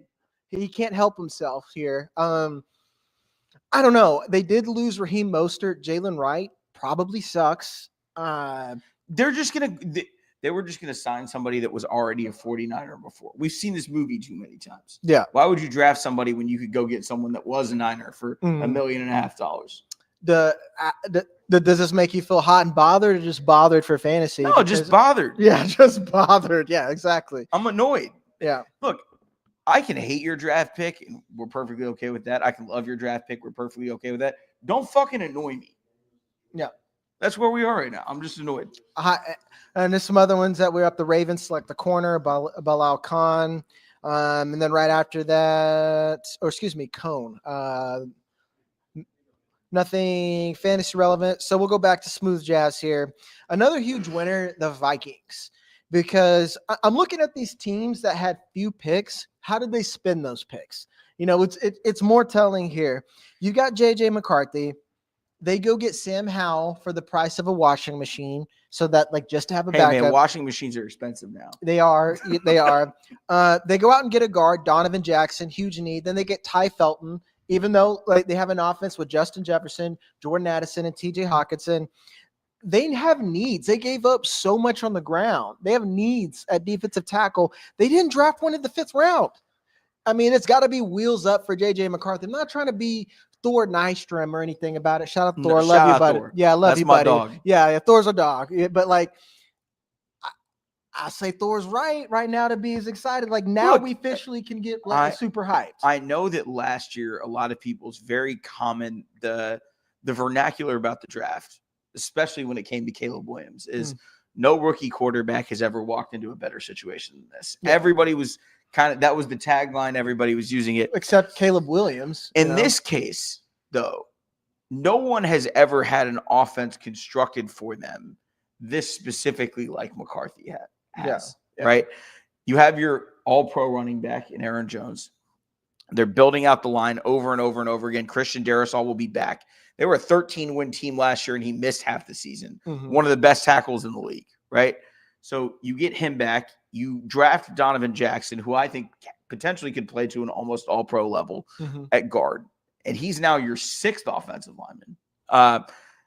And then you go into the draft and you get a Ty Felton, and that adds to the pressure that you have on a defense, right?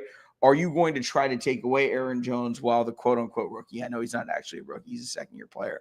But J.J. McCarthy's never taken a live NFL snap that's not in the preseason. So for all intents and purposes, he is a rookie. What will they do at that point? And the interesting part here is you have T.J. Hawkinson there. You have Jordan Addison there. You have all Galaxy Justin Jefferson. You add Ty Felton. Suddenly you're looking at this as J.J. McCarthy just gets to play point guard. And for a rookie quarterback, or even for a young quarterback in general, that's all you could ever ask for. Yeah, I agree 1,000%.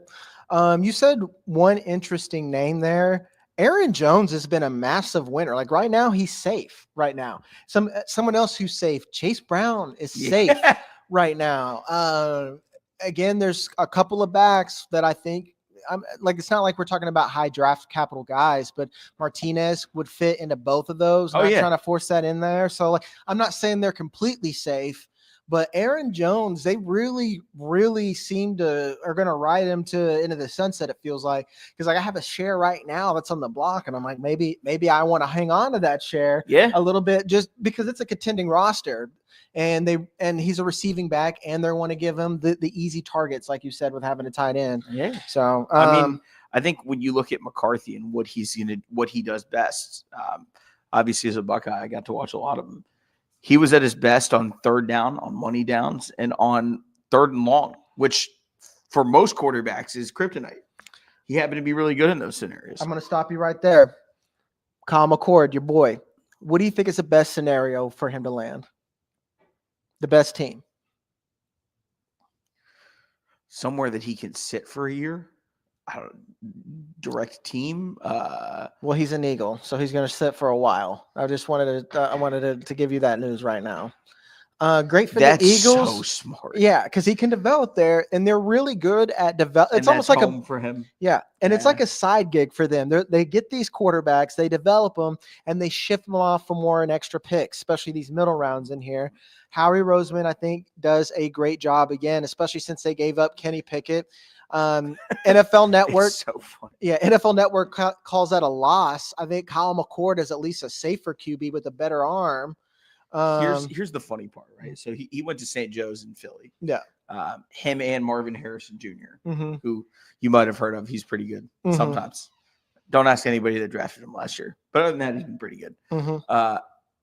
The funniest part about the whole Kyle McCord, Marvin Harrison Jr. thing is the 5-star in that class was Kyle McCord. Coming out of high school, they thought that Kyle McCord was going to be a better player than Marvin Harrison Jr. was. Which is wild. Which, again, a lot of these guys that get drafted at the end of day 3 are somewhat surviving on their high school profile or, their early college profile and not necessarily what they've done lately. But last year, he led the nation in passing at Syracuse. Mhm. And so, he did not have the same talent advantage that he had when he was at Ohio State by any means. And all he did was deliver over and over and over again. And, there are obviously drawbacks to his game. I don't think that he's the most fluid passer of all time. He's a very strong arm and he gets away with a lot because of it. But for a guy that you're taking in the 6th round to functionally be insurance for your Super Bowl winning quarterback in Jalen Hurts, Mhm. yeah, I'm okay with that. Going back to looking at other teams here, San Francisco 49ers, when you think about what they've needed, they took Michael Williams, Alfred Collins, and I don't hate the players or really the picks for them. Nick Martin, Upton Stout, all trenches the first 4 rounds. What are they going to do on that offensive line? Pray to God. That's what I'm saying. Brock Yeah. Purdy's kind of in trouble. I feel like the offense feels gross. Here's the dirty secret about what happens when you draft a quarterback that's really good late. Usually when you draft a quarterback and he pans out, it's a first-round guy. Mhm. More than half the starting quarterbacks in the NFL were first-round draft picks. And when that happens, you have a defined timeline. You have the 4 years where you're basically going to evaluate him, figure out if you can push all your chips in, Mhm. go win a Super Bowl. You have your 5th-year option, and then basically 2 years of contract control behind that. So you've got 7 years total from start to finish. The difference with Mr. Irrelevant, who became very relevant, shout out Brock Purdy, way, way, way better than he's normally talked about, by the way. Now you've got to pay him $55, $60 million a year. And you've got to figure out how to rebuild the offensive line in front of him. Debo's gone. What are you going to do?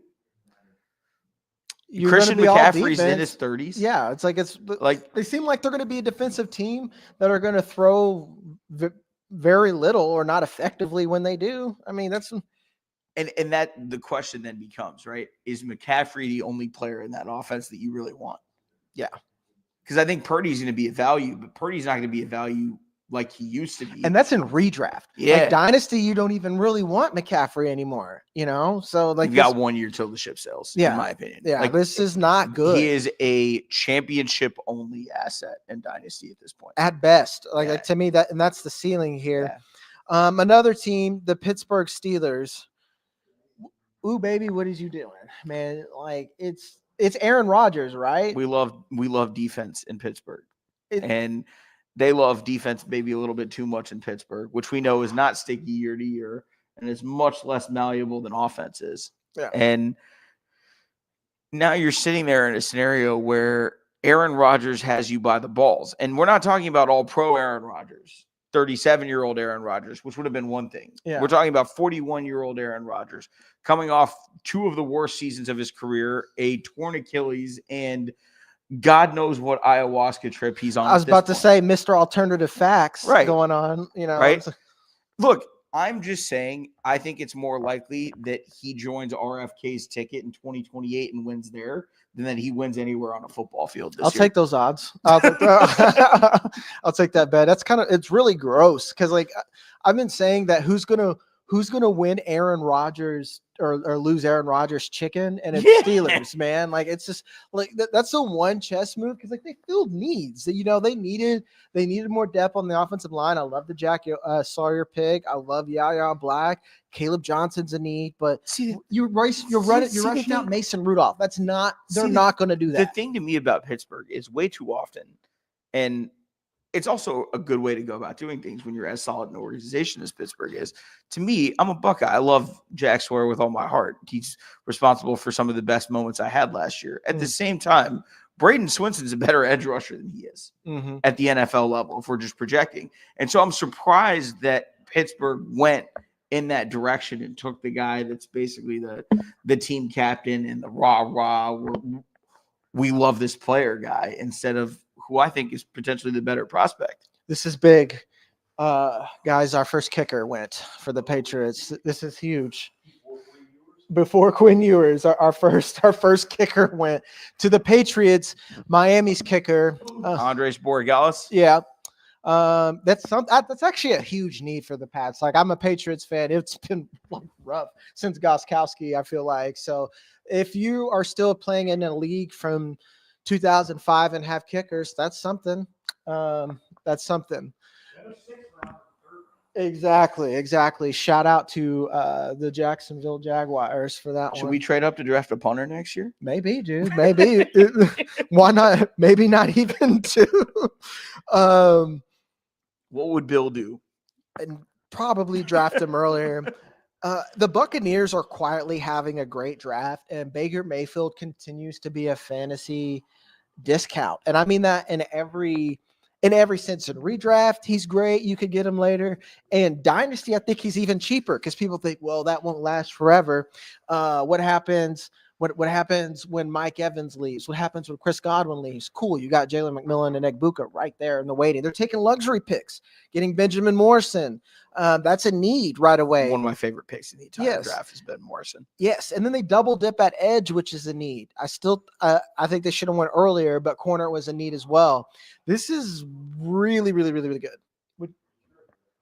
Yeah, I mean, when you look at Tampa, the most interesting part of it is they kind of accidented their way into a franchise quarterback in kind of the same way Seattle did with Geno Smith. Mm-hmm. You know, it was a flyer of a deal. Nobody really thought it was going to work out, and suddenly Baker turns into something. Mm. Well, now you have an offense where you're looking at Mike Evans, Chris Godwin, Emeka Egbuka, and our boy McMillan. No. Bucky Irving is still there. Yep. It's a young team. Low line. Yeah. I mean, hey, Baker and Mike Evans are the veterans in there, man. It's a really fun roster and it's an interesting build. But the NFC South just sucks. So by default, every year it's just kind of a, hey, who didn't step on the grenade in the draft and free agency this year? And it feels like the Bucs kind of are that team again. Yeah. Sorry, I have to jump in. The Saints just picked Devin Neal. Oh, I was about to say, what the hell happened to Devin Neal? This is you want this, Matt? We're gonna send it back to the main desk. I got a wiggle down there, guys. Main desk, you ready? All right, take it. We're back to the main desk here. Alex Dunlap back, Cody Carpentier. We appreciate you all joining us for this day 3 coverage here. Round 6. We're about 8 picks into round 6 now. We're starting to get a couple of fantasy relevant conversations going. We got about 70 picks left. And the notable names, Kyle McCord, quarterback, goes to the Philadelphia Eagles. We finally got a quarterback. We had a quarterback in a long time. So pretty much since – so it's 4th round, nothing. Shador in the 5th, nothing until Kyle McCord here, pick 181. We had running back Ollie Gordon go to the Dolphins. We just had Devin Neal, running back from Kansas, go to the New Orleans Saints. Guy that, again, like we talked about earlier with Quinshon Judkins, one of 2 players in the draft with 3 1,000-yard rushing seasons. I mean, it's like Devin Neal at this point. We got to – I didn't mean to cut you off. No, you're good. But you can continue what you were going to. I was just going to say, when you look at these 2 running backs here, situations are interesting. We love Kendre Miller, and Alvin Kamara has an out in his contract after this next year. You get a massive $30 million salary cap hit this year, but next year, Kendre Miller hasn't hit yet. The door's open for this team that is very much in a reshuffle. And then you bring up the Ollie Gordon point, and I immediately was like, man, he's kind of dusted here. Jalen Wright's got the gas. Devin Achane's got the backfield, and Mostert's gone. He goes up to Las Vegas. But then Matt goes, yeah, but how does this this is interesting. And I was like, oh, this Jordan Mason. Jordan Mason in Kyle Shanahan's offense. This is the 4.6 running, 40-yard dash running back in the 6th round. This is Jordan Mason corollary in this offense. Can Ollie Gordon succeed in this? This is one of the few spots, if he's going to fall this far, where he could potentially succeed. You got to really. You got to. It's make it down a real gauntlet for all those things to fall in place. It's like a floss level tightrope. Yeah. I'm thinking that. I mean, we could talk in a minute about this fast draft. We got a draft quarterback that I just did. But I definitely have some thoughts about how some of these guys in the kind of the Woody Marks, Jarquez Hunter, Trevor Etienne stratosphere are, and how those guys kind of interpositionally kind of mingle with the Jalen Royals and the Jack Beshes and stuff of the world. But let's talk about that. But there's a quarterback. We got a quarterback. Quarterbacks, I kind of just want to shift everything when a quarterback happens. The Steelers have not taken a quarterback in this draft until now. They just took in round 6 Will Howard. So it's Will Howard, Mason Rudolph right now. Yeah, doesn't the way that they've handled this just tell you they probably are going to get Rodgers? If they don't get going in there with Will Howard and Mason Rudolph is just a recipe to be picking in the top 5 next year. Although, Howard won a national championship. It feels like Tomlin always is kind of there at the end. It's just so weird, but yeah, they're gonna. I think I feel the same way. 6th-round quarterback. It's like, does it move the needle for like super flex before we know about Rodgers that you might take a stab because Will Howard could probably beat out Mason Rudolph. Well, we're either going to find out about Rodgers within the next week because he's going to say, all right, you guys didn't spend a high draft pick on a quarterback. I believe you. I trust you. Or he's going to wait till what? July? August? So when it comes down to the actual rookie drafts that we're in, hopefully we have 5% chance we get a resolve in the next week, I would say. Yeah. But I think you have to draft Will Howard for what he is. Even if Rodgers goes there, Howard's a competent quarterback. And like the idea of a 6th-round pick, of course, is like – very unlikely. I still think he could be there for the next 4 years and carve out a role, have an opportunity. I think he's a better quarterback than Mason Rudolph. And he can move. And he's got legs. Yeah, I mean, people forget it. I mean, he can move. He's a leader. He's a winner. So back to the running backs. Yeah, it's just all right. So I mean, I think even though Devin Neal and Ollie Gordon, I think I like them both more than DJ Giddens going to Indy. Yeah. Or do you? Yes. I certainly like Devin Neal more. Do you like Ollie Gordon more? Again, I'm like the Jordan Mason corollary in San Fran to Ollie Gordon being in Miami. I like it, but again, I'm thinking about it from like a Achane, Jalen Wright, what this offense is really built for. These guys to get downhill and get downhill quick, and with electricity and dynamism, something Ollie Gordon doesn't have. Yeah, it feels like a weird fit. I don't know. It's almost like a between the 20s ball carrier. Yeah, as if they are planning some kind of new dimension. Yeah. Right to the end. We've seen McDaniel. We've seen him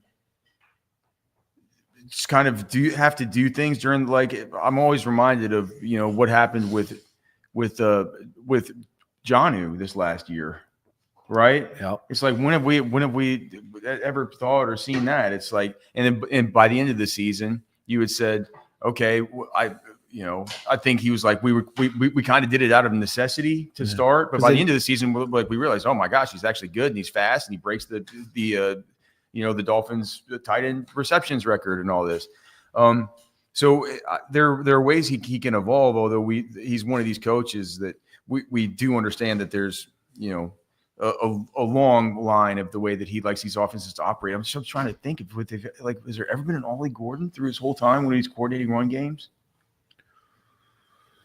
Well, no, it would have to just like I said, Jordan Mason's the only really theory that you can tell yourself in San Francisco. When was he drafted again? He was a 5th round pick But what year? He's in 2023. So they would not 2023. That was the. I'm not. Yeah, I mean, I don't think that McDaniels was over there. He was in Miami. 2022. He's a UDFA. So he would have been for that. Was 2022 McDaniel's first year? It doesn't matter. I can't think of a corollary. Matt's always talking about corollaries and stuff. So Ollie Gordon, I'm confused about. I think we need to take Devin Neal ahead of him. Now the question becomes: do you take Devin Neal ahead of like Jordan James, Jarquez Hunter? Because can you talk about this Jarquez Hunter thing, because you were just drafting on Fast Draft. The Chaos 2 dropped today or last night, and you got into it. I got auto pick, so I'm not going to talk about my picks because I don't even know who I picked because I was doing the show. But you, while you were over here on the couch, made a selection or 5 or 6. Yeah. How did it kind of unfold here as a lot of these running backs have started to go on day 3? See, like what I'm doing, I'm putting together the ultimate draft cheat sheet for our pro members over at rosterwatch.com, which is just like the other cheat sheet. You just follow the 3 simple rules at the top of the sheet of paper, and you'll get an expert quality draft. And the way I'm doing it, I'm trying to leverage ADP, and that's really easy. It's not easy, but we have a process for doing that whenever we get to the summertime, and we're kind of getting out our flagship product. For this, there's no way to really leverage ADP because there's no ADP with these players that is not trailing ADP, that doesn't have any data that pertains to where they've landed, what their draft capital was, et cetera. So that's why these are called chaos drafts, right? There's no ADP. What I learned though quickly there, and now it's just one draft. I'm going to do a bunch of them. People are taking Woody Marks and Trevor Etienne long before they take Jarquez Hunter. Yeah. Around, that's bad. That's bad in my opinion. Yeah. But the deal is, it's like for the structure of the cheat, and I know you always hate hearing this, but I think you just combine cheat and sheet. For the structure of the cheat. Got a little frog in my throat. For the structure of the sheet, I really do think that Jarquez Hunter's rookie ADP and rookie drafts is going to be beneath Woody Marks and Trevor Etienne, and I think maybe beneath Jordan James. And does Devin Neal, does he need to go ahead of Jordan James? No, Jordan James, I think is going to have an maybe undeserved bump because of the San Francisco backfield and the fact that we just generally know every single year a back or two gets hurt in this thing. And right now it's Garendo and McCaffrey. McCaffrey's age 63 season. Is it Garendo? Obviously has the juice, but was hurt last year. Okay. Jordan Mason was hurt in that offense. Jordan James is going to get opportunities. So I think the idea, again, in fast draft versus dynasty, it's a little bit different, but because fast draft, again, it's just for next year. Yeah, you're drafting for creativity and you're drafting for 2025. Yeah. So, and I think that the play for Jarquez Hunter's a 2026 play. Yeah. Because Kyron Williams is going to be there in 2026. And so is Devin Neal. Devin Neal even has a little bit more of an open door in 2025 than 2026 because Kamara is also in his age 63 season, and Kendre Miller doesn't. We don't even know what the Kendre Miller situation is going to be. Is Ollie Gordon the third? Yes. Okay. And he is a Miami Dolphin, and he's probably their third. Is he? Is he going to take Jalen Wright's job or no? Not right away. So Jalen Wright is he's not a 1-for-1 with HN, obviously, because they're 2 different body types, but he's got the juice to be that guy. He's got the juice. He is the Garendo of that backfield. Yeah. Okay. All right. That makes sense. So I think I have this. So you're on the clock. Ollie Gordon or Torrey Horton? Dynasty or Dynasty. Say it again. Ollie Gordon or Torrey Horton? Depends what I need on my roster. Okay, well then it's perfect. It's perfect. DJ Giddens or Ty Felton? Probably gonna take Ty Felton, but I think I would understand the Giddens side of it. Okay, so I mean this thing feels dialed in. I think you're pretty dialed. We're pretty dialed as well as we approach tons of picks coming off the board here in round 6. We're up to pick 187 with the Houston Texans.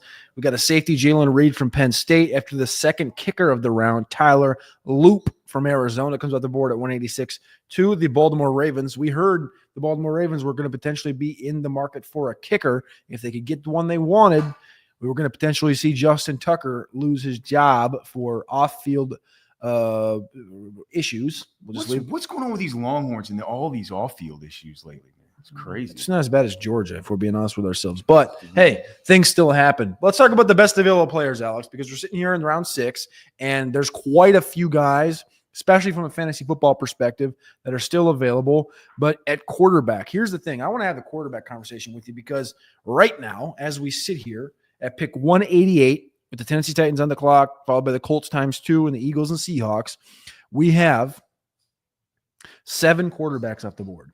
7 total quarterbacks. We have Cam Ward to the Titans, Dart to the Giants, both in round 1. Shook was the only second-round quarterback to the Saints. We had 2 third-rounders with Jalen Milroe and Dylan Gabriel. Milroe to the Seahawks and Gabriel to the Browns. None in the 4th. And then we had Shedeur Sanders in the 5th. And Will Howard just went off the board in the 6th to the Steelers. So that means the best available quarterbacks. No, sorry, Kyle McCord went to the Eagles as well. Yep. Quinn Ewers, Texas Longhorns quarterback. Riley Leonard, Notre Dame quarterback. Both guys that played in the college football playoff and made it to the semifinals. Another one that did make it was Curtis Rourke from Indiana, but the expectation is not that he's going to be drafted. Riley Leonard, Quinn Ewers, round 6, round 7. Is this where you expected Quinn to be? I know we cover Texas on the daily basis, but is this we knew Quinn wasn't going to be a second or third round pick. Well, we've been having to do the explaining to the normies that are members of the Texas fan base to say, hey guys, he'll be a second round pick, man. Just wait till it happens. He'll be a second round pick, and we're like, listen, he throws such a pretty ball, all this stuff, and look, there was a window there. I thought through the combine. Well, for one, dude, I think Quinn should have gone to the Senior Bowl. Correct. Is that going to be one thing I don't want to cut you off here. I want to let you go, but is that going to be something we may see? And maybe it's just because of this. Is just I think the Titans just took Khalil Mullings. That's interesting. That's a 0. It doesn't get me too hyped up. That's like a 0 at the running back position. But is this going to be like Quinn didn't go to the Senior Bowl or the Shrine Bowl? Shedeur didn't compete the Shrine Bowl. That was a little bit different. Cam was the 1-on-1, so he didn't have to do anything. Riley Leonard went to the Senior Bowl. Jackson Dart went. Tyler Shook went. Jalen Milroe. It's like it's kind. I mean, maybe it's just this year.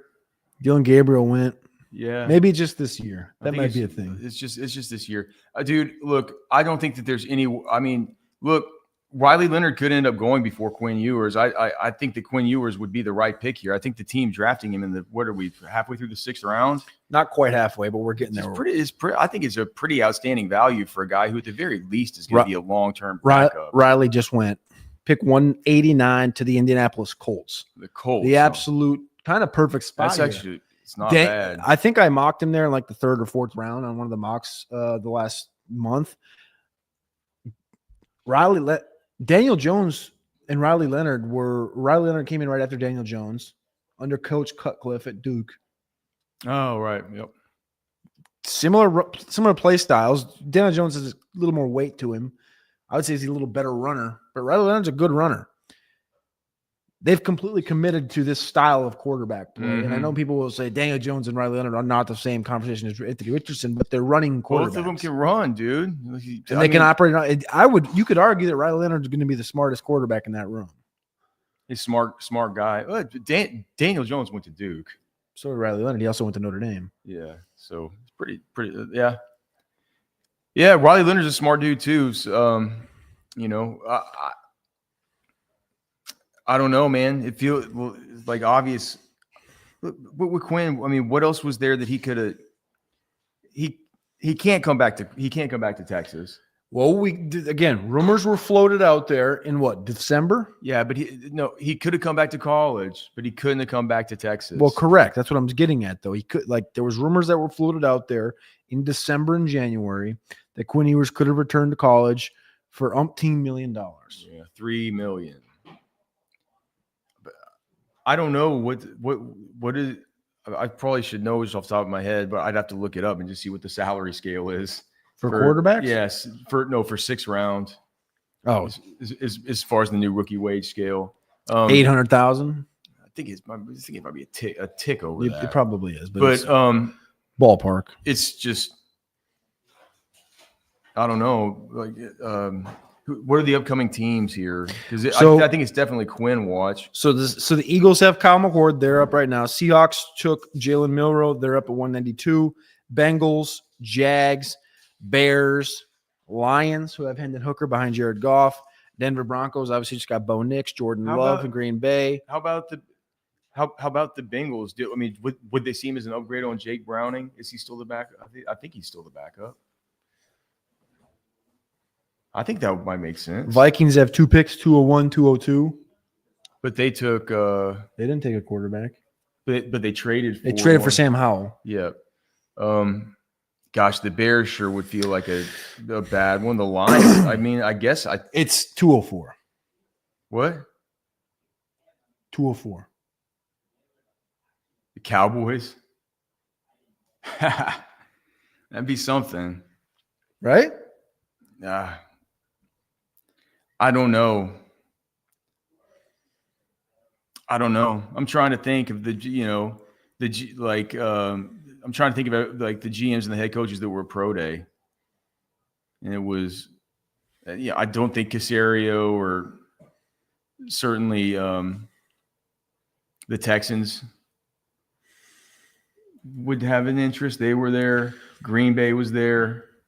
Rams were there. When did the Rams pick again, dude? Quarterback coach. The Jets quarterback coach was there. Chicago, Houston, Patriots, Saints, Jets, Pittsburgh's head coaches were there. Yeah. Tomlin was there. Vrabel was there. Yep. Jets, who do not have another pick in this round. They would be away to the 7th round. Quarterback coach was there. Let's see where the Jets pick in round 7. The Jets pick at. The Jets don't have another pick. Okay. Yeah, so I guess now it's definitely Quinn Ewers' watch. He might be he might be the last quarterback taken. New England behind. Is Seth Hennigan and stuff even going to get drafted? Not this rate. Not this rate. Yeah. Not this rate. Any thoughts on the Khalil Mullings, a player that we don't like very much from Michigan? Kind of the number. I don't know. Was he the number 1A to Donovan Edwards to some degree? Speaking of guys that have completely fallen off, Donovan Edwards leading the blind is, he's not going to get drafted here. But you look at the running back room now in Tennessee as we watch our chili get dipped into a pan. Oh, my gosh, that chili looks amazing. Hope you guys can all smell it at home. Go make some chili if you're listening along. But keep the video on. Tony Pollard, Tyjae Spears, Julius Chestnut, and Khalil Mullings is the backfield there. I'm not sure he's better than Julius Chestnut. He's a harder runner, and he played in the Power 5 level. Oh, yeah, he's better than Chestnut. Chestnut's a dog, bro. What do you know about that Sacred Heart backfield? Yeah, okay. I don't know. It's like that's by far the least appealing running back so far. And to be honest, I think I would take even the Keandre Lambert Smiths and stuff like that maybe ahead of him. I think that Phil Maffa is worse. Phil Maffa is not even on a roster. Yeah, I think Phil Maffa's. What did he run? Did he run? Yeah, he ran at the. He was injured to end the season. I thought I made a note of him running at the. Yeah, right. Yeah, I don't think Maffa ran at Clemson. I thought he ran at the pro day. I could be wrong. The only reason I brought that up is because he was not right. I get the emails from Clemson with the all the availabilities and stuff. So I thought I saw he ran like a 4.8 flat. I think that I want to take guys like Chim Dike and stuff like that ahead of Khalil Mullings in Tennessee. Just a brutal spot. What about? But what? I mean, What? they pulled for? Is it one more year? And or two more? Taja. I mean, to be honest with you, Yeah, like Taj is missing a knee. a Damian. So let's look at it from this perspective. We would have preferred a Damian Martinez here, but they have a Khalil Mullings, and that means they view him in a better state. They're going to get an opportunity. He's got a lot of tread in the tires. He's a former linebacker, cross-trained to running back. Yeah. Took the job from a guy that was perceived to be a day 2 pick. Yeah. We did take it on the face for what it is. I think we're going to be heading over to the couch here in about 2 shakes of a bunny's tail, but I just want to remind you guys all to go over to Fast Draft, join Chaos 2. The draft started. The drafts have started. Alex has been drafting. I've been drafting. And If you guys hop in Fast Draft like right now during this, you're going to see like Alex D and Cody Carpentier and I guess not Podfather. You don't play in Fast. he Draft. can't play. He can't Yeah, play. That's illegal. That's But, completely illegal. You'll see a bunch of the crew from here. If you want to come in and draft with us, man, help us start to figure out ADP a little bit so we can make our tools as good as possible here. And I was really surprised with some stuff. Oh, dude, I was surprised with how early Jag Besh went. Were you really? Yeah. We knew. I mean, the second round was the conversation. I guess. I mean, I don't know. I figured people kind of, people are kind of don't like the old lunch pail gym rat. That was the Alec Pierce coach on the field players as much as they like. That was always the question though. Was where's Jack Besh going to go? Because Alec Pierce was the second round guy. Would Jack Besh be the Alec Pierce guy? Yeah. All right. I think we're going to head over to the couch. We're going to get some instant analysis. I think the Podfather's over there with Jagger and Raul. So let's head on over to the couch. Origins. Chaos. Got some gross running backs that just came off the board here. Khalil Mullings, who we just heard the main desk poo-poo on. Bengals just took Taj Brooks. Does that just kind of makes Chase Brown look good, right? Well, Chase Brown's a big winner. Yeah. You guys talked about this earlier, right? The big winners at running back. Chase Brown sidestepped, big competition. Well, it's even worse now, is what I'm saying. It's not confirmed. To me, it's worse now. It's even confirmed that he's probably going to be the guy, and he's someone I firmly avoided. So that just seems like a huge win after you get someone who's a clear backup. But Khalil Mullings, I don't understand this one. I don't know if you like him at all, but No, he's a between tackles grinder. Not that interesting. I'm Mhm. not sure why Damian Martinez is falling. This is very weird. very weird. I like Taj Brooks a hell of a lot better than I like Khalil Munnings. I can tell you that. But the guy I want to talk about is Devin Neal. I mean, Mhm. Devin Neal is from the 6th round. Devin Neal going to the Saints is perfect. They needed a running back. It's like Jamal Williams, Kendre Miller is a bust. Jamal Williams is exiting, like his career is almost over. And so is Alvin Kamara's career. Yeah. Like Alvin Kamara's at the end. Alvin Kamara's 30 years old, and he is a satellite back plus. He's never been a player that thrived with like a 300 touch workload. If you go back and look at the seasons where Alvin Kamara was at his best, it was when he's getting like 190 carries or 150 carries and putting up 25 fantasy points per game. That's the role you want I him think in. that's when Mark Ingram was there, and I think we talked about it outside. Like Mark Ingram and Devin Neal kind of fits that role. And Yeah, hopefully this is very much a more explosive Mark Ingram. If you look at Mark Ingram, look at his size, look at his athleticism, look at his skill set, kind of similar to Devin Neal, but Devin Neal is a little more explosive. Devin Neal is a little bit better receiver. I think as soon as, we'll say day 3 of training camp, Kendre Miller is going to look over and be like, damn it. Damn it, he's got this. Yeah. Devin Neal's got this. So I think that's great. Like that's what you're looking for. You want Devin Neal coming in, getting a 25% opportunity share and being able to be efficient and accrue big value in Dynasty. I think this is one of those guys that I'm going to be hyper targeting. 4th round. I'm thinking 4th round, maybe hoping for 5th round, but Yeah. I'm not going to let him get past me in the 4th round. Mm. I'm going Devin Neal. There's a lot of other running backs that went earlier, but Devin Neal's the guy I circle because he went to a place that really needed a running back, is going to give him a role right away. That's going to be a kind of a beefy role where he's going to score some touchdowns. It's pretty exciting. Let's play this or that then. Devin Neal or Jalen Royals then? Ooh, I'll have to go Jalen Royals. I mean, he's going to have a starting role, especially if Rashee Rice is not going to play or he's getting suspended. And redraft, definitely Jalen Royals. But I would like third round tops for Jalen Royals. What do you think? It just depends. It depends on what happens with Xavier Worthy. If you follow the player profiler news desk, Xavier Worthy, he's had some accusers, which is not great. Yep. Right. And we know that Rashee Rice is dealing with a law enforcement issue, but that also could be delayed yet again. So they could get another postponement and he could play the full Rice season. Is also coming off an ACL. So we'll have to factor that injury aspect as well for Rashee Rice. And a looming suspension. Right. That's what we're talking about. So the ACL was pretty early in the season, but again, probably the first, 4 or 5 weeks, he's not going to be himself. Travis Kelce's getting older. There is a very strong case for Jalen Royals. But then again, they have Marquise Brown. Yes. It's like you're stacking target commanders on top of target earners until you get to Jalen Royals. And it feels like one of those situations that I've seen before. It sort of gives me a little bit of deja vu where I'm like, I love the quarterback that he's paired with. I can tell myself a story about how he's going to get targets in year one. This could all work itself out, even though he went in day 3. But it's probably not going to happen. Yeah. Would you even pick any Chiefs wide receiver in the first couple of rounds? Like in redraft, sorry.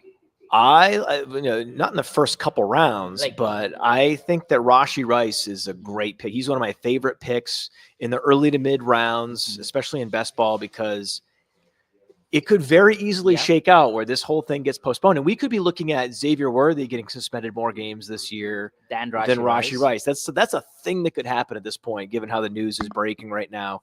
But for me, in Dynasty, especially in rookie drafts, I'm targeting guys that were drafted ideally round 3, but round 4, round 5, now even round 6, like Devin Neal. I'm going to be targeting all these guys. Even a guy like Ollie Gordon is interesting because he doesn't have the 40 time, but if he can just get to the edge and get his foot in the ground by a certain time on the stopwatch, then that's all they care about. Can you get to the edge and can you put your foot in the ground? And can you be Orlandis Gary and put up 1,500 yards in a stretch zone offense? In best case scenario, obviously Orlandis Gary in Denver famously, and then Mike Anderson the year after that. And then we've had all these guys that have had success that were not super fast, most recently with Mason, right? So if you have Jordan Mason, that's the comp that Cody and I keep talking about where, he's not like a traditional stretch zone guy. You'd like to have a guy a little bit more foot speed and explosiveness to get to the outside and get upfield. But the Dolphins evaluated him. And the Dolphins said, this is the guy that's going to be able to run this offense. So it's very possible that as we get through into camp, he quickly relegates right. And now he's suddenly the guy behind Achane, and Achane's a guy they don't want to give more than 200 carries to. Suddenly he has a role between the 20s. So Jalen Wright doesn't get any role in that, in your opinion? In that scenario, it's a very easy scenario. If you're projecting Jalen Wright to have any kind of major role this year, then you're way too confident in your projections. When I said this is a guy that has an opportunity to, whether it's DJ Giddens just as a pure handcuff, pure total upside to the moon handcuff. If something happens to Jonathan Taylor, something happens to Achane with Ollie Gordon. With Devin Neal, you don't even necessarily need an injury to Alvin Kamara for things to really break his way. But if Alvin Kamara does go down, then Devin Neal is someone that everyone's going to be not just picking up, but playing in all formats. That's an outcome that most of these receivers simply don't have. In a seasonal league context, you draft this guy at the FFPC in the main event, for example, the whole year will expire, and you will have never had an opportunity to get Torrey Horton or Jalen Royals into your lineup. A.O. Maynard, I like these guys. I've never had the opportunity to actually start them. I could never justify it. It was never happening. The target share was never there. Whereas all these running backs, even running backs yet to come, wherever Damian Martinez ends up, there's a very real possibility that they are the guy that everyone's plugging in if there's an injury ahead of them in the depth chart. Yeah, and then one point to piggyback off what you just said, like you didn't say the quiet part out loud. It's not only does Devin Achane not really get 200 carries, they don't want to give him 200 carries. He hasn't been able to consistently stay on the field, and you kind of worry about that size. So we're looking at someone who's going to be a priority handcuff that's going to be drafted early and late in leagues just for that opportunity. Now we're going to get into some sicko stuff. I want to ask you one sicko question now. In Indianapolis, you said a phrase, tell yourself a story. You could tell yourself a story that Riley Leonard has more than a 0% chance to get reps at the Colts. If you really consider that, I was going to say it's not. I mean, he's a running QB. Yeah. And Daniel Jones. he was successful in Notre Dame just doing stuff like that. So, I mean, Down the street. Down the street. Yeah, there you go. Guys, Texas traded with the Broncos and selected a QB. We don't know which QB yet. Texans. The Texans have selected. And Diego were Texas Pro Day. Wow. No. This could be Quinn Ewers off the board here. Oh, I wait. think he's the one left, but it's not official yet. So they jumped Green Bay. I think it's interesting. The Colts quarterback, I think there's if I could bet on that, like if there was a bet in Vegas, how many different quarterbacks will play games, will take snaps for Team X? The over-under for the Colts would have to be like 2.5. Yeah, like you can't be confident in any quarterbacks, and it's like you said, a lot of these backups that you want to think about taking, where you're Dylan Gabriel's. Right now, I'm looking at Riley Leonard as the one I'm circling. Maybe not drafting him, but I want to pick up and throw in a taxi squad and just see what happens or something. You think Riley Leonard might have a role like Taysom Hill, maybe? Unlikely. I mean, I'm not comping anyone to Taysom Hill. Taysom Hill is a very rare dude. They can play tight end. He can play running back. That's just he can play quarterback. It's just not. That's not a guy that I'm trying to comp to anybody. Yeah, super flex, round 5 of a dynasty rookie draft. That's what I'm saying. Like real sickos like league stuff. It's kind of interesting. Yeah, like it's kind of interesting. Squad. Someone's gonna have to play quarterback for the Colts. Yeah. And Daniel Jones really struggles in the face of pressure, and Anthony Richardson struggles at all times, no matter what. If there's no pressure, he'll find pressure, right? It's tired, so I mean, it's crazy. It's crazy. CJ Stroud is interesting in that so Texans are drafting a backup to CJ Stroud. Talk about a big winner from the NFL draft. Yep. Wow. Addressing needs right and filling them right away to protect. Wow. What a concept to do for your QB. You know, I mean, he gets 2 new receivers, a tackle, gets a running back. Right. They went Jaden Higgins, Jalen Knoll. They went Higgins, then they went Ursery, then they went Knoll. So it's like back to back. They're like, hey, Stroud, we got you, man. We got receiver. Offensive tackle, receiver again, whatever. I mean, and then also getting Christian Kirk in free agency, and it was so perfect. I mean, hey, we need a slot receiver. You got Christian Kirk in exchange for like a 7th round pick. What a great bargain that was to play. And Christian Kirk, he's local boy, right?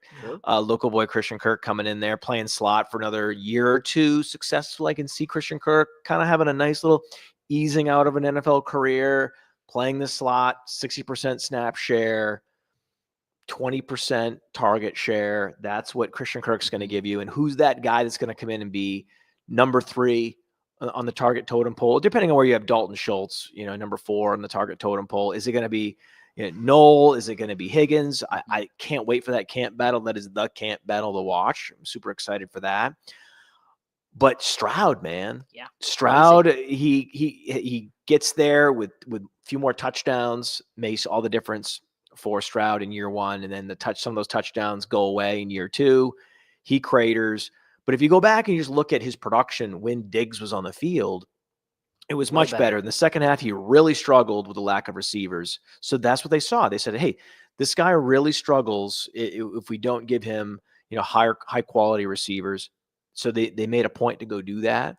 And if you went out and you traded for CJ Stroud in Dynasty, especially 2 QB super flex teams, CJ Stroud was a great target. And it's also, you can't make an assumption that the league mates are just going to realize that, oh, Stroud's surrounded with weapons now. And they're all the types of weapons you would want. You know, Noel Z, it's all perfect. We had an extra X receiver. No one has an extra X receiver laying around. So let's go. I'm sure I'm going to field lots of offers for CJ Stroud, and I'm going to reject them all. These people are crazy. I'm going to come back at them with these, crazy offers in return. If they really want CJ Stroud, you got to prove it to me. Sure, you can get involved in those conversations, but it is worth an offer. And this division too, AFC South, getting better. Yep. Look at the Jacksonville Jaguars. They're back stacked too. They're Trevor getting Lawrence. stacked. So I'm so in on Trevor Lawrence now. Yep. I'm so in on. if Trevor. somehow Daniel Jones is competent Mhm. in Indianapolis, they've added offensive weapons, Tyler Warren. So it's interesting to see what we might have this year with CJ Stroud. I think he's a great pick in super flex for sure. Even single quarterback, I think you can argue that he could be that guy that's a super value late. What does this mean for Nico Collins? Is he going to get the same amount of share? Like he was killing it towards the end of the season last year after Diggs went down. I used to be a little more skeptical of how a veteran receiver, an incumbent receiver, is going to react to all this infusion of talent, right? Especially a guy that has a sort of redundant skill set like a Jaden Higgins. Man, this is a real threat to Nico Collins. The bottom line is, if a guy has proven it at the NFL level and he's gone and been a top 10 fantasy receiver, it doesn't make sense to project any cannibalization of targets because he's done the work to earn them. And it makes your life easy as a projector. You just pencil in that target share for that guy and you work your way down. The last thing you want to do is start tinkering with the number one wide receiver's target share. That's not at risk. It's not at risk for Jefferson. And if Collins with his yards per route run is going to be as efficient as these elite receivers, it's just like even say Travis Hunter going to Jacksonville. No one's saying, oh, Brian Thomas's targets are at risk.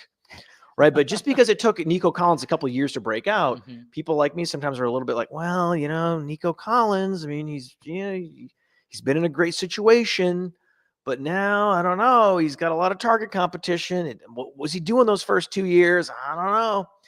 Can't do that anymore, man. The guy's proven it multiple seasons, elite efficiency, pencil in the targets, and then work your way down from there.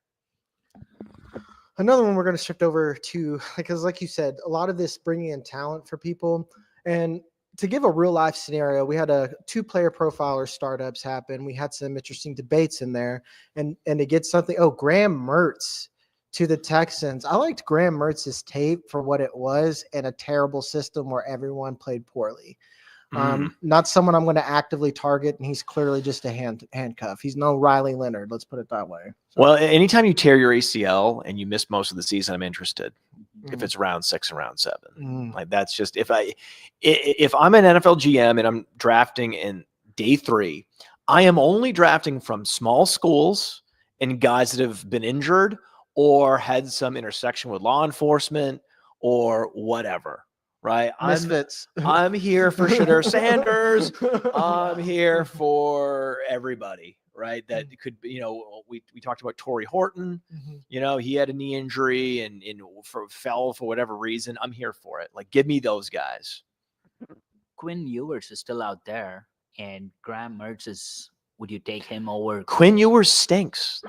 Everybody knows Quinn Ewers stinks. If the fans of the Texas Longhorns believe that if it was Arch Manning last year, they would have won the championship, and that Quinn Ewers one of the more frustrating quarterbacks in all of college football. And this idea that he would go round 4, round 5, I was always a head scratcher. And he always gets drafted in the Fast Draft Origins every tournament. He's always getting drafted, and I'm like, who are these people? Who are these people drafting Quinn Ewers?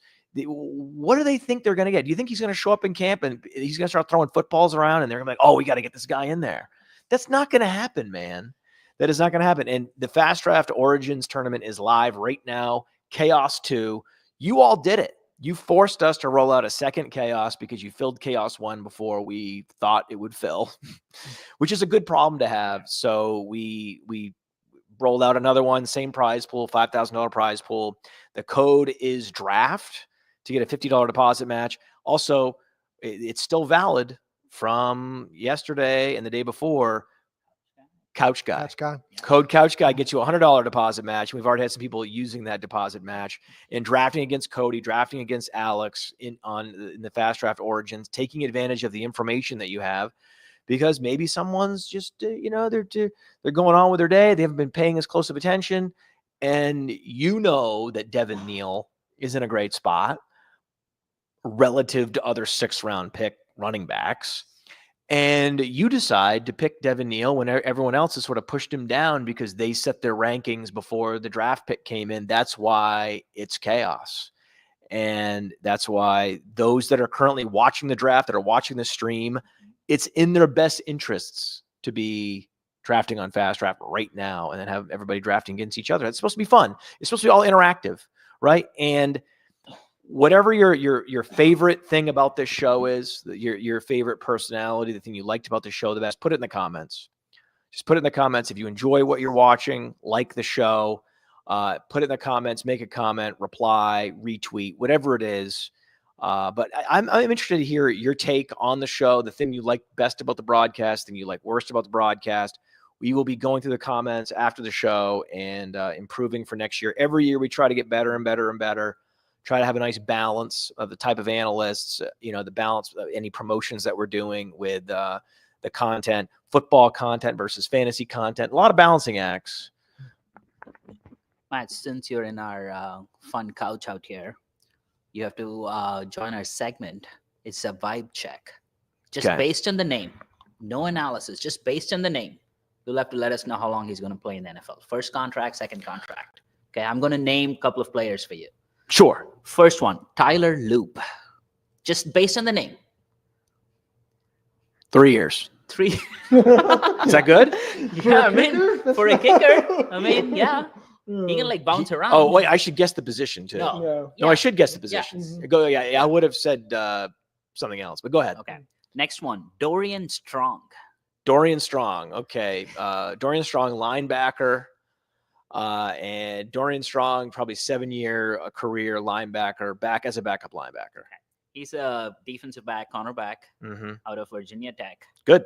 And pick 177. So okay. Maybe give someone else. Come on, keep going. Marcus Harris. Bland name, pretty bland.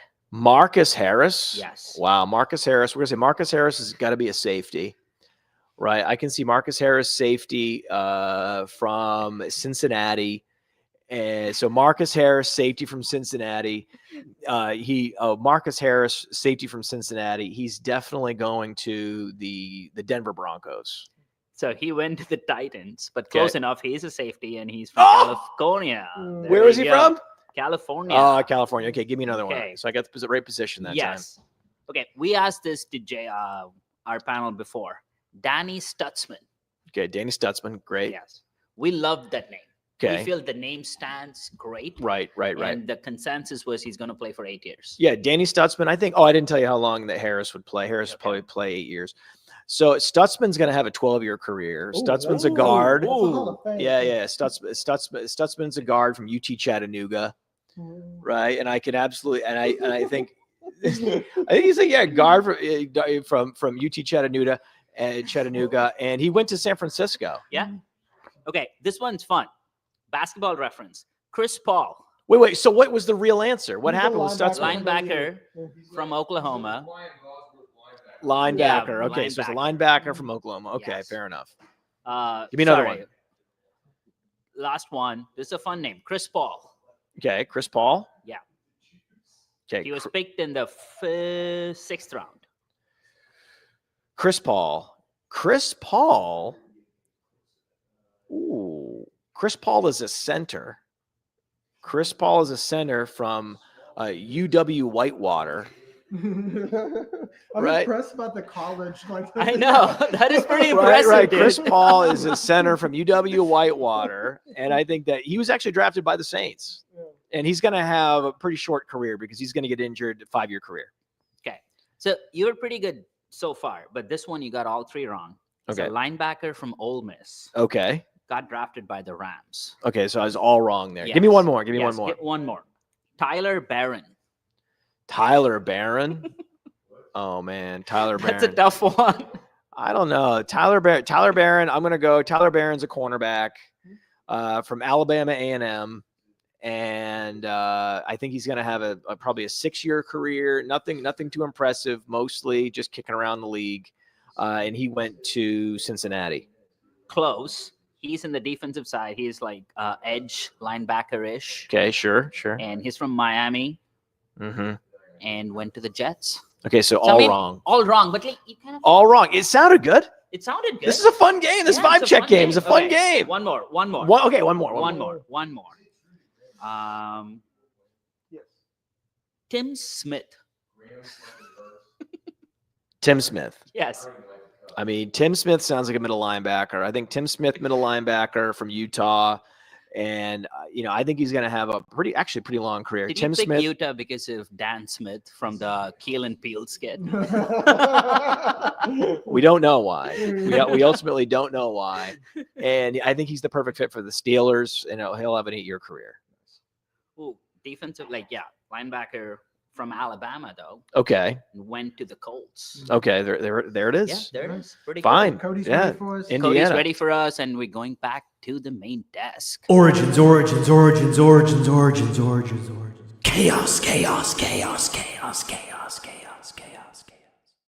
Back at the main desk in a solo dolo for a couple of minutes. Well, Alex Dunlap gets himself a little shotski here. We've had a couple of picks come in, mainly defense, a couple tight ends, and even a quarterback has come through where it's not Quinn Ewers. It's actually Graham Mertz, which the couch talked about. So the I was Vikings had their wrong. final 2 selections in here, and it came from Kobe King, a linebacker, defensive back end guy from Penn State, and the tight end who we both like from Pittsburgh, Gavin Bartholomew. So that'll be it for the Vikings in the 2025 NFL Draft, who began the weekend with 4 total draft picks. They walked away with 5 completed draft picks and the acquisition of Sam Howell, the quarterback from Seattle. They had Donovan Jackson in the 1st round from Ohio State, Ty Felton in the 3rd round from Maryland, and then a 5th round pick in Tyrion Ingram Dawkins, the defensive tackle from Georgia. And then the 6th round, they've had 2 selections back to back right here: Kobe King from Penn State and Gavin Bartholomew to line up behind TJ Hawkinson at the tight end position. I like Gavin Bartholomew. I do too. He's just a clean cut, just a old school tight end. Yeah, just that's exactly right. Yeah. I think that did the Texans trade up for Graham Mertz? They did. Traded up? They did. For the guy that DJ Lagway sent to the Shadow Realm? Well, he also tore his ACL, sort of sent himself. I mean, DJ Lagway was always going to be the guy, but he tore his ACL. I mean, he got the job. Let's talk about what happened at Florida then. Because that was a deal wherever we had a head coach firing on tap. Yep. Thanks to the way that everything had gone so far, and then the way that the season started with a guy like Mertz, and then you get Lagway to come in. Lagway saved Billy Napier's job. Yeah, and the 2026 recruiting class and just all the rest of it. Yep. But dude, I don't, is there something about Quinn Ewers that maybe like even us that we don't know? What? No. He stinks. Matt says he stinks. Stinks. Even if you think he stinks, man, Graham Mertz is terrible. He's a objectively bad quarterback.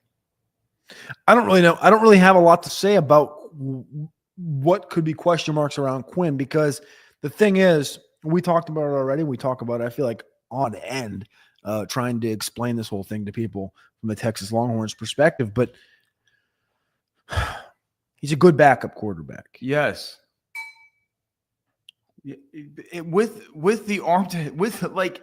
I mean, No, with legit arm talent, good but arm talent. I wonder. I wonder. Lacks downfield power and downfield accuracy. Lacks pocket mobility. And do you know what?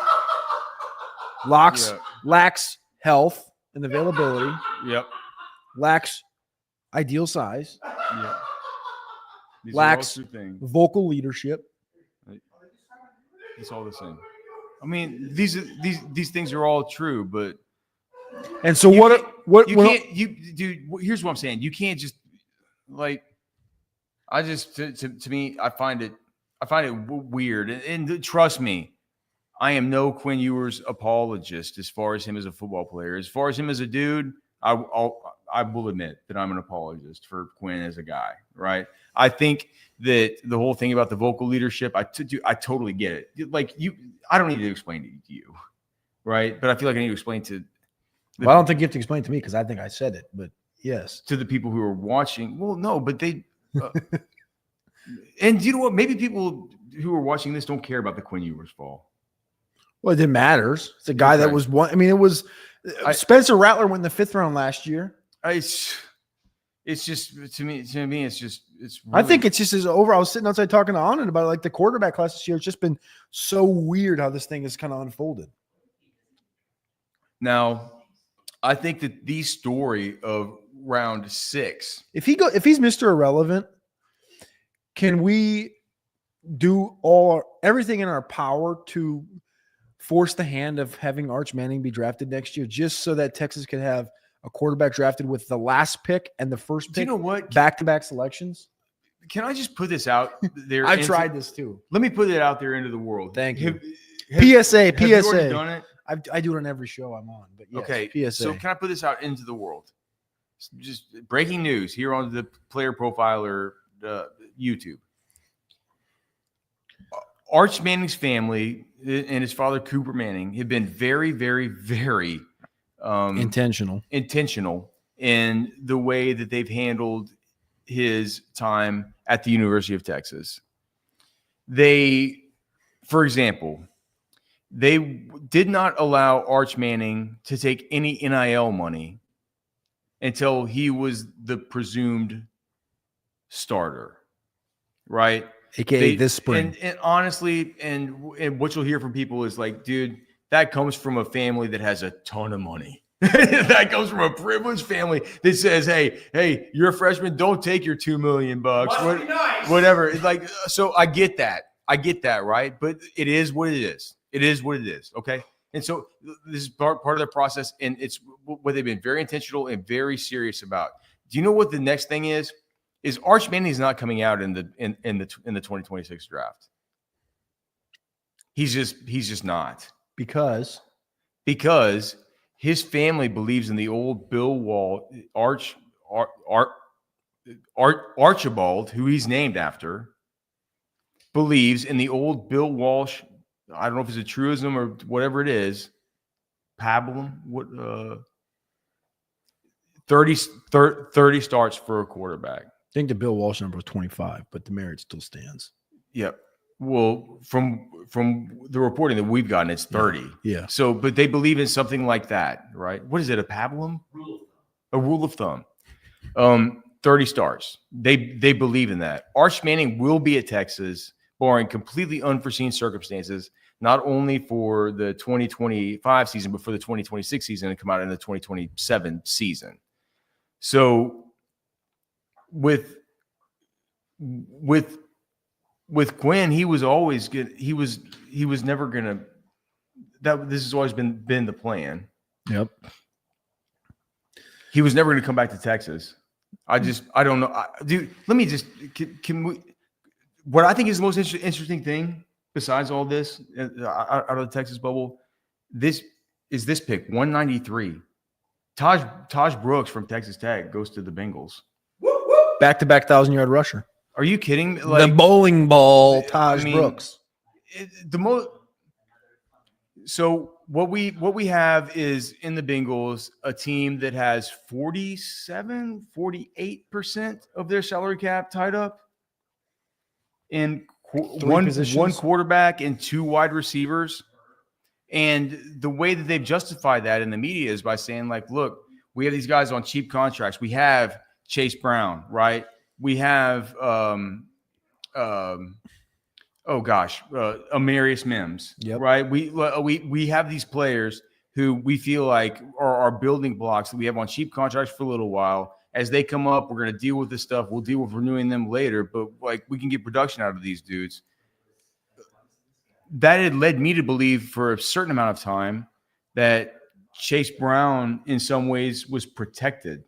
Chase Brown's round 6 draft capital? No, but okay, but we're here talking through it. No, right? I know. Right. I know. Yeah. I'm just adding an emphasis. It just in some ways it led me to believe that Chase Brown was like a little bit insulated. Yeah, just because he was somebody who they mentioned. Yep. With that being said, it doesn't mean they can't add another cheap guy and have him play too. And Taj Brooks is pretty sick, man. Taj Brooks is a very good kind of counterpunch stylistically. Yeah, like it's so. He's one of the last players in this area you wanted to land. And it's a good if you're offense. And I'm just like, man, if we're talking, there's a little bit of a difference here because we talk so much fast draft, right? And we're playing fast draft, and you guys should join our drafts on fast draft. But fast draft, even though it's rookie, it's Origins is a rookie draft, right? It's not Dynasty. It's what you think is going to happen the first year with these rookies. Yep. It's different. So if we're talking Taj Brooks, Cincinnati, moving forward, right, through over the course of the next 3 years, there is a big Chase Brown issue. Ends at the end of 2026. Contract expires. So 2027. So 2 more years with Chase Brown in Cincinnati. I feel, dude, man, dude. If you have Chase Brown on your dynasty roster, you took a downgrade just now. Well, I wouldn't say that. I wouldn't say that. Taj Brooks is the exact kind of guy, because that's the thing is, Cody. If Taj Brooks is going to get opportunities, but this is still Chase Brown's backfield. We saw Kyron Williams 1 year ago, who had the 85+% opportunity share, take on a better draft capital, better overall running back, Blake Corum. Everyone jumped over Blake Corum. And what happened? Kyron Williams got the opportunity share. I get it. Chase Brown is in the Kyron Williams seat. It's not these, but that's not the. Yes, we're talking about day 3 draft capital running backs with ability, high-end ability, and then they've put it on wax in the NFL. Both things can be true. You can love Taj and draft Taj while still seeing Chase as the number one in the You should be drafting in dynasty rookie drafts. You should be drafting Taj Brooks ahead of Jordan James, Devin Neal, Ollie Gordon, DJ Giddens, Khalil Mullings, possibly even ahead of Jarquez Hunter. And then thinking about in that same bucket we've talked about with the Woody Marks, the Trevor Etiennes, this kind of player. It's just, it is what it is, man. Like it's a Joe Burrow offense, and it's a situation where by default they had to, and dude, look, it was great for Chase Brown. It was great if you had him in fantasy, right? It was fantastic. Do they really think as professional football men, right, that we are going to have a situation here where this is sustainable? That this is sustainable? That Chase Brown is going to get this workload? Yes. Why can't he get this workload if Kyron Williams can? Well, you make a good point. All right. We had another draft pick on the board. Is this thing on? Yes, it is on. That is. Look at this. Is this on? We got a stork coming on here over the top, dude. Is this on? It's like he's coming over. Pop quiz hot shots. What was the number 1 scoring team in the NFL last year? Was it what as far as total points scored? Yeah, what was the most what's the most prolific offense? With the quarterback led the league in passing yards, passing touchdowns, every passing category you can think of. Which team was that? Well, I know. Look, Matt. I know what you're trying to say. If you want upside, especially in a tournament like Origins, where it is a best ball tournament, where all you need is one team, we all love the Bengals. One team to hit. It coming off a year where only one running back out of the top 25 missed more than 3 games. We know the variance is going to swing to the other side this year. There's going to be at least 5 or 6 major injuries to running backs, as there typically is in most NFL seasons. One of those could be Chase Brown. Even if I grant you that Chase Brown is going to seize 60% of the touch opportunities there, and they're just going to sprinkle in this guy, that's Taj Brooks. Even though Taj Brooks is a really good player, he's a perfect complement. I think that they've never envisioned Chase Brown to be an every down player. They want him in a satellite back plus role, and they want between the tackles carries to go to Taj Brooks. Ideally, it's possible by the end of the season, Taj Brooks is the one scoring a lot of these touchdowns, getting a lot of these short yardage looks. He's the guy that turns the defense into burger. Yes, right. You know what I mean? Like, this is the team that's scoring the highest most points in the NFL. When you're chasing upside, we talk about Jalen Royals chasing Patrick Mahomes. Chiefs weren't near the top of the league in points. It was the Bengals. That's the offense you're chasing. So that's the case. Like if you're talking about Devin Neal versus say Taj Brooks, Devin Neal is going to get more chances right away because Devin Neal is going to be the complement. They're drafting him to be the complement on day one, the Mark Ingram to Alvin Kamara. But if you want contingent upside, the guy that has the ability to go completely nuclear and win a tournament, any best ball tournament, not just on Fast Draft, not anywhere, it has to be Taj Brooks as the number 2 on the league's most prolific offense. That's the type of guy you need to be targeting. Does it feel like that was like the devil on my shoulder that just came in? Right? He was talking about I was just looking on the screen that we have right here. It's literally like a devil sitting on my shoulder trying to whisper sweet nothings into my ear. I'll whisper some sweet nothings in your ear, and it's going to be about the best drafter in the NFL draft. Ready? I'm not sure that I want you coming. I'm not going to come any closer because that's weird. Pause. But the Philadelphia Eagles are done drafting. We just talked about the Vikings a second ago. The Eagles, the best drafter, Howie Roseman in the NFL draft right now, next to Eric DeCosta from the Baltimore Ravens, is done.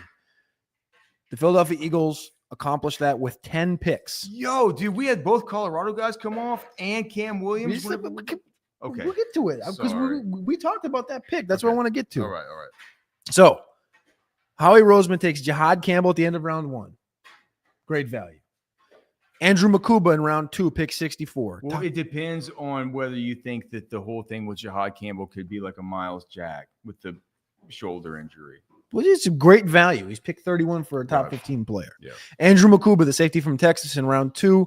Nothing in round 3. In round 4, they get Ty Robinson, the defensive tackle from Nebraska. In round 5, they had 3 picks. Mac McWilliams, the nickelback from UCF. Beautiful. Smile Munden, linebacker from Georgia. Beautiful. You got Smile Munden. Are you kidding? Drew Kendall, center from Boston College. Oh, beautiful mind. 4 picks here in round 6 to finish the draft out. So Kyle McCord, quarterback from Syracuse. Miles Hinton, offensive tackle from Michigan. Pick 31 in round 6. Hold on. Which Michigan guy was Miles Hinton? He was an offensive guard / tackle. He played tackle for, I think he was like 70. Miles Hinton, what was his number? Like 70 something. Anyway, Cam Williams, who plays right tackle for Texas, fell to pick 31 here in round 6. A guy who we talked about playing right guard in the Mekhi Becton role. And then the last pick was Antoine Powell. Wow, yeah, Cam. Okay, yeah. And the last pick was Antoine Powell Ryland, who had 16 sacks last year for Virginia Tech, was right behind Mike Green in total sacks. Undersized edge rusher, but so was Brandon Graham. That's good. Those are good. Those are excellent draft from Howie Roseman. Those are good takes, and that's a good draft from Howie Roseman. What do you think about the Cam Williams? Well, I was talking with Jagger about this earlier. And Jagger was like, dude, I watched the Cam Williams tape. I loved this tape. I said, what do you, he said, what's going on? And I was like, well, first of all, I'm sure the tape that Jagger watched was pre Cam Williams injury, right? But then I was like, I told him, I listed off a few things. I said, well, okay, for one, what we've heard, he's been a complete zero on the chalkboard. Yep. Whenever he meets with teams, we got that back immediately. Two, the meniscus thing that he pushed to come back and play against Ohio State with. That looking back, he never should have.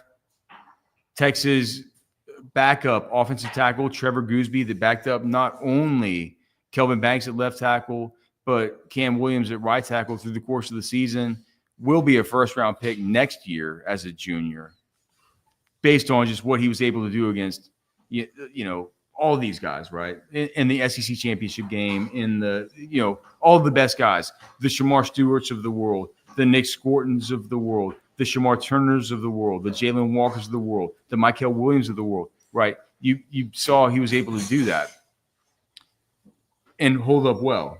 Yep. Right? Allowing no sacks. Like what was it? I could pull it up. I think it was like one pressure. Yep. Cam shouldn't have gotten put back in for that last game. He wasn't healthy. That's why he got a scope in the offseason. And I think so many people, man, just look at that Ohio State game. They look at what happened with Jack Sawyer with the final play. They just put the nail in the coffin for Texas that Cam caused, and they're like, man, what hell? We heard from NFL sources. It's like, man, that was some bad tape. Yep. That was some bad tape. Then you also have the fact that he's terrible on the whiteboard. He's the one that got whooped by Jack Sawyer on the final play of the he was season. Which effectively ended Texas comeback hopes against Ohio State. Then you also have the fact that he's on a yo-yo as far as his weight. It's like 1 minute he's like 360. He comes into spring ball last year weighing 370 something pounds, or he comes out of the previous season weighing 370 or something. He comes into spring ball weighing like 340. We're like, oh, dude, Cam Williams looks good at 340. Like this is great.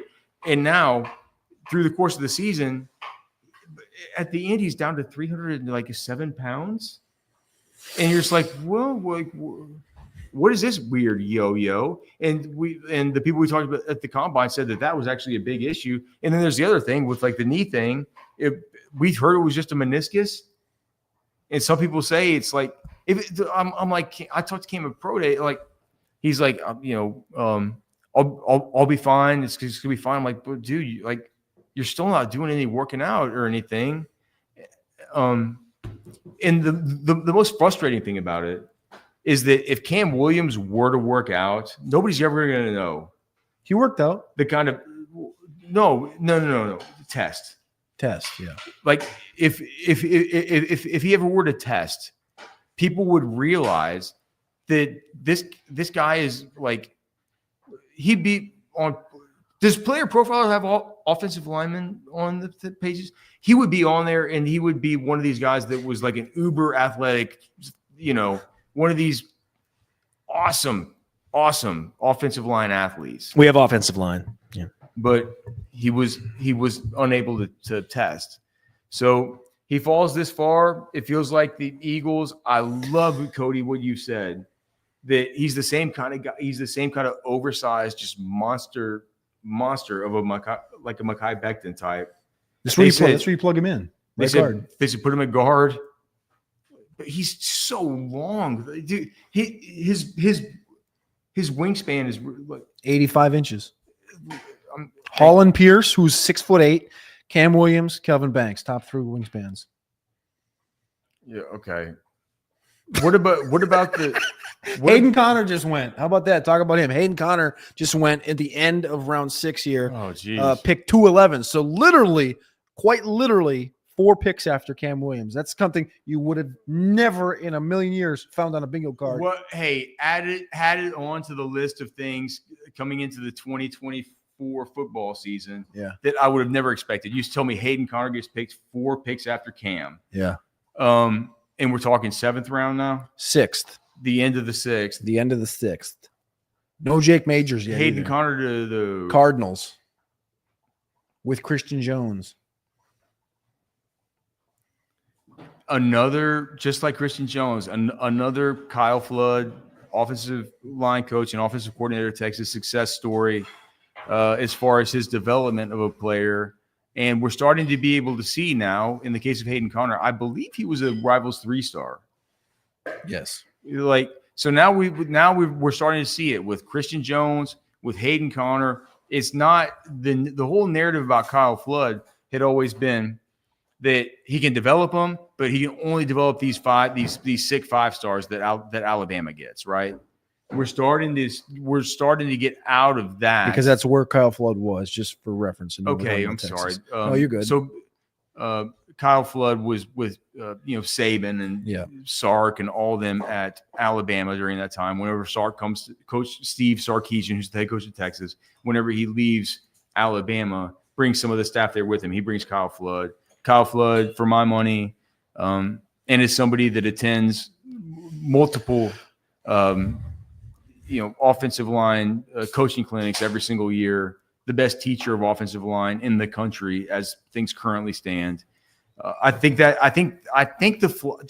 a Flood effect. I mean, I think it has, like, the fact that Hayden Conner got drafted. Yeah.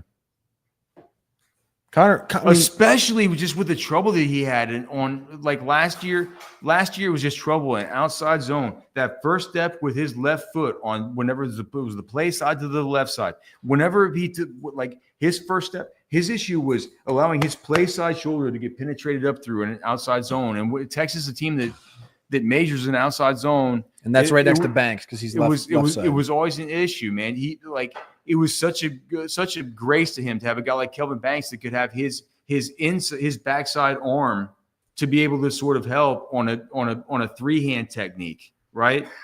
To be able to make these things happen. So Hayden Conner, it's an interesting. Is this show getting relicensed by the Texas Orange Bloods Network? Or are we going to talk about anyone that's not from Texas at some point? Well, we're about to, but we're good now. Let's talk about the Carolina. Let's let Matt hop in and talk about this. Matt, why don't you hop in and talk about Jimmy Horn and talk about the Carolina Panthers. The Carolina Panthers are done drafting. A team that is GM'd by Dan Morgan right now. Tedero McMillan was the first-round pick. They're done.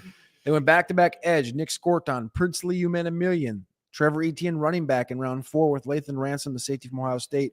In the 5th round, they went Cam Jackson, defensive tackle. They got tight end Mitchell Evans, tight end from Notre Dame. And they finished out with another receiver, Jimmy Horn Jr. Jimmy Crack Horn. From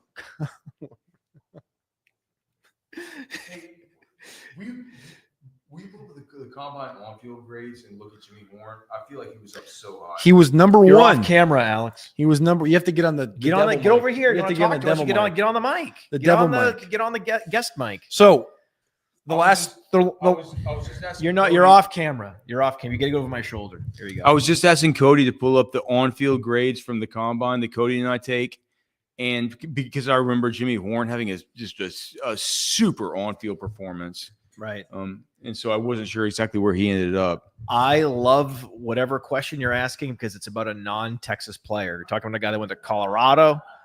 And if you want to ask questions about Colorado players or any other player, that's fine. If you want to talk backup guards for the Longhorns, that's not this show. Jimmy Horn was in tier 1 of our grading system coming out of the combine. At the combine, we grade all the routes and the gauntlet for the last 3 years. And some of the big names that were in that top tier that scored 25 or more points: Tank Dell, Josh Downs, Puka Nakua, Roma Dunze, Keishon Butte, Zay Flowers, Tyler Scott. This year's class of 3 guys that made it into that top 10 list: Luther Burden, second-round pick; Jack Besh, second-round pick; and Jimmy Horn Jr. There it is. Who had the best gauntlet among the receivers. I don't even like Jack Besh, but I think that Jack Besh versus Luther Burden is a conversation now. I think it's a conversation. I think it's a conversation. Alex, come over here to the guest boom mic. If you come, I'm baiting you to get in here. I don't think we can throw away everything that we have. Look at I'm the devil on Matt's shoulder. This is great. I don't think we can throw away everything from the 2023 season from Luther Burden. You did? No, I didn't. Yes, you did. I did not. When did I throw it all away? I didn't throw it all away. I've asked questions the whole time about what happened. It's the same quarterback. It's the same offensive minded head coach. It's the same everything. And I'm keep asking you, what's the difference? What's the difference? And you tell me it's the running game. You're just asking questions. You're just asking questions. I'm not asking questions. Well, yes, because I have a bunch of questions without too many answers about what exactly happened with Luther Burden. Brady Cook. But Brady Cook was his quarterback in 2023. And he had Cody Schrader. So that's what you're always saying. He's got Cody Schrader as the running back. And then what I'll tell you that I've talked to you, but like Cody and I, it's like I feel like I'm rehashing stuff because Cody and I could do an hour a day on the Rosterwatch channel. But you can't turn Luther Burden's tape on and tell me you can't see it 2024 like you saw it in 2023. Other than box score watching. Are you kidding? What do you mean? What am I kidding? Half of what you love about Luther Burden is he's a volume monster that takes over football games. He didn't do it in 2024. And that's his fault. His fault entirely. What changed? Okay. It's the same offensive scheme. It's the same quarterback. They added 2 high-end receivers. Who? Theo Weiss and who else? Mookie Cooper. Mookie. What did Mookie Cooper do? Are we kidding? Average here? 21 yards per reception, 22 yards per reception. So operating in a completely different quadrant of the field. And Theo Weiss, Luther Burden. Theo Weiss operating in the same quadrant. It's Cody. They had no running game, even though they averaged the same yards per carry. There was no dominant force in the backfield like Cody Schrader, who led the SEC in rushing. The percentage of explosive run plays went up in 2024 as opposed to 2023. And Luther Burden's percentage of targets behind the line of scrimmage went significantly down in 2024 compared to Okay, so you're telling me that Cody Schrader was so good, and now you're saying that the run game is like better, that it's worse? These are the red flags around Luther Burden. I just don't. I mean, these aren't red flag. That's the problem. That the route tree changes and suddenly his production falls off. It's not great. Hey, Alex, come back here. Come back here. We had I don't know if you noticed, we had a guard from Texas, Hayden Connor, get drafted by your man. We've already talked about Hayden Connor. I know. I'm kidding. Hey, we have a quarterback. Did we go through the picks though by Austin Fort? Did we go through the Cardinals team? No, because they still have another pick left. Come back, Alex. Come back. We got to talk about your man, Monty.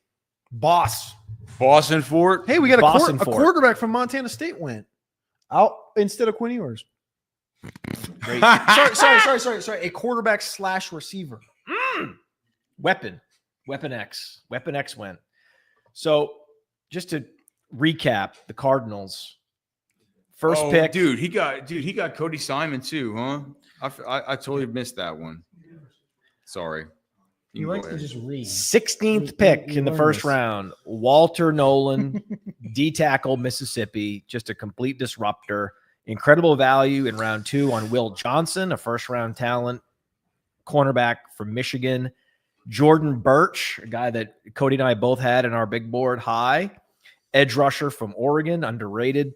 Cody Simon, linebacker, Ohio State. Denzel Burke, cornerback, Ohio State. So they're pounding up 4th and 5th round Ohio State players. I don't love that. And then Hayden Connor, guard from Texas. 6th round, that's the time to get a guard. I love that. So, Alex, what do you think of that draft? This looks like a national champion, semifinalist, national champion, semifinalist. Yep. That's a good point, man.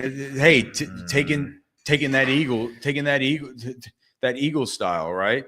It's fine. I would like to see more chances taken on players that are from smaller schools. They took a chance on Will Johnson because of the injury. Otherwise, because maybe they can land their next Ashton Doolin. I would like to see a little more upside in day 3. Speaking of, they didn't touch receiver this year. No receivers. Michael Wilson, quiet, sneaky winner.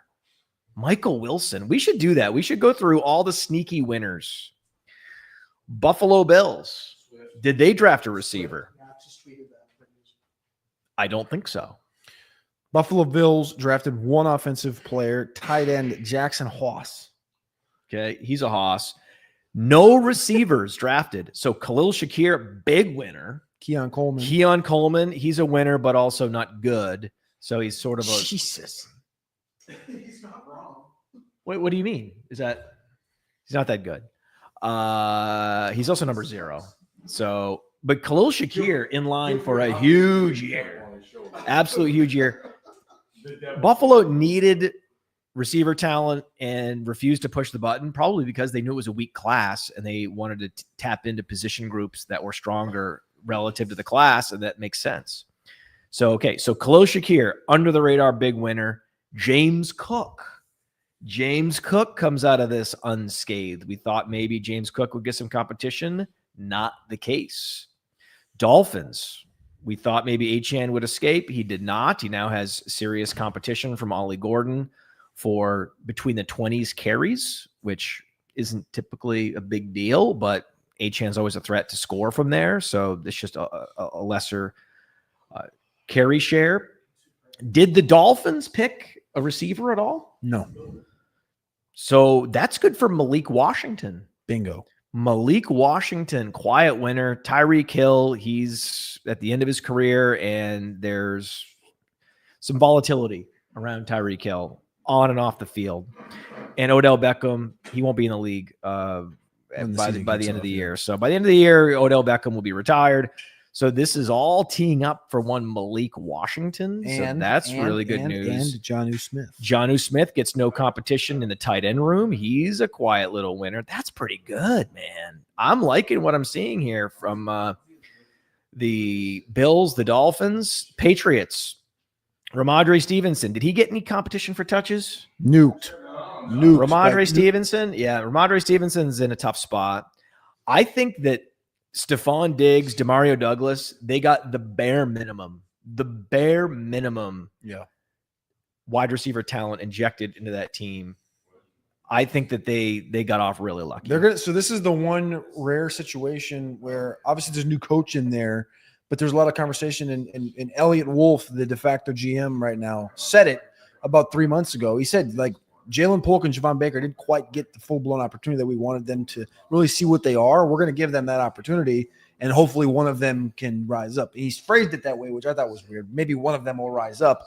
There'll be opportunity, it looks like. They didn't go out and take 2 more receivers. They went out and got a Kyle Williams, which is competition, which is due process, which is what you should do in this situation. But I think Kyle Williams is a winner for sure. But it's weird. Like, Kyle Williams is a winner, but also Polk, Douglas, Baker, Diggs, all winners. Why is Butte so far down the depth chart? Well, because they added Matt Collins in the offseason. And, well, I don't know. We'll see. We'll see where the depth charts have to shake themselves out in camp. But I think if you're projecting the depth charts, I think Butte is questionable to make the roster.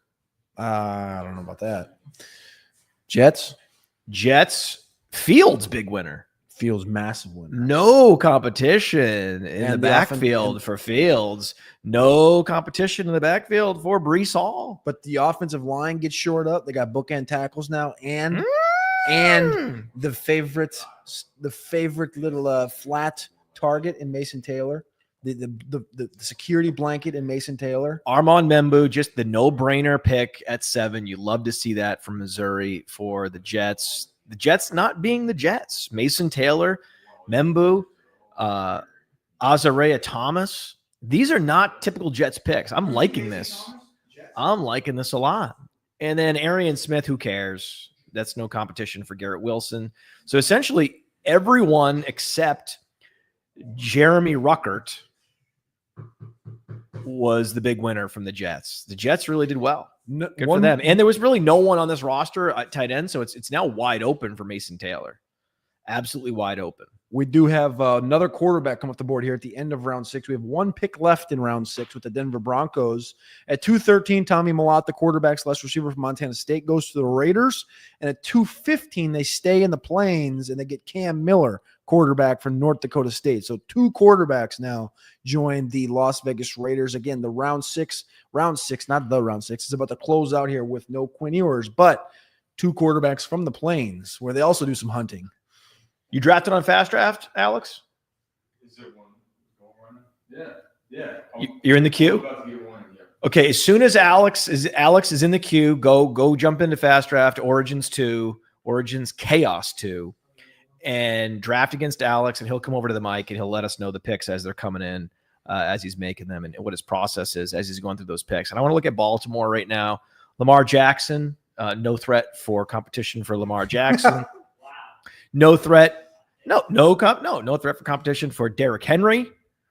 Right, but honestly, I kind of 3 to go in Origins Chaos 2. 3 to go to play with Alex Dunlap. Now we need 2. See, this is how it goes. Like Phil's rat-a-tat-tat these tournaments. So okay, we love everything that the Baltimore Ravens do in the draft. Always, I can't remember the last pick I disagreed with from the Baltimore Ravens. Malachi Starks at 27. A safety, one of the best safeties in the draft, and they didn't even really. Did they need a safety even? I mean, are they just building strength on strength in Baltimore? It's unbelievable. Same with edge rusher Mike Green, yet just strength on strength with Mike Green taking on a guy that's a potential character risk, but at pick 27, great value. Emory Jones, tackle from LSU. Why not? Right? Why not? 3rd round, that's the last round to really get a tackle that's going to be of any consequence. Then Teddy Buchanan, linebacker from California, and the guy we love, the dog of dogs, Carson Vinson, tackle from Alabama A&M. That's one of the best picks of the draft. And then they go corner, kicker, wide receiver, LeJontay Wester, by way of Florida International from Colorado. Who's a solid player. I don't know much about him, but he's a solid player. I'm not afraid to admit they don't know much about him. And then they're just loading on D tackle. They're loading on another cornerback from Rutgers with compensatory picks. They always have a bunch of compensatory picks as well. 5 6-round picks, and 2 of them are on 6'2", 200-pound corners. LeJontay Wester is not competition for Zay Flowers. Zay Flowers come out unscathed, and also Isaiah Likely. That was important. I thought maybe they go tight end, kind of bolster the tight end, but they have Charlie Kohler as well. I think they like Charlie Kohler. I think they like Isaiah Likely. So whether or not they've got Mark Andrews next year or not doesn't matter. They're gonna be fine at tight end. So really, pretty much business as usual on offense for the Ravens, which is typical. Right, they're more often than not when you see the Ravens, the Baltimore Ravens make a draft pick, it's going to be on defense, right? No competition for Joe Burrow. Right, Joe Burrow is going to be fine. This is a fun exercise.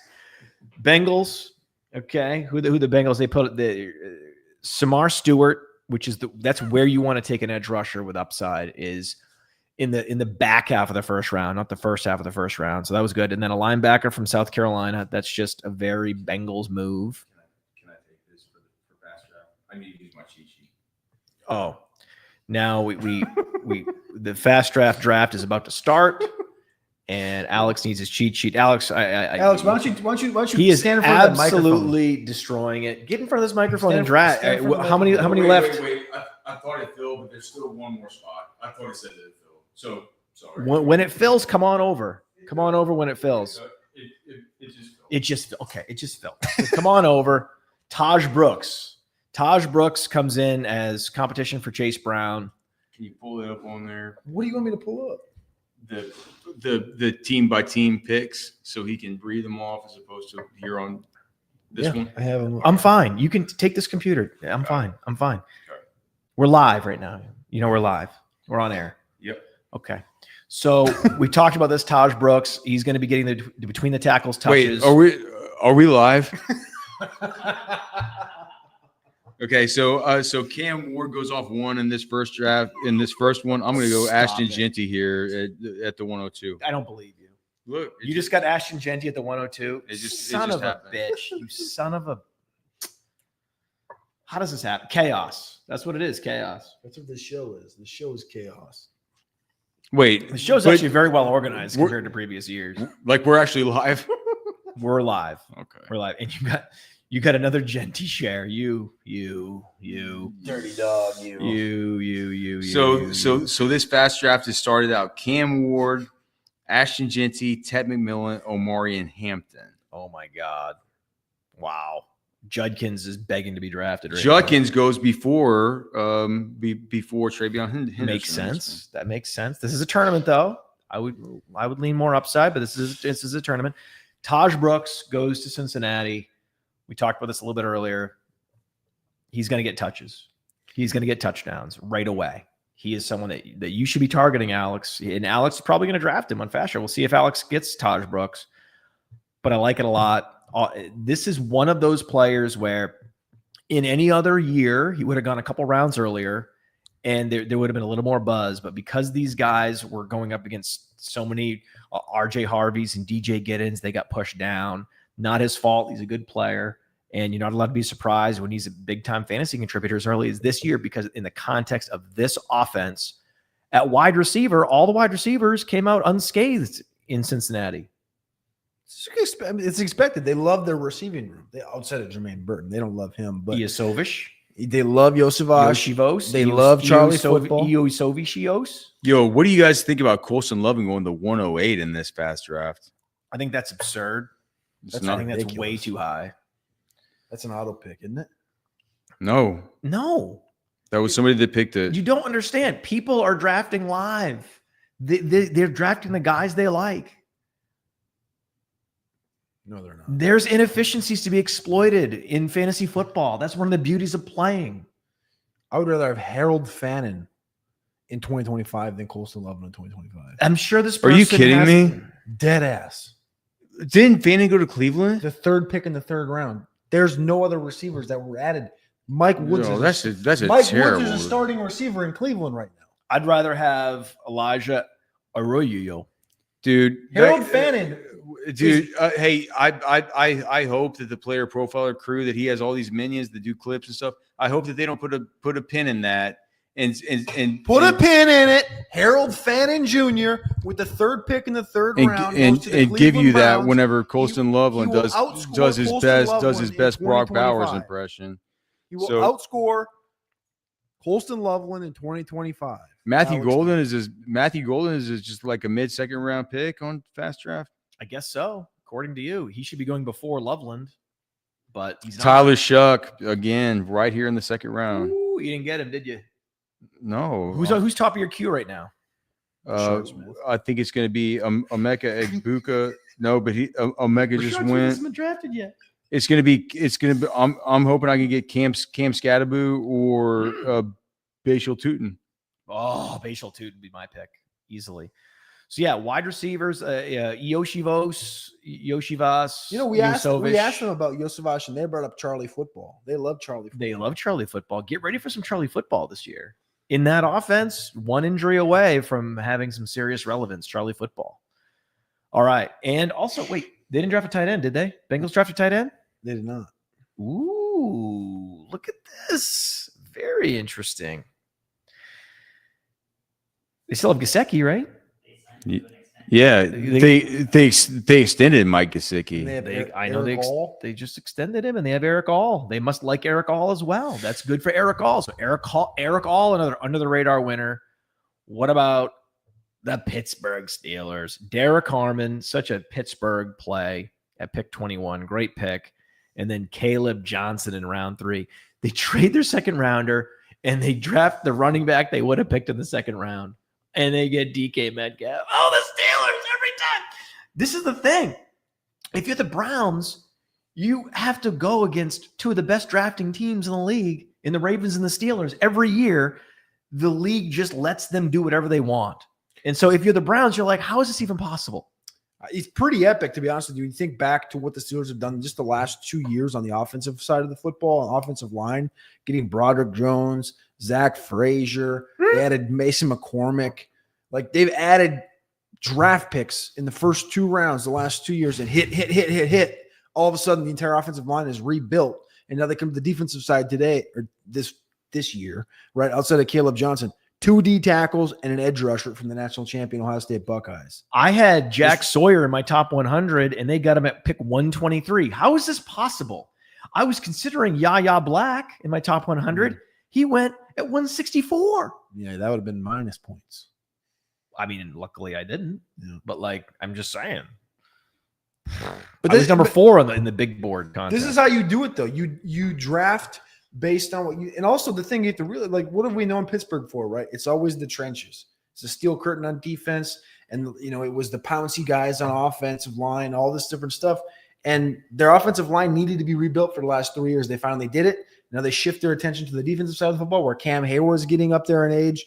They get Keanu Benton, and they lost Larry Ogunjobi. The edge rushers, TJ Watt's dealing with injuries. Highsmith dealt with injuries. And they're like, you know what? The offensive line's good. Let's just go out and fill up the defensive line. Yep. And this is and they have the talent on the outside, like you said, with DK Metcalf and George Pickens, who they didn't trade. Oh yeah, which was in the would they trade Pickens on day 2? Yep. Nope. Yep. Yeah, I get it. Alex, give us an update. Okay, so I'm through. Gosh, this thing moves fast.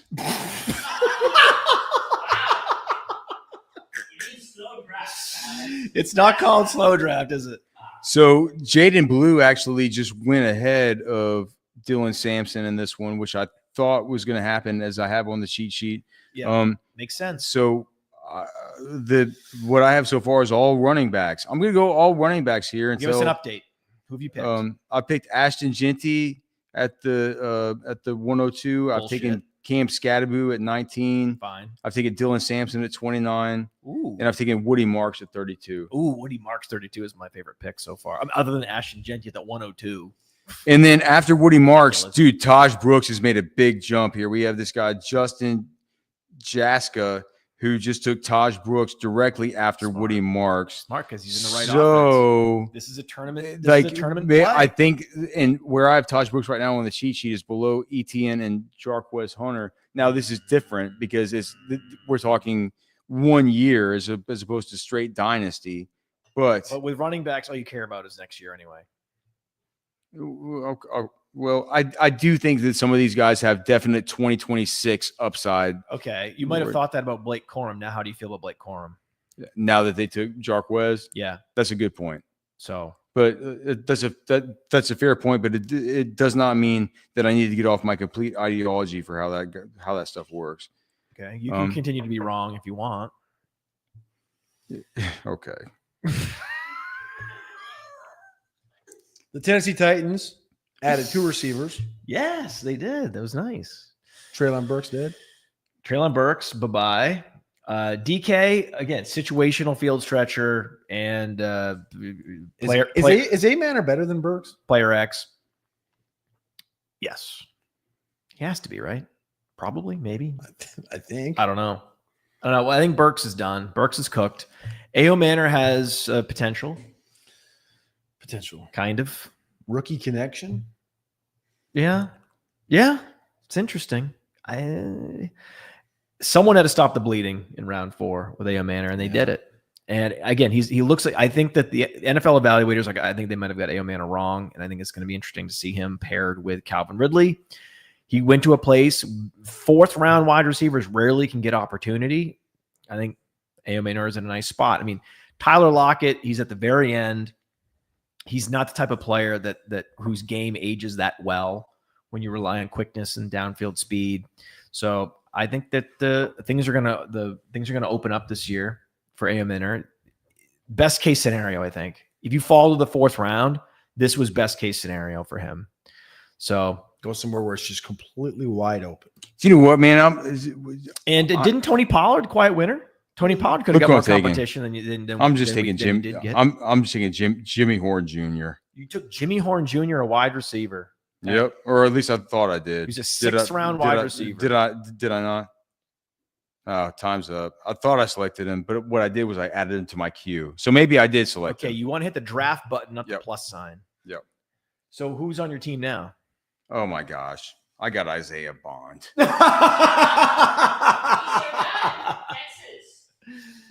Oh my God, you got a Texas player. He took Isaiah Bond. I don't think Texas wants to claim Isaiah Bond. Oh my God. At this point in the game. Yeah. Houston Texans, though, speaking of the state of Texas. That is okay. Hey, listen, the winning team last year in Origins had a 0 from one of their picks. You know, Bond will be a 0. So don't worry about it, Alex. Don't worry about it. Keep grinding, buddy. Keep grinding away. Don't worry about it. Well, no, I got edit my boosters. Well, you just got to make sure that Bond is in the last booster. No booster for Bond. No booster. No booster. What about tight end? Tight end at Tennessee. Gunnar Helm. So they have Gunnar Helm, but that's not necessarily bad for Chig. Chig's a very different type of player. Chig's more of a move tight end, an athletic move tight end. Gunnar Helm is a good complement for him. Alex, how many snaps did Gunnar Helm play outside? Gunnar Helm. It was about 12%. Yeah, close to 12, 15% of snaps in the slot.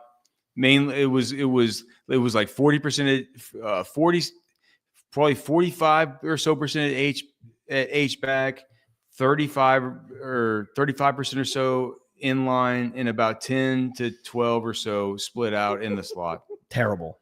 Okay, so that's not good for Chig, but it's still Gunnar Helm. So I still would prefer Chig. 32% slot snaps for Chig. I don't necessarily think that that's all that bad for Chig because Gunnar Helm's not that impressive. Gunnar Helm's pretty good. So, okay. Anyway, Chig got some competition.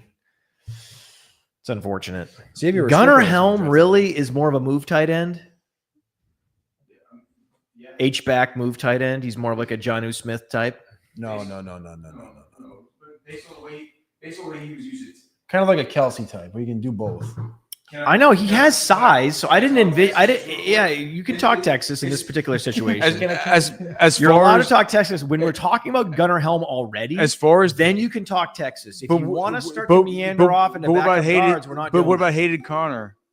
No, like as far as what Texas does with these guys, even players that you think of like Jatavian Sanders, all the rest. Oh my gosh, we have a big one here. Oh like, God. It does not mean that that's what he's prescribed to play in the league, especially because of the fact that Texas plays so much 12 personnel and they're always having to use these guys in both spots. Okay, so Gunnar Helm, he has the ability. I think he has more ability to play in line than Chig. Yes, that was my larger point. Yes. So for that reason, I think Chig is still. But no one's like out here like praying that Chiga Konkwu doesn't get target competition. So it's interesting. I think that's a fine landing spot for Gunnar Helm. No one gets too damaged by that. But we do have an update, a pretty big update actually. Pick is in. Want to hit the pick is in. We haven't heard pick is in a while.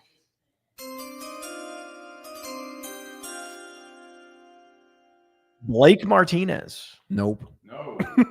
That's a linebacker for the Giants. Yeah. Did I say Blake Martinez? Damian Martinez. Damian Martinez. There's a lot of names. This is a high quality wide. Blake Martinez is a football player. I know that. Pokemon card player too. Damian Martinez, a guy that was supposed to go 3rd or 4th round. Yeah. An elite grinder at the college level. Ends up going to a place that has 2 elite grinders already. Elite's a heavy word. If you want to call Charbonnet elite, which I wouldn't. Charbonnet is, I think, not a grinder at all. He's more of a big, soft, mid-level, all-purpose back. And Kenneth Walker is a beastly slasher that has developed as a passer and a pass catcher over the past couple of years. Not a passer, as a receiver. As a receiver, are we in the 7th round? I don't know what round. I think we're in the 7th round. Did 7th round pick last year though for the Seahawks was Kenny McIntosh. There you go. And from Georgia, who I think I just cut my foot open from Georgia. That was 2 years ago. The running back coach. Yeah, because it was in Kansas City. Yeah, it was 2 years ago. And because I remember we watched a video of the running back coach going, "Oh, Kenny's going to come in here and Kenny's going to do this and Kenny's going to do that." And Kenny came in and did what? nothing. But this is bad for Zach Charbonnet. I do think that. This is fundamentally bad for Zach Charbonnet. You don't want to have Blake Martinez coming in and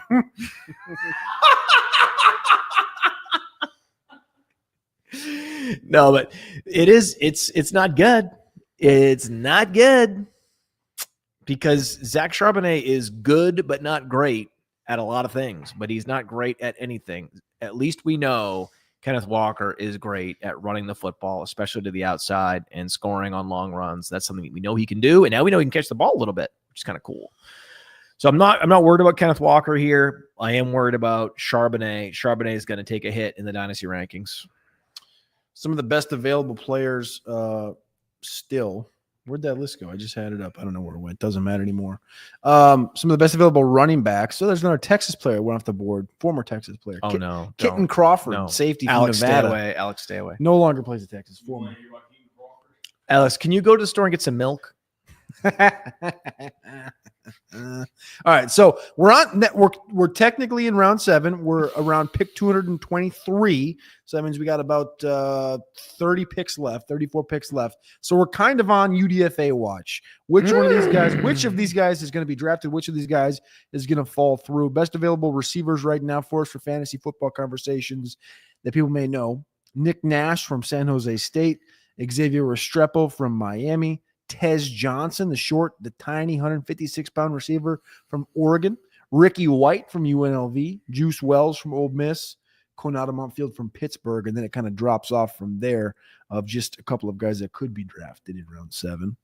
What position, running back or receiver, when you think about fantasy football, we know the hit rates in these late rounds is like minute, but like what do you think? It's not minute. Pacheco, there's a lot of these guys. Every year there's a guy. But it's very small, right? There's one guy, yeah. Very small margins. Running back or receiver, is that more of a direction that you can get behind a guy? If I'm going to draft a 7th rounder, it's going to be a running back every time. A guy like Brashard Smith, a guy like Damian Martinez, a guy that we know has a role but isn't an all-purpose back, and that's why they fell. Yeah. So I'm hoping in the next few picks we can see Brashard Smith go. He really deserves it. Can you guys do you know why Brashard Smith is dropping? This doesn't make sense to me.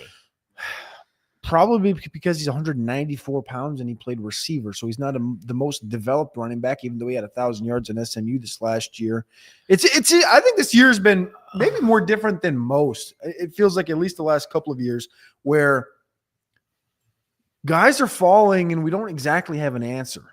Marcus Yarns receivers might not get drafted. Running backs, and we're just kind of sitting here going, it doesn't make a lot of sense. The profiles are good. But this is also part of it. Like, we're on this side, we're not on the NFL side. So you can only see on television what is happening. You don't get to hear those conversations, though. You don't get to hear why the purple flag or why the red flag was listed on a guy's name on their big board, why he's not on their board, why he's falling to the 7th round like a Quinn Ewers or Brashard Smith. There was Xavier Restrepo one. You can tell yourself a story because he ran a 5.0 at his pro day, but they have GPS data. So that's where I come out with like the Extrepo. What about Raheem Sanders? Should Raheem Sanders get drafted? Rocket's he's a calf guy. He's a 225-pound no calf guy. Whoa. I don't Bruiser. like that. He's already been injured a bunch in college. Wait.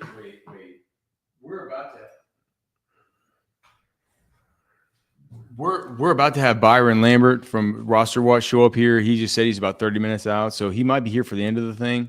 Can we have him come on the show and talk about his calf?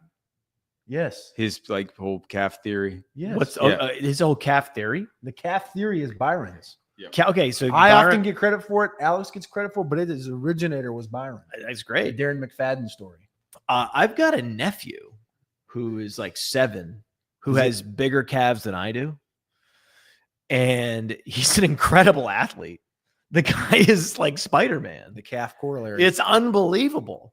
And every time he does some new special athletic thing, I'm always like, calves. Byron feels like it's very meaningful. it's dude. I mean, I don't know what to tell you. I've seen the correlation firsthand. Anyway, so you're not into Raheem Sanders because of the calves. By the way, Byron is bringing a lady friend. He is. Yeah, this is what he said. We need to embarrass He said he wants to go out to a bar because he's bringing a lady friend. Does that mean that he's embarrassed to show the draft house to the lady friend? What's the deal? He thinks that we're not enough entertainment for the lady friend. What do you think that's all about? Well, I told him that like this draft house is nothing to be embarrassed about. We are in a mansion that nobody would that I wouldn't have believed, right? I think 10 years ago when I was broke and my car's getting repossessed and everything else like this, that I could be here doing something like this, and with my company or with a great company like Matt's, and like we're here being able to do this in this beautiful place. We're catching a bunch of fish outside.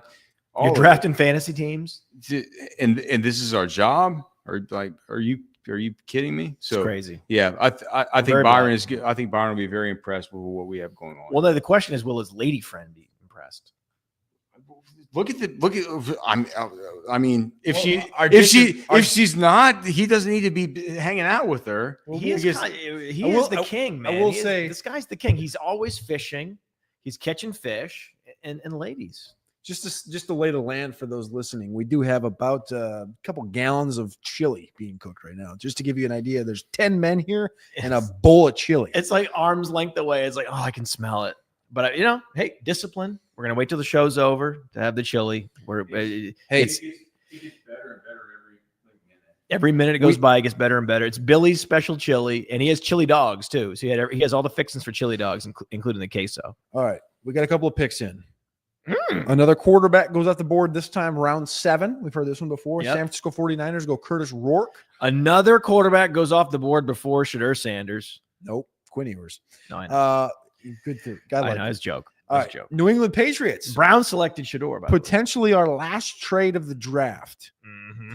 The Patriots have traded away, the Chiefs have traded away pick 251 and 257, which is Mr. Irrelevant. 257 now belongs to the Patriots because the Chiefs have traded up 23 spots to pick 228. To get a running back? And the pick to get a running back? Or do they take Isaiah Bond and pair him with Xavier Worthy?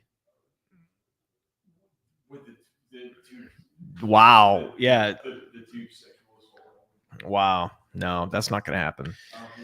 So, yeah, I think this feels like a running back, right? Otherwise, Pacheco is going to be a huge winner. Chiefs have not drafted a running back. Chiefs have had a fine draft. Let's go to the Chiefs draft. They've not drafted a running back. The Chiefs have drafted Josh Simmons, who was, again, one of the better values of the draft. Sick value. At the end of round 1. Sick. Omar Norman-Lott, D tackle. I liked him a lot. My big board. Oh, we knew it! What a great pick! Oh, dude, what a Woo! That's perfect. That is so perfect. Oh my god! Fantasy alert! That's why we do this. We grind through 7 rounds so we can get to this pick. This is what you call learning from your mistakes. In a week from today, it'll be May 3rd. Do you remember what May 3rd was in 2020? No. May 3rd, 2020 was the Clyde Edwards-Helaire debate. Oh my God. They got a guy that's better than Clyde Edwards-Helaire in the 7th round. But it's just why I bring that up is because they learned. And what shows a great organization is an organization that can learn from their mistakes. And their mistakes were, hey, we won the Super Bowl. We have a luxury pick. Let's take Clyde Edwards-Helaire. Don't do that. Blew up in their face, right? So what have they done since then? Just they tackles. Isaiah Pacheco in the 7th. Well, but in the 1st round, they just go defense, edge, right. Karlaftis, Felix Anudike-Uzomah, Karlaftis, right? Tackle Josh Simmons, tackle.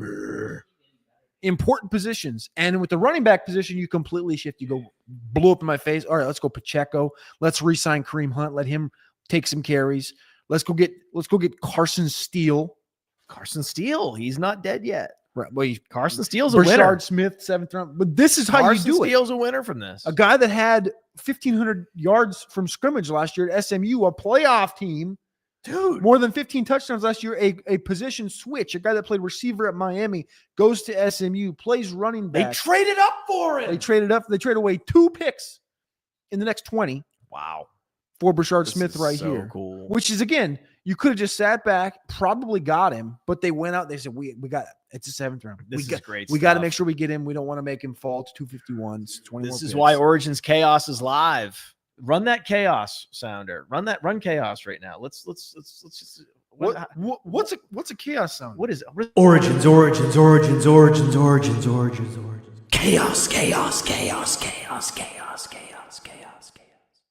Is why if you're live in a draft room right now and Brashad Smith is available, you're tempted. You gotta hop in one. Alex put the chili spoon down. It was like, I gotta hop in an Origins draft. Chaos. Brashard Smith. This is exciting, man. He went to the Chiefs. Yes. This is great. This is great news. This is big. I mean, I'm excited. we are honestly probably gonna like Jalen Royals or Brashard Smith? Brashard Smith, baby. No, yeah, it's Brashard Smith. Get on the mic. No, come on. Go, here you go. Right here. Just right here. Go ahead. Now talk. Brashard Smith every time. If you loved what they did with Jerick McKinnon, Brashard Smith is way more electric. He lit up the Senior Bowl. Everyone loves this kid. I'm way more in. He has a clear role. Isaiah Pacheco doesn't catch passes, people. What does Brashard Smith do? He does that, and he does it better than anyone else on the roster. Need. Fills a need. Love it. Fills the need, baby. Oh, man. That's amazing. you gotta fill. We gotta fill 6 slots. You in there? Are you in, Raul? You in Chaos? Chaos. Fast draft. So where do you rank him in Dynasty? That's a very interesting question. Where do we slot in? I don't know exactly where he's going to slot in, but we can start to speculate. Would you put him ahead of Dylan Sampson at this point? You wouldn't put him ahead of Dylan Sampson. Would you put him ahead of Devin Neal? The Saints own I'm putting Devin Brashard Neal? Smith. Can you pull up the roster watch sheet? Okay, so I got it right there. So I think that Woody Cody, I think you might have got that exactly right. No, it can't be a choice. Cody thinks that Brashard Smith even jumps Jaden Blue. No, it can't be a choice between Brashard Smith and Luther Burden. So you would have to make a.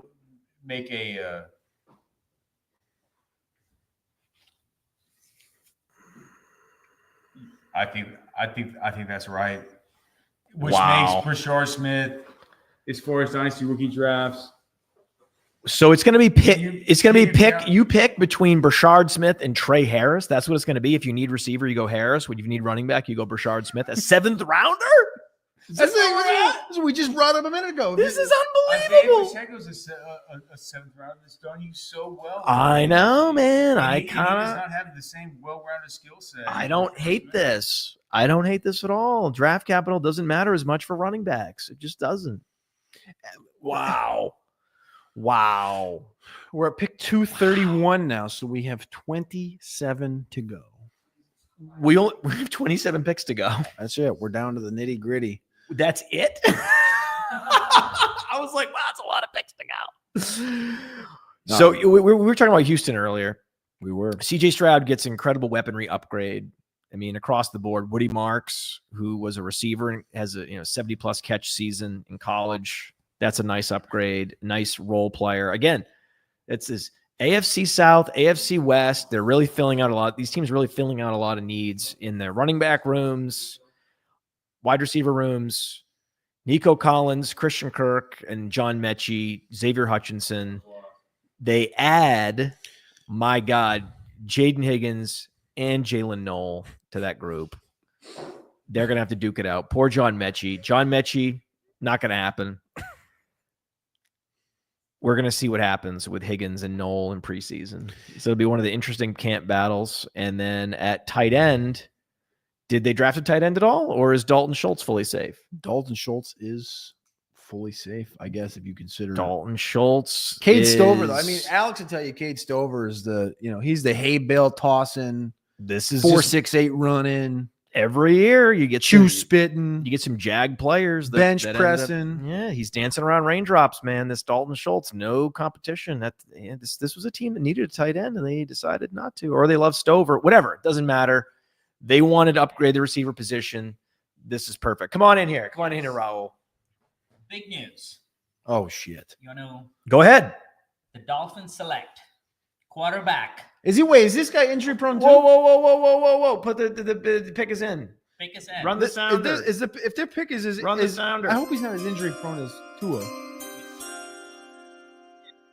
His name, acronym, QW. QW. QE, sorry. QE. Quinn Quinn Ewers. Ewers to the Dolphins. Quinn Ewers to the Dolphins. All right, Alex, switch. Come on over, buddy. You're up. That's your ball. You're up. You're allowed to talk now. You're allowed to get into a big boy chair. Yeah.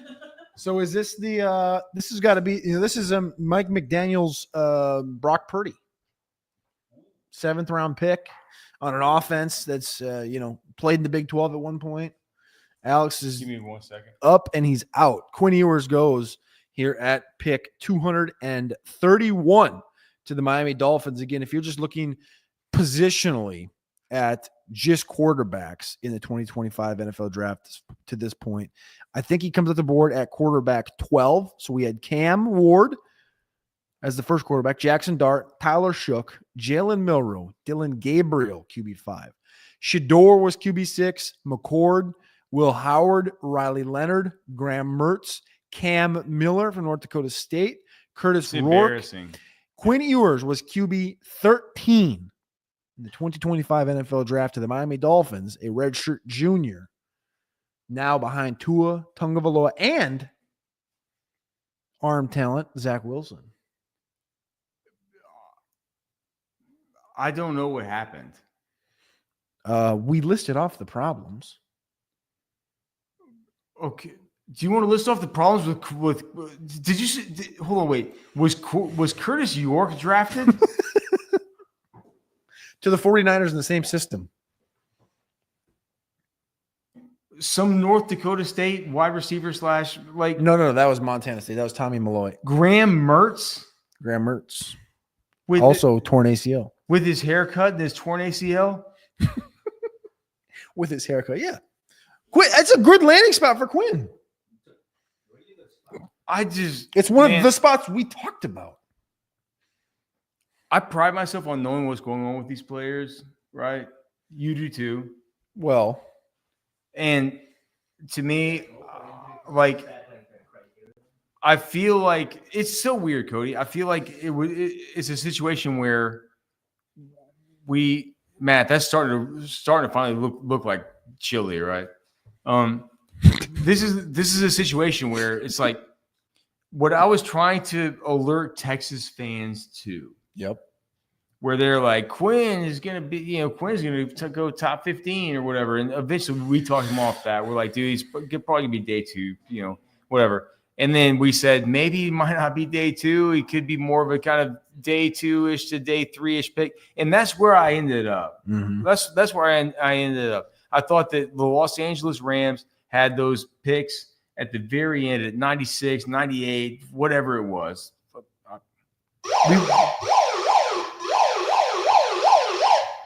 We have breaking news. Running back to the Chicago Bears, Kyle Monengai. Over Martinez? Over Damian Martinez? Damian Martinez, Seattle. He's a Seahawk. Hold on. So Martinez. Oh, right. So Martinez is off the board. So Monengai from Rutgers. That makes no difference to me. But that's the only running back they've taken. So it means that they like Roschon Johnson. Roschon's better than Kyle.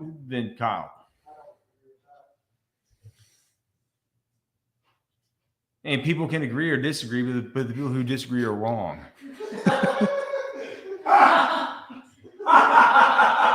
It's just the truth. So, do you want to give your scouting report on Money Guy, and we can move on from that? It's seriously worth just shooing away. It's really not. I think you're dead wrong about Monangai. He is a hard runner. What are you doing here? There are. I don't know what this is. This is Mass Computer he's damn it. He's allowed Siri. Over here talking to shut Siri. up. Monangai is a 5'8", 211-pound running back from Rutgers. And he runs Two incredibly 1,000-yard seasons the last 2 years. First team All Big Ten this last year. Yeah, he has great vision. He's a tackle breaking machine. He's a bowling ball. R.C. Fisher comped him to Ashton Genty. He said he did. He did. Oh wait, R.C. Fisher. Okay, Yeah, so R.C. we're- Fisher so- said that. all right. R.C. Fisher said if you made your eyes out of focus and you watched tape on Monangai, you might think you're watching Ashton Genty. But it was a bad offense. It was a bad system. They set him up to fail, and he couldn't fail because he's such a grinder back, such a warrior, and in that way, very similar to Roschon Johnson. But I agree with you. One of the winners from this draft is not just DeAndre Swift; it is Roschon Johnson. That's all he has to deal with. Cody, are there super chats here? There is Plumber. He said he was bummed out that Alex never answered his super chat. I'm sorry. This is from looks like it was from I 3 bet- hours. hey, Listen, 3 hours ago. Plumber's still here. Plumber. I'm sorry, brother. Like I'm not in charge of super chats. I'm just here. I'm newly in charge of super chats right now. So you can blame Matt for the previous. $10 from the Fantasy Plumber. Thank you, Fantasy Canadian Plumber. $10. Thank you. Thank you, Fantasy Plumber. He says, if Blue raked up some leaves in the community, would Alex have Blue as RB1? Blue, Blue ain't out there raking up leaves, man. That like he ain't that kind of guy. But I will say, the Fantasy Plumber. Yep. In Canada. Yep. The reason why there's the guy who's the plumber who has all the extra money to give super chats and stuff is because these people right now in the skilled trades are absolutely killing it. Set their price. They just like, all right. So like my buddy down the street, right? His son just got done with high school. This is a fact, by the way. Keep going. He went to work as an intern with a master electrician. His first year after he got done doing that for 1 year, this dude cleared $160,000 easy in his first year. No college, no anything. All he did was go to work with a master electrician. Skill. For 1 single year. Skill. Skilled labor. It's important. Thank you so much to the Fantasy Plumber. I would love it if my kid could follow in your footsteps and be able to have the extra cash to be able to spend it on this stupid junk like this. My door handle broke in my house, and I'm screwed. It's going to be thousands of dollars to fix. It's just crazy. It's just wild, man. Okay, good. So that's what we think about the fantasy point. We got to pick in for the Buccaneers here in the 7th round. Buccaneers wide receiver, the lightest wide receiver. Tez Johnson. You got it. It moves the knee. It moves the needle. Ready? It moves the. It moves the. It moves the needle 0.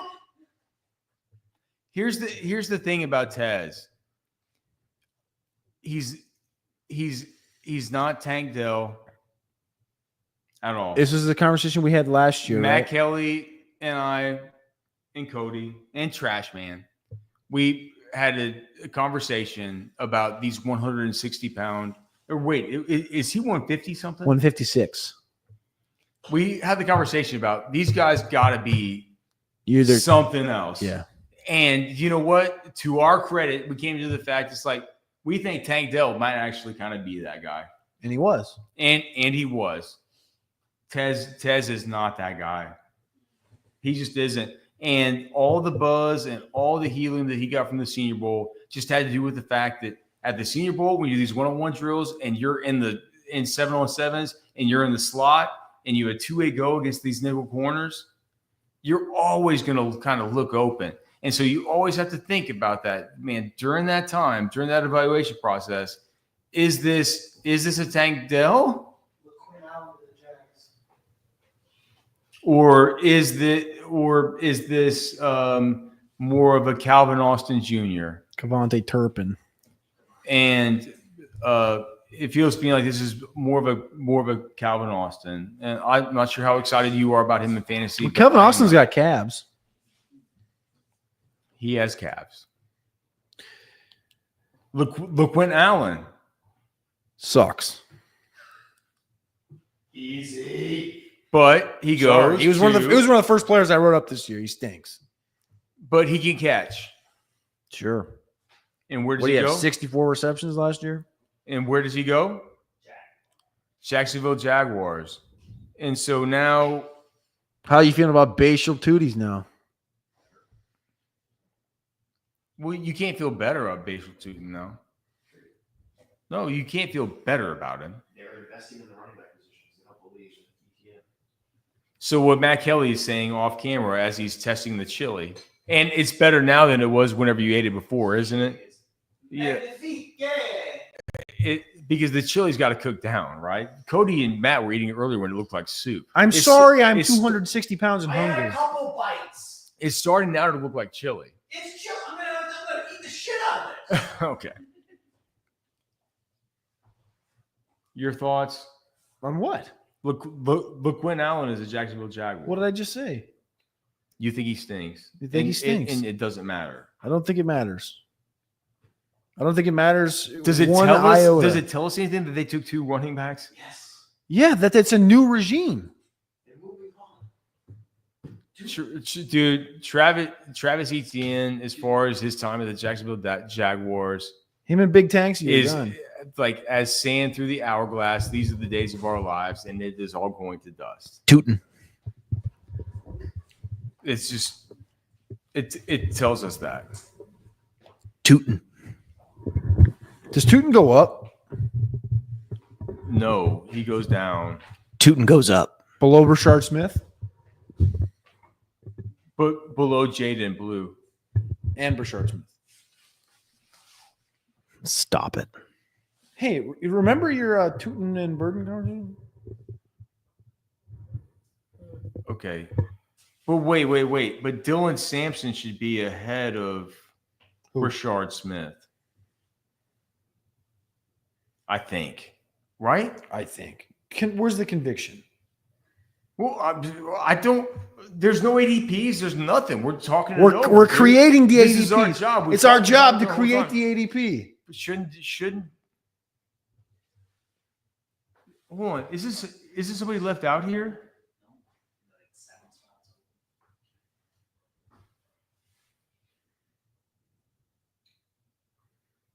Maybe not. So it should be Scattaboo. It should. No, it should be Scattaboo. Move Tootin down below Burt. I'm now taking Luther Burden over Bashal Tootin. You make no sense. Just do it for now, and we can change it later. But that's my thought right now. Okay? There you go. That's where we're at. That's where we just were 10 seconds ago. Cam Scattaboo, tier breakout running back, Blue, Sampson, Tootin, Brashard Smith, Booby Marks, Trevor Etienne, Jarquez Hunter, Taj Brooks, Jordan James, Devin Neal, OG3, Giddens, and Khalil Mullings. Is it Khalil or Khalil? Is it Khalil? It's spelled like Khalil. I think it's Khalil. It's fine. I've never called somebody Khalil in my life. It doesn't matter. Do we have super chats to answer still? We do have a super chat. Let's get back to our super chat here from James O'Shea. He said Isaiah Bond over Arian Smith, the GD Jets. Okay. Thank you guys. Great coverage all draft long. So let's talk about it. Isaiah Bond's probably going to go undrafted unless did he get Which picked? is exactly what I reported from Orange Bloods. Did he get picked? Guys, we have another cool draft pick. Okay. We can't say cool, but a wide receiver to the Seahawks. Why don't you hop in here? Wide receiver to the Seahawks. Ricky White from UNLV. Ricky. A good player, and another to the Seahawks. I love Ricky White. Um, Another slender slender stick man. Just like Ricky White, if you're not first, you're last. Little Talladega Nights. Ricky White, wide receiver, UNLV. Infamously, very low ranking from Mr. Alex Dunlap. 6 foot, 179 pounds, 4'6". Would I have him ranked wide receiver? What? 46. I had him at 46. No, you had him at 28. What did you have him? 19. Okay. What did he end up being? He ended up being drafted as the overall wide receiver 26. Okay, so I feel like I was right in line with the NFL as far as the way that I valued Ricky White.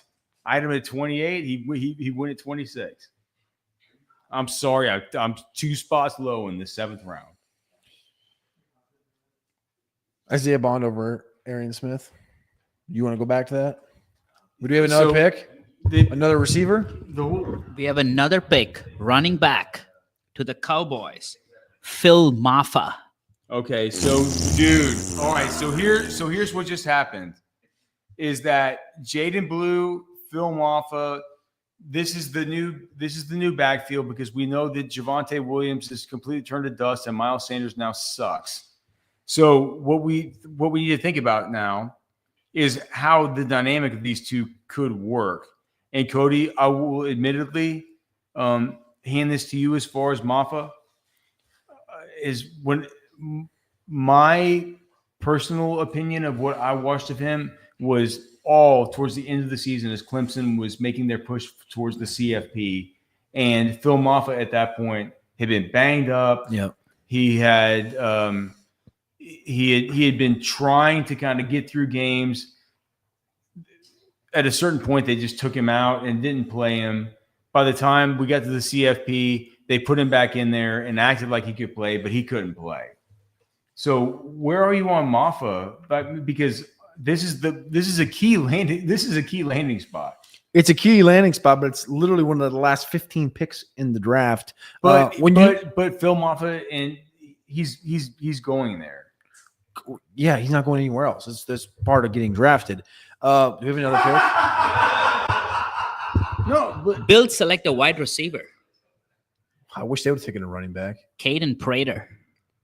Okay, Prater from Maryland. So Maryland, we can talk about Prater in a minute. We'll talk about him later. Right. Good, thank you. Thank you, Rahul. So Phil Maffa, Clemson running back, 6 foot, 235 pounds, dealt with a shoulder injury at the back half of the year, like you said. He's kind of banged up throughout the school. They loved him at Clemson, though. 900 yards 2 years ago, 1,100 yards this year. A key cog to this offense and making it succeed because they had freshmen in this backfield that they wanted to play. Maffa's a good back. Don't get me wrong. My comps from the site, we got Michael LaShore, who had much better draft capital, and then Chris Brooks, who was in Miami the last couple of years, who had 7th round undrafted. I think he was undrafted. More of a bigger plotter, 235-pound guy. This is a kid, again, Maffa's going to get the opportunity to come in there. Dude, and because we know Sanders is dust. That's what I'm saying. Like, if it is like, I think Michael LaShore is such a fun. They just went through a name Rico to Dowdle invoke. type like this. If that is the case, then you would have a situation. If you have Phil Maffa at the height of his powers, and that is a Michael LaShore type of player, then you do have a 1-2 punch now with these two. And here's the Cody. Here's the like. Am I crazy that I just can't take a Javonte Williams, Miles Sanders backfield seriously? It's like it feels like nobody's taking it seriously since it happened. You can't. You had to have expectations. We thought, not we, the consensus thought there was going to be a running back picked at 12 overall. Whether it was Hampton or Genty, they were going to take a running back. We talked about the different opportunities. Genty could be there. Hampton could be there. Caleb could be there. They took Phil Maffa. It's just so wild, dude. And Phil Maffa's got the size. Blue's got the speed. They're trying to piece this thing together with a guy that you can melt the game away with, a Phil Maffa, who can take those carries in the fourth quarter, with a Blue that can open up the game, with a Javonte Williams that, if he's healthy, can be your just overall, bell cow. He can be your bell. If Javonte Williams is healthy, he can be your bell cow back. He's not the best, but he's a good enough back to be that, right? Miles Sanders is kind of like an ancillary satellite piece. That's what he's been the last 3 years in Carolina. They haven't liked him. Honestly, man, though, if Moffitt's got his juice back, If ifs were fifths, we'd all be drunk. yeah. If ifs and buts were candy and nuts, every day be Christmas. If my aunt, what was the? I'm not gonna say that We're one. not gonna, that isn't allowed, man. All right, I think we're gonna head over to the couch. We got about 17 picks left, so we're gonna head over to the couch for a little bit. Before we do that, I just want you to make sure you go over to Fast Draft. You just got to download the app. It takes about 8 seconds to download it, and the drafts take. I'm about to enter a new draft right now. If you guys 8 want to draft against me and all these other idiots around this house, man, we're gonna enter a draft right now. The drafts take less than 8 minutes, and you get to have a full-blown roster of all the players we've been talking about this afternoon, all to yourself. Origins. Chaos.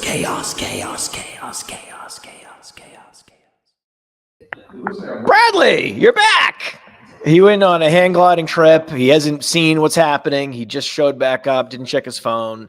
So I'm going to run some interesting picks by you. I want to get your reaction, right? Just right, your hit me with initial snap judgment.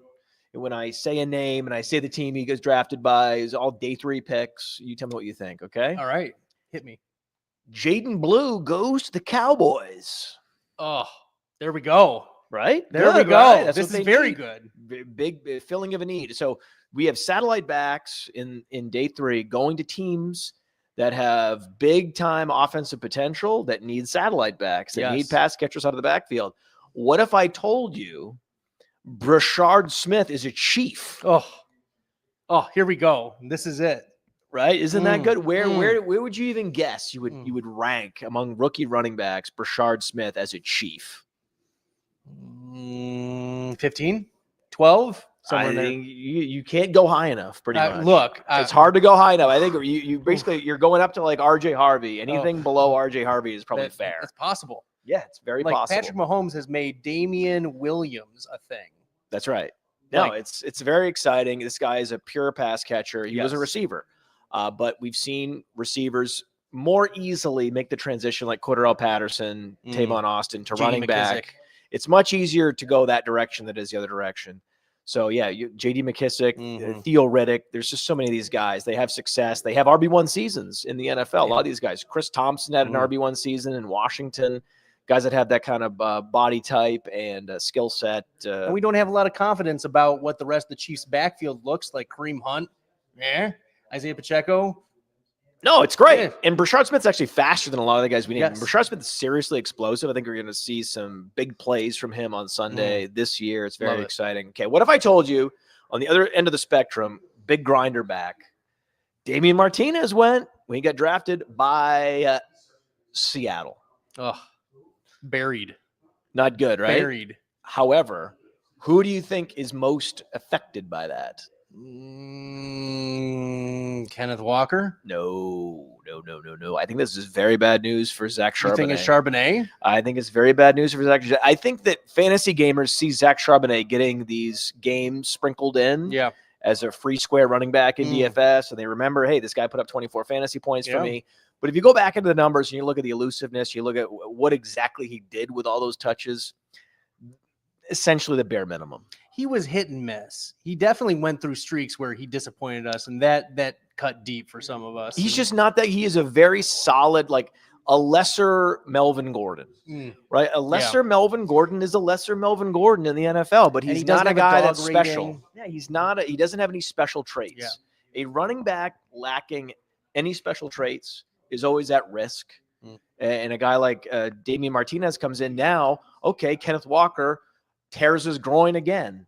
And are you just going to run out and pick up Zach Charbonnet? Not so fast this time. And there's a 1-to-1 correspondence there with Kenneth Walker and Damian Martinez. He can step right in. Well, what's going to happen is that we all know it's going to be a split backfield. We know that they're going to be giving Martinez a lot of carries, and they're going to be playing Charbonnet out of the backfield.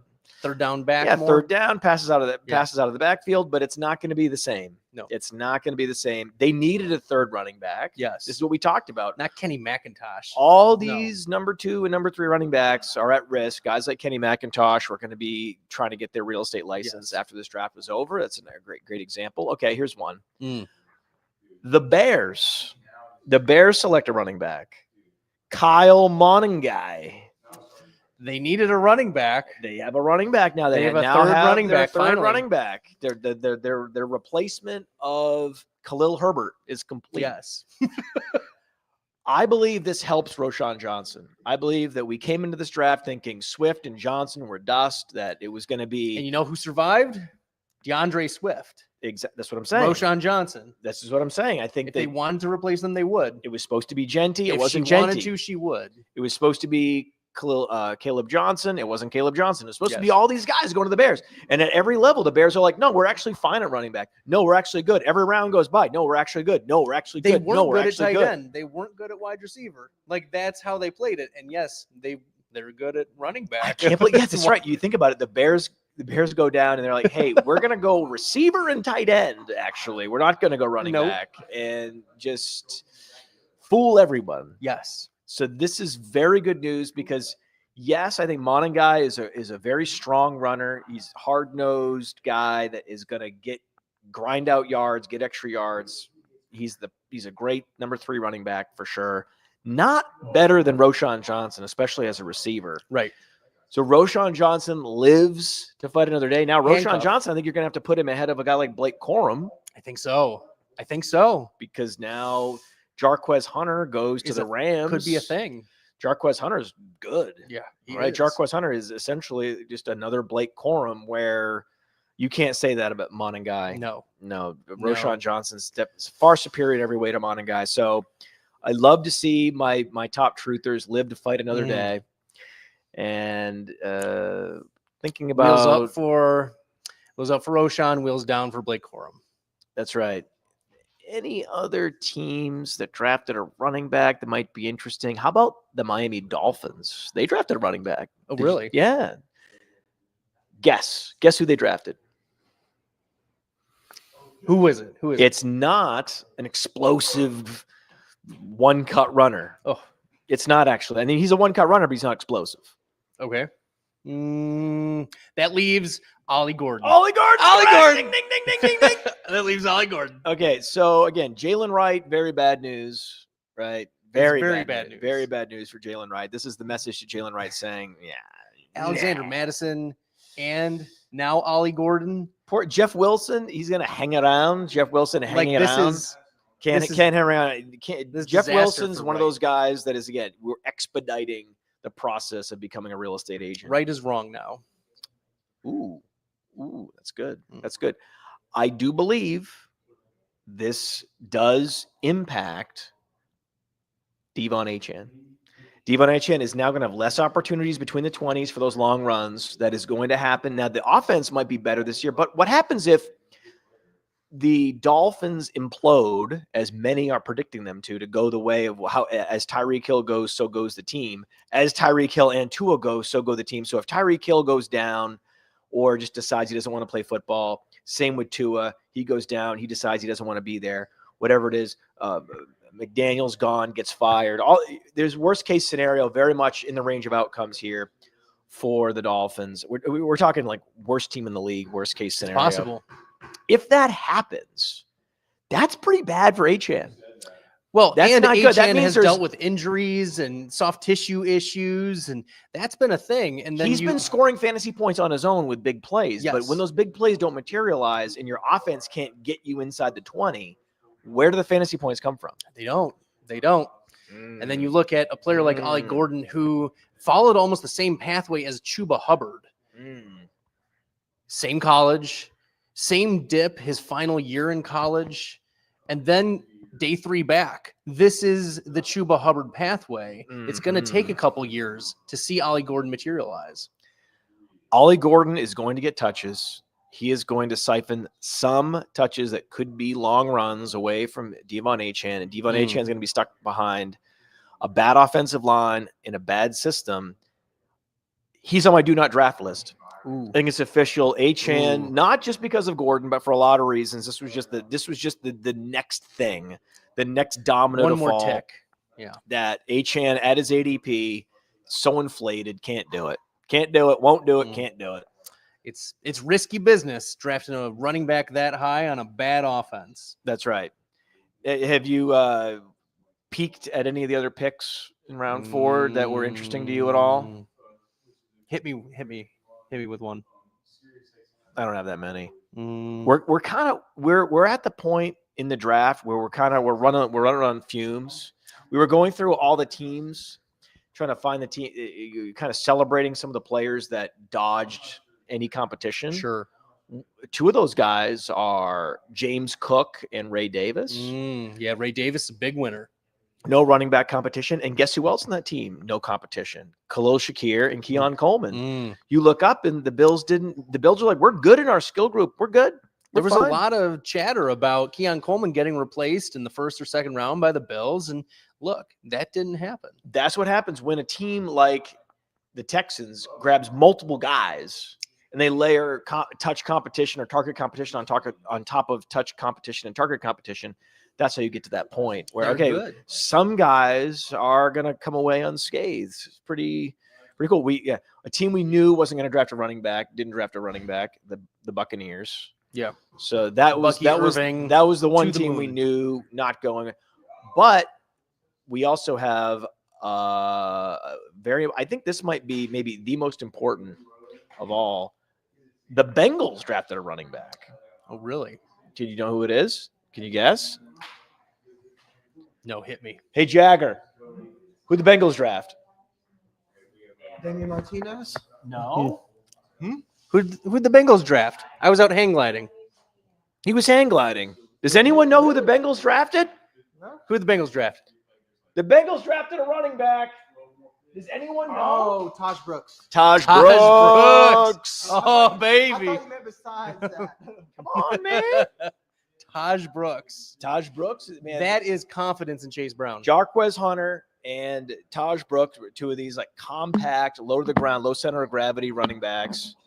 My mic is just so discombobulated right now. It's been hours and hours of streaming, and this is where we're at now. So it could have been worse for Chase Brown. It could have been way worse. It could have been so much worse. But the Bengals actually had a smart draft. They could have went out and drafted like a better version of Chase Brown and like an RJ Harvey. They did not do that. They drafted an edge, 2 linebackers, an offensive lineman in their first 4 picks. And they knew they didn't need offense. They locked up Burrow and Chase and Higgins. They knew what they had in Chase Brown. And Chase Brown ended up getting like 80-90% of the rushes last year. So to a late day 3 running back, sign me up for Chase Brown. No, this is good though. This is great. Podfather. I'm coming to you guys for on-air Dynasty advice. I'm on the clock right now in the 3rd round. Do you like Tootin I or thought you were Neal? about to say the 32nd round because that's where we're Tootin or Neal. Oh, by the way, Devin Neal goes to the Saints. Oh, is it that big of a that's deal? Great. You're that excited for real? Yeah, for real, not for fakes. Okay, so the answer easily is Bashal Tootin. Bashal Tootin goes to the Jaguars. And the Jaguars came back and they drafted another running back. So you know that they are looking to completely move on and turn this backfield over. For sure. New coaching staff. It's so Jover. You take the guy with the 4.2 wheels in Bashal Yeah, Tootin. give me Neal. Kendre Miller, maybe he becomes a thing, but he's not been healthy. No, Kendre Miller's a bust. That's the thing, is you have a crusty Kamara who's now going to get a poop ton of touches, and then you just have Neal. How much? A what ton? A poop ton? A poop ton. You said a poop It's ton. literally in my brain. It's the scene from Jurassic Park where Ian Malcolm is looking at this pile of dino dung. That is how much Alvin Kamara is going to touch the ball. So yeah, we do like whoever the between the tackles grinder, a guy that's going to get between the 20s carries. Yes, in Cincinnati. In that offense, a top scoring offense, that guy is interesting. He becomes immediately interesting, right? Yes. Yeah. Taj Brooks now on handcuff watch. Absolutely. An interesting running back pick for the Washington Commanders. Ooh. Ja'Cory Krosky Merritt. Ja'Cory Krosky Merritt goes to Washington. That's another sneaky winner. Sneaky winner. Brian Robinson. Was for Brian Robinson. Remember, there was all this talk of Trevion Henderson going to Washington. And oh my God, End of round 1, even. Talking about dancing under raindrops. Wow. The coaches must love Brian Robinson. Brian Robinson wins again. Yes. Unreal. It's just sometimes a draft pick has to come in before you're reminded like how much somebody won through process of elimination. You're like, wait a second. No, he's a big Brian Robinson. Huge winner. Yes. Huge winner. That's right. So we should have Raul and Cody at the main desk, kind of get us caught up on all the picks that have come in. I'm glad. Fun getting you caught up. This is great on some of these guys. Now, final analysis here. Devin Neal, he's just a very good all-around player. Yes. He can do it all, and in many ways, I think a similar but better version of Mark Ingram. Going to so basically a little more explosive than Mark Ingram, a little bit better in the passing game, a little more dynamic player, but a great compliment. I think he'll very quickly rise up that depth chart. Kendry is gone. Kendry is irrelevant. 10 to 20 touches, 10 to 20 touches per game. Give me Neal for Devin Neal, making big plays. There's it's going to be it's not going to be a high scoring offense. No, with Tyler Shuck, it's going to be he's going to be a struggle for sure. It's going to be a struggle, but there's going to be plenty of opportunity for Devin Neal in New Orleans. So that is just another guy. Saints have nothing to lose. Yes, they have nothing to lose. Giving Shuck some time, giving Neal some time. They got nothing to lose. They got nothing to play for except the top pick in next year's draft. All right. That's what we got. I get most of these running backs all the way through Monangai, Brashard Smith, even 7th rounders. We want these guys in the 4th and 5th rounds of our Dynasty rookie drafts, even Superflex. Let's head back to the main desk. Cody, Raul. All right, we're back here at the main desk. Not a lot of picks left, just over a dozen picks left here with the Commanders making that Ja'Cory Krosky Merritt selection. I love that. The running back out of Arizona, who literally played in one game last year, was at the Shrine Bowl. And I said, whoa, who is this guy? We gotta get this guy on the list. And Washington made 5 selections this year. This was their final selection. Josh Connerly was that first round pick. Trey Amos, the cornerback from Mississippi, was the 2nd round pick. Good conversation about round 1 for Trey Amos. Jalen Lane, the 4th round, the wide receiver from Virginia Tech, who we talked about earlier. Super long, 77-inch wingspan, like literally on par with Teteroa McMillan. Caden Medrano from UCLA, super good athlete. And then Ja'Cory was that last pick, the only running back for the Commanders. Dun, dun, dun, dun, dun, dun. Ricky White, Seattle Seahawks. So a lot of fantasy guys. I'll just spin through them really quick. Ricky White, UNLV, wide receiver, goes to Seattle. Phil Maffa, Clemson running back, goes to the Dallas Cowboys. Caden Prather, Maryland, wide receiver, goes to Buffalo. Caleb Lohner, tight end, Utah, goes to the Broncos. Konata Mumpfield, wide receiver, Pittsburgh, goes to the Rams. Dominic Lovett, wide receiver, Georgia, goes to the Lions. And then Ja'Cory Krosky. So 7 fantasy relevant players in the last 10 picks. This is not something of common practice that we get. In the 7th round. That's what I'm saying. That's not a common practice that we get in the 7th round of these 2025, 2024, any NFL draft is just fantasy. Because generally they don't hit. Right? We Kyle Monangai, Tez Jones, like literally it's been a barrage. Plus quarterbacks, every position has been liked in here. Raul, your Twitter's at @rah_Seahawks. Yes. @Seahawks. You got to go find it. He's been here all 3 days, lives in Tampa, so he didn't have to travel very far. Let's go. Shout out to Raul. I don't know. I haven't pick 241. Yes. I didn't watch Caleb Lohner from Utah. I don't know who the hell he is. He's not a football player. He's not a football player. No. Why'd they draft him then? He's 6'8", 241. Take a guess which sport he played. Well, Antonio Gates played basketball, so I'm going to go basketball. Okay. Take a guess. The last time Sean Payton drafted a basketball player. Well, potential Hall of Fame. I only know this because I was a Miami Hurricane fan. Yes, sir. Jimmy Graham. Is this really going to be Sean Payton's Jimmy Graham? Potentially 6'8", Caleb 241. Caleb Lohner in the 7th round. Yep, played for Utah.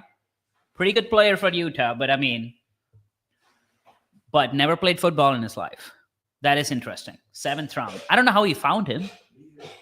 He's just on it with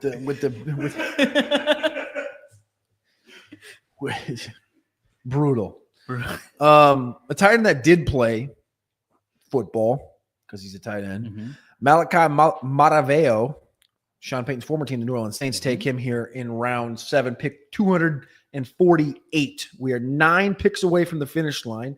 San Fran, Green Bay, New England, San Fran, Miami, New Orleans, Houston, Chargers, New England. If you guys are in the comments still on YouTube, I just want to say thank you. We appreciate you. Ben Peterson, you gotta chill. Give Byron a call on live, says Dollar Bill. Byron's actually in the building now. I think he's looking out at the dock. Yes. I think he'll make his way up here. Hopefully we get him up here for pick 257. We try to get everybody back on camera that's in the house once we get to pick 257 just to close this thing out. So in the last 9 picks or 10 picks, do you think anyone takes a flyer on Isaiah Bond? I don't think so. I don't think so. So let's talk about that for a second, because as everybody that's paid attention to the whole show knows, Alex Dunlap and I worked for Orange Bloods, and we covered the Texas Longhorns, right? And a report that I reached out, I was doing digging last week, and this Isaiah Bond thing happened literally within the last 2 weeks. I tried to reach out to a source. I said, man, you can't possibly let Isaiah Bond fall through the 5th round. Can you? He's like, won't get drafted, period. So now we're 10 picks away. I think what happens, Raul, is just straight up the fact that I don't want to compare it to Lyle Collins. Lyle Collins' things was way more serious at the time with the allegations, but it's too close to the draft. These teams weren't able to do their due diligence, and it's going to cause Isaiah Bond to go undrafted because he did have red flags before the allegations of the last couple of weeks. So if he doesn't get charged or anything, he's clean somehow. He'll be That's clean. Like a steal, right? Like it's a steal, but like I said, he already had red flags off the field. And kind of in the locker, like there was locker room questions, there was character questions before the allegation. So that's where it really, like, he was already getting suppressed. If you remember a year ago when he left Alabama and he was going to Texas, he was like, this is the guy that made the big play. This is the guy that's going to run the 4.2. This is the super talent. I mean, he claimed he's going to run 4.2 at the combine. Yes, he was going to run 4.1, but he got the $900,000 NIL deal last year. He was supposed to be the top dog. Matthew Golden only got $200,000. Who was the first round pick this year? Right? Who's got the off-field problems, right? And that's what happened. That's where we got. Isaiah Bond would have been a first-round pick if he would have stayed healthy all year, ran the 4.29 he said he was going to run. Instead, you're looking here, he's got the off-field allegations, the off-field problems. Isaiah Bond's not going to get drafted here in the 2025 NFL draft. The Packers take a tackle. This is generally what you see at the back half of these NFL drafts. 49ers select Connor Colby, another offensive guard. That's what the back end of the draft is. It's offensive linemen, it's defensive linemen until we get to the finish line, and then you might get that quarterback at the end. Cowboys select Tommy Akungabeste. 49ers select Connor Colby, and Packers select John Williams. No name that anybody listening really should care about. What do you think, Mr. Andre? 257. Mr. Irrelevant? Mr. Irrelevant. Who I think it will be? Yes. Or like a position, not the player. Position. Quarterback. Who's left? I'm going to go quarterback because the Patriots now own the pick, and the Patriots no longer have Joseph Milton. And the Patriots could gain from, again. Are they going to pick Max Brosmer from Minnesota? You could. I would take Seth Hennigan. The quarterback from Memphis 6'3", 215 pounds. I comped him to Tyson Bagent, who came out a couple of years from Shepherd in West Virginia. Seth Hennigan, the only quarterback. We know a lot of quarterbacks that come out of Memphis. Seth Hennigan is the only quarterback from Memphis to win 10-plus games in back-to-back seasons. Yeah. I'm going through the running back, like who's left. Donovan Edwards from Michigan. Blind. But he was really good, right? Like if he's got Ken Walker in his game, right? He played well like a couple of years back from Michigan, but something happened the last couple of years where he just like came down.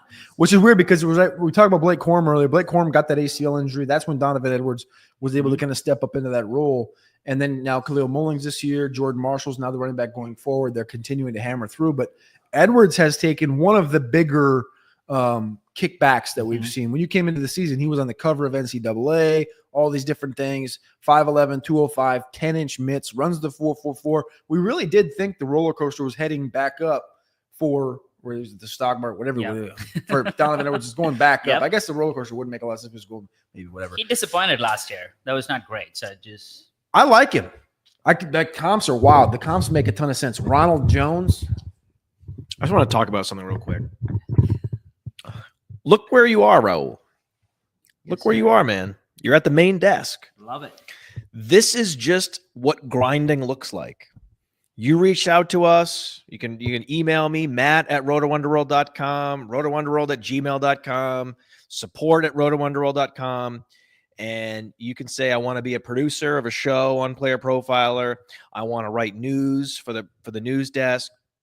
I want to be a team consultant, which is what you do for the Fantasy Intelligence Network. You do a good job. You step up. You fill the void when those voids present themselves, and we need you. And then you become a reliable person very quickly. And the next thing you know, I'm like, hey, we need some we need some talent to help us with this NFL draft broadcast. And you're like, I follow the NFL draft pretty closely. I know these prospects pretty well. Done. You're coming. You're invited. You have a spot. And then you just kind of hang around. You're on the couch. You're talking. Next thing you know, you're presenting really good analysis, great presentation. Next thing you know, day is over. Other people are eating. They're by the pool. They've already left on a flight. You decide to stick around. You grind it out. And who's left? You and the ultimate grinder, Cody Carpentier. Yes. Great work, He's buddy. the boss. Thanks, dude. Thanks for the invite. I've had fun, dude. 3 days. I didn't know like these guys were coming to Tampa, honestly. This was like a week before. Matt was like, hey, where do you live? I was like, I live in Tampa. He was like, send me a driver's license for fast draft. And I have a Minnesota driver's license. He was like, you kidding me? I was like, dude, I live in Tampa. So there you go.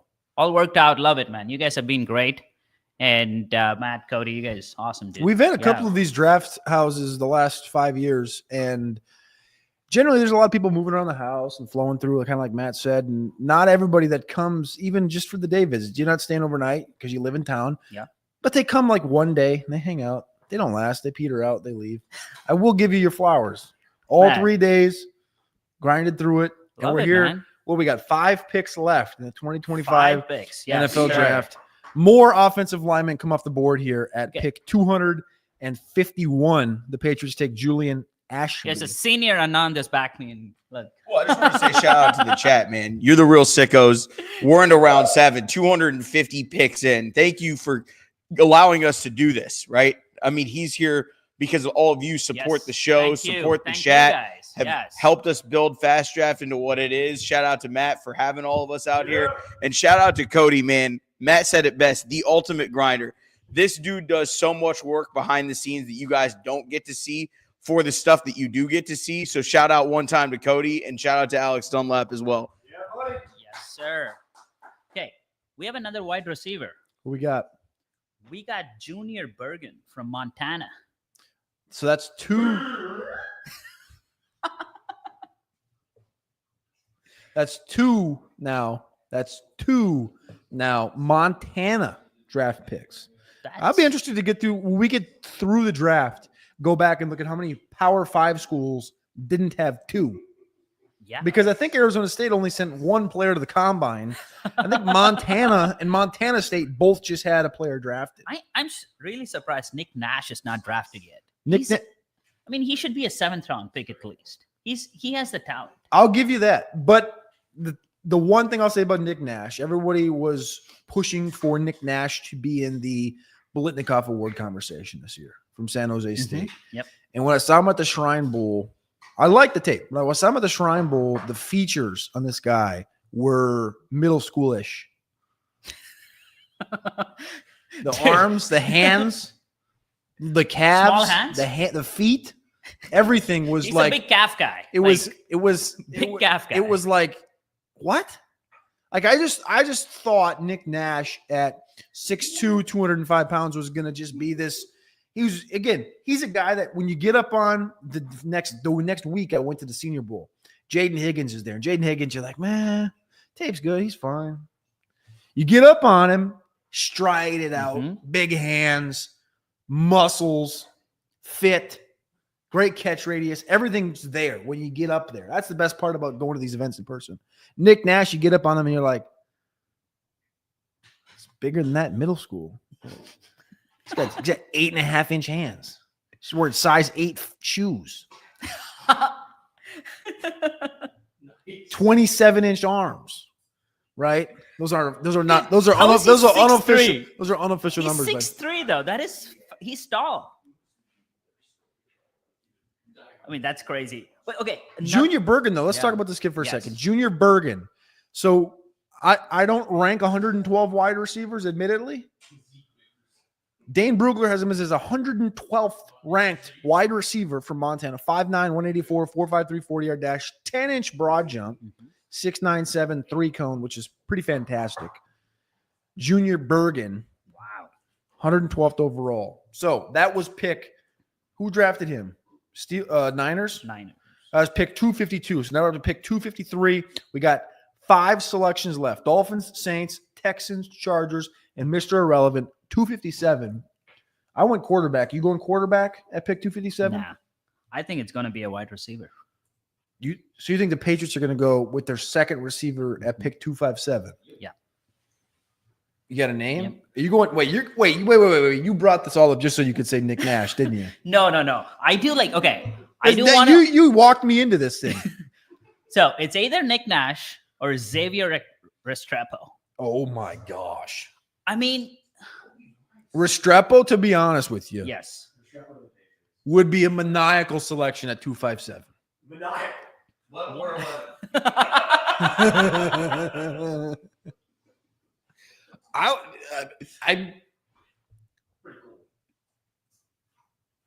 I'm on board.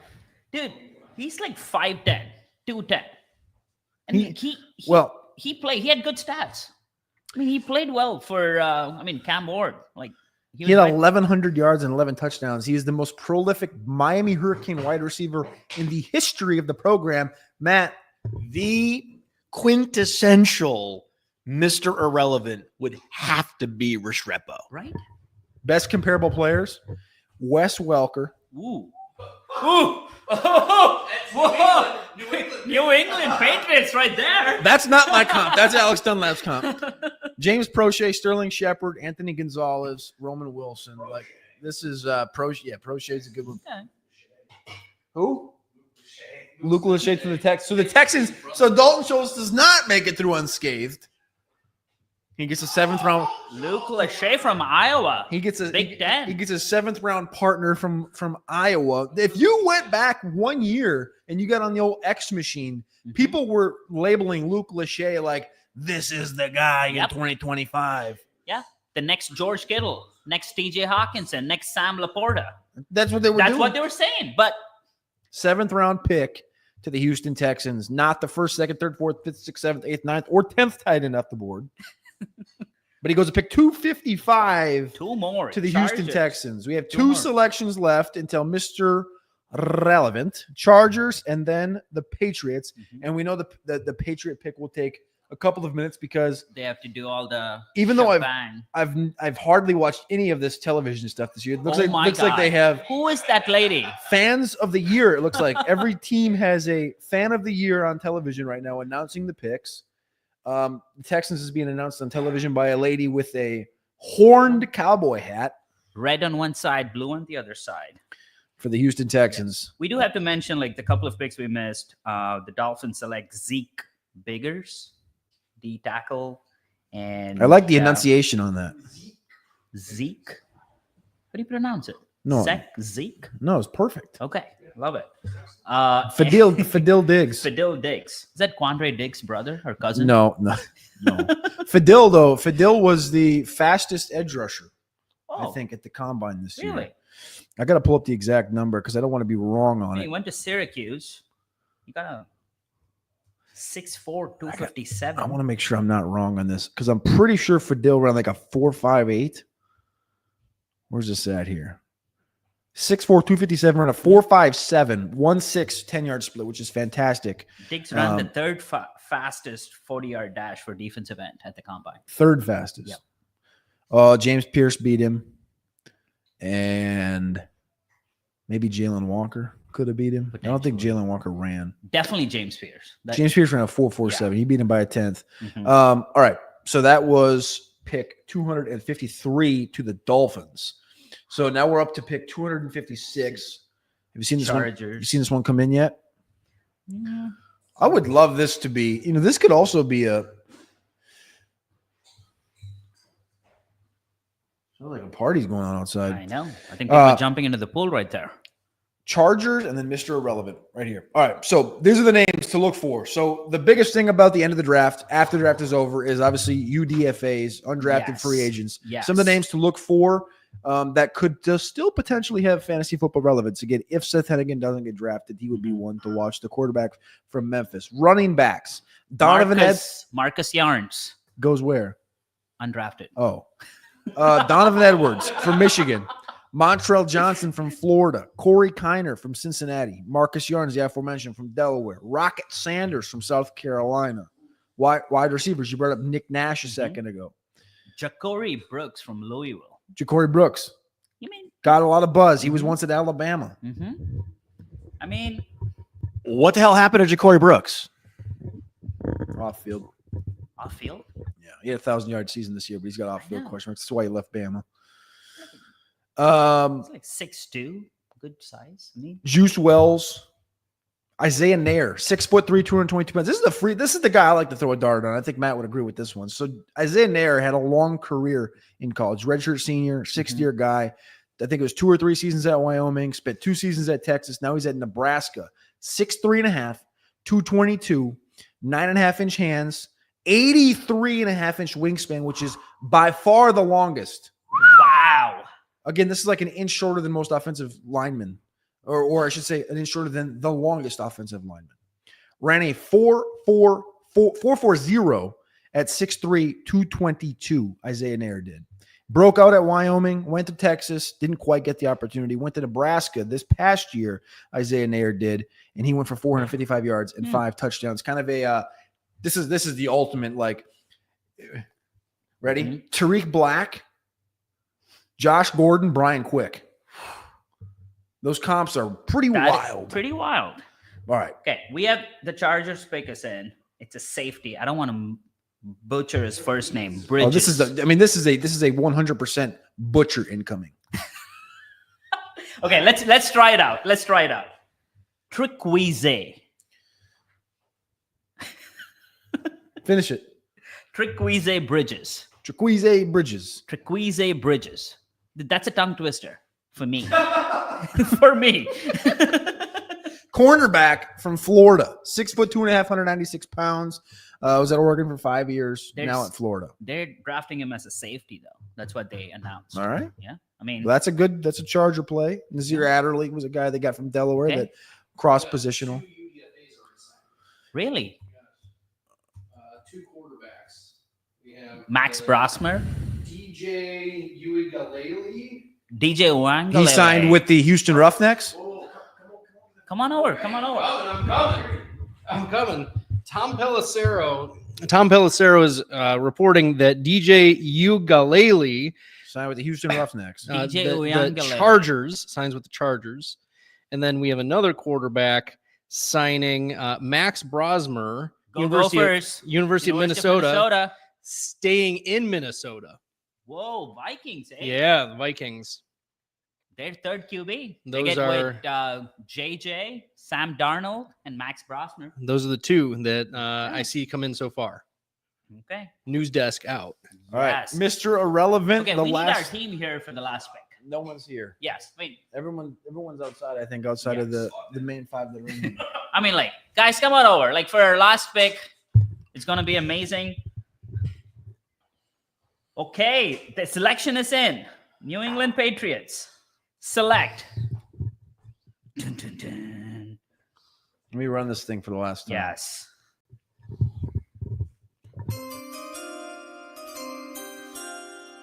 Lovely. Cornerback. Kobe Minor from Memphis. There it is. Defense. That's awesome. I thought it was going to be a wide receiver. I'm not going to lie. That was a boring ass. I know. Make it exciting. I think they should put a tagline. If you're at Mr. Irrelevant, it has to be an offensive fantasy football player. A relevant player. Gotta have fun. I know, right? I think that's a terrible pick. I don't know. We're 257 in, and that's how we finish this thing. I know, With right? with It's a like a cornerback. Hey, no. Yeah. Shout out to Matt Yes. Kelly, the Shout out to Podfather. Mac. Again, another year, Las Vegas, KC, Detroit, in the books down here in yes. Tampa Bay. We'll see what happens next year in Pittsburgh after 2026. Anand. All the analysts, all the audience, this is something that I set up and I say, hey, we're going to be here. We're going to do this. And then everyone else makes it possible. For everybody here at the house, Raul, Matt Kelly, Anand, Bradley, Billy, Alex, Jagger, Jason, John Adams down there hustling and bustling with the he just got torched. He just got torched. The GOAT. He was glowing. Frank, shout out to everybody that contributed to the 2025 NFL draft. We appreciate y'all. We love y'all. Thank you, guys. Take care. From the Podfather to you, I deeply appreciate you tuning in. And many ask, what can I do? What can I do to help support the hosts, the research they do, the production costs? Go to PlayerProfiler.com, Dynasty Deluxe, World Famous Draft Kit, Rankings, DFS Dominator, and of course, Data Analysis. Subscribe to any one of those, and you support all of us and take Player Profiler to the moon.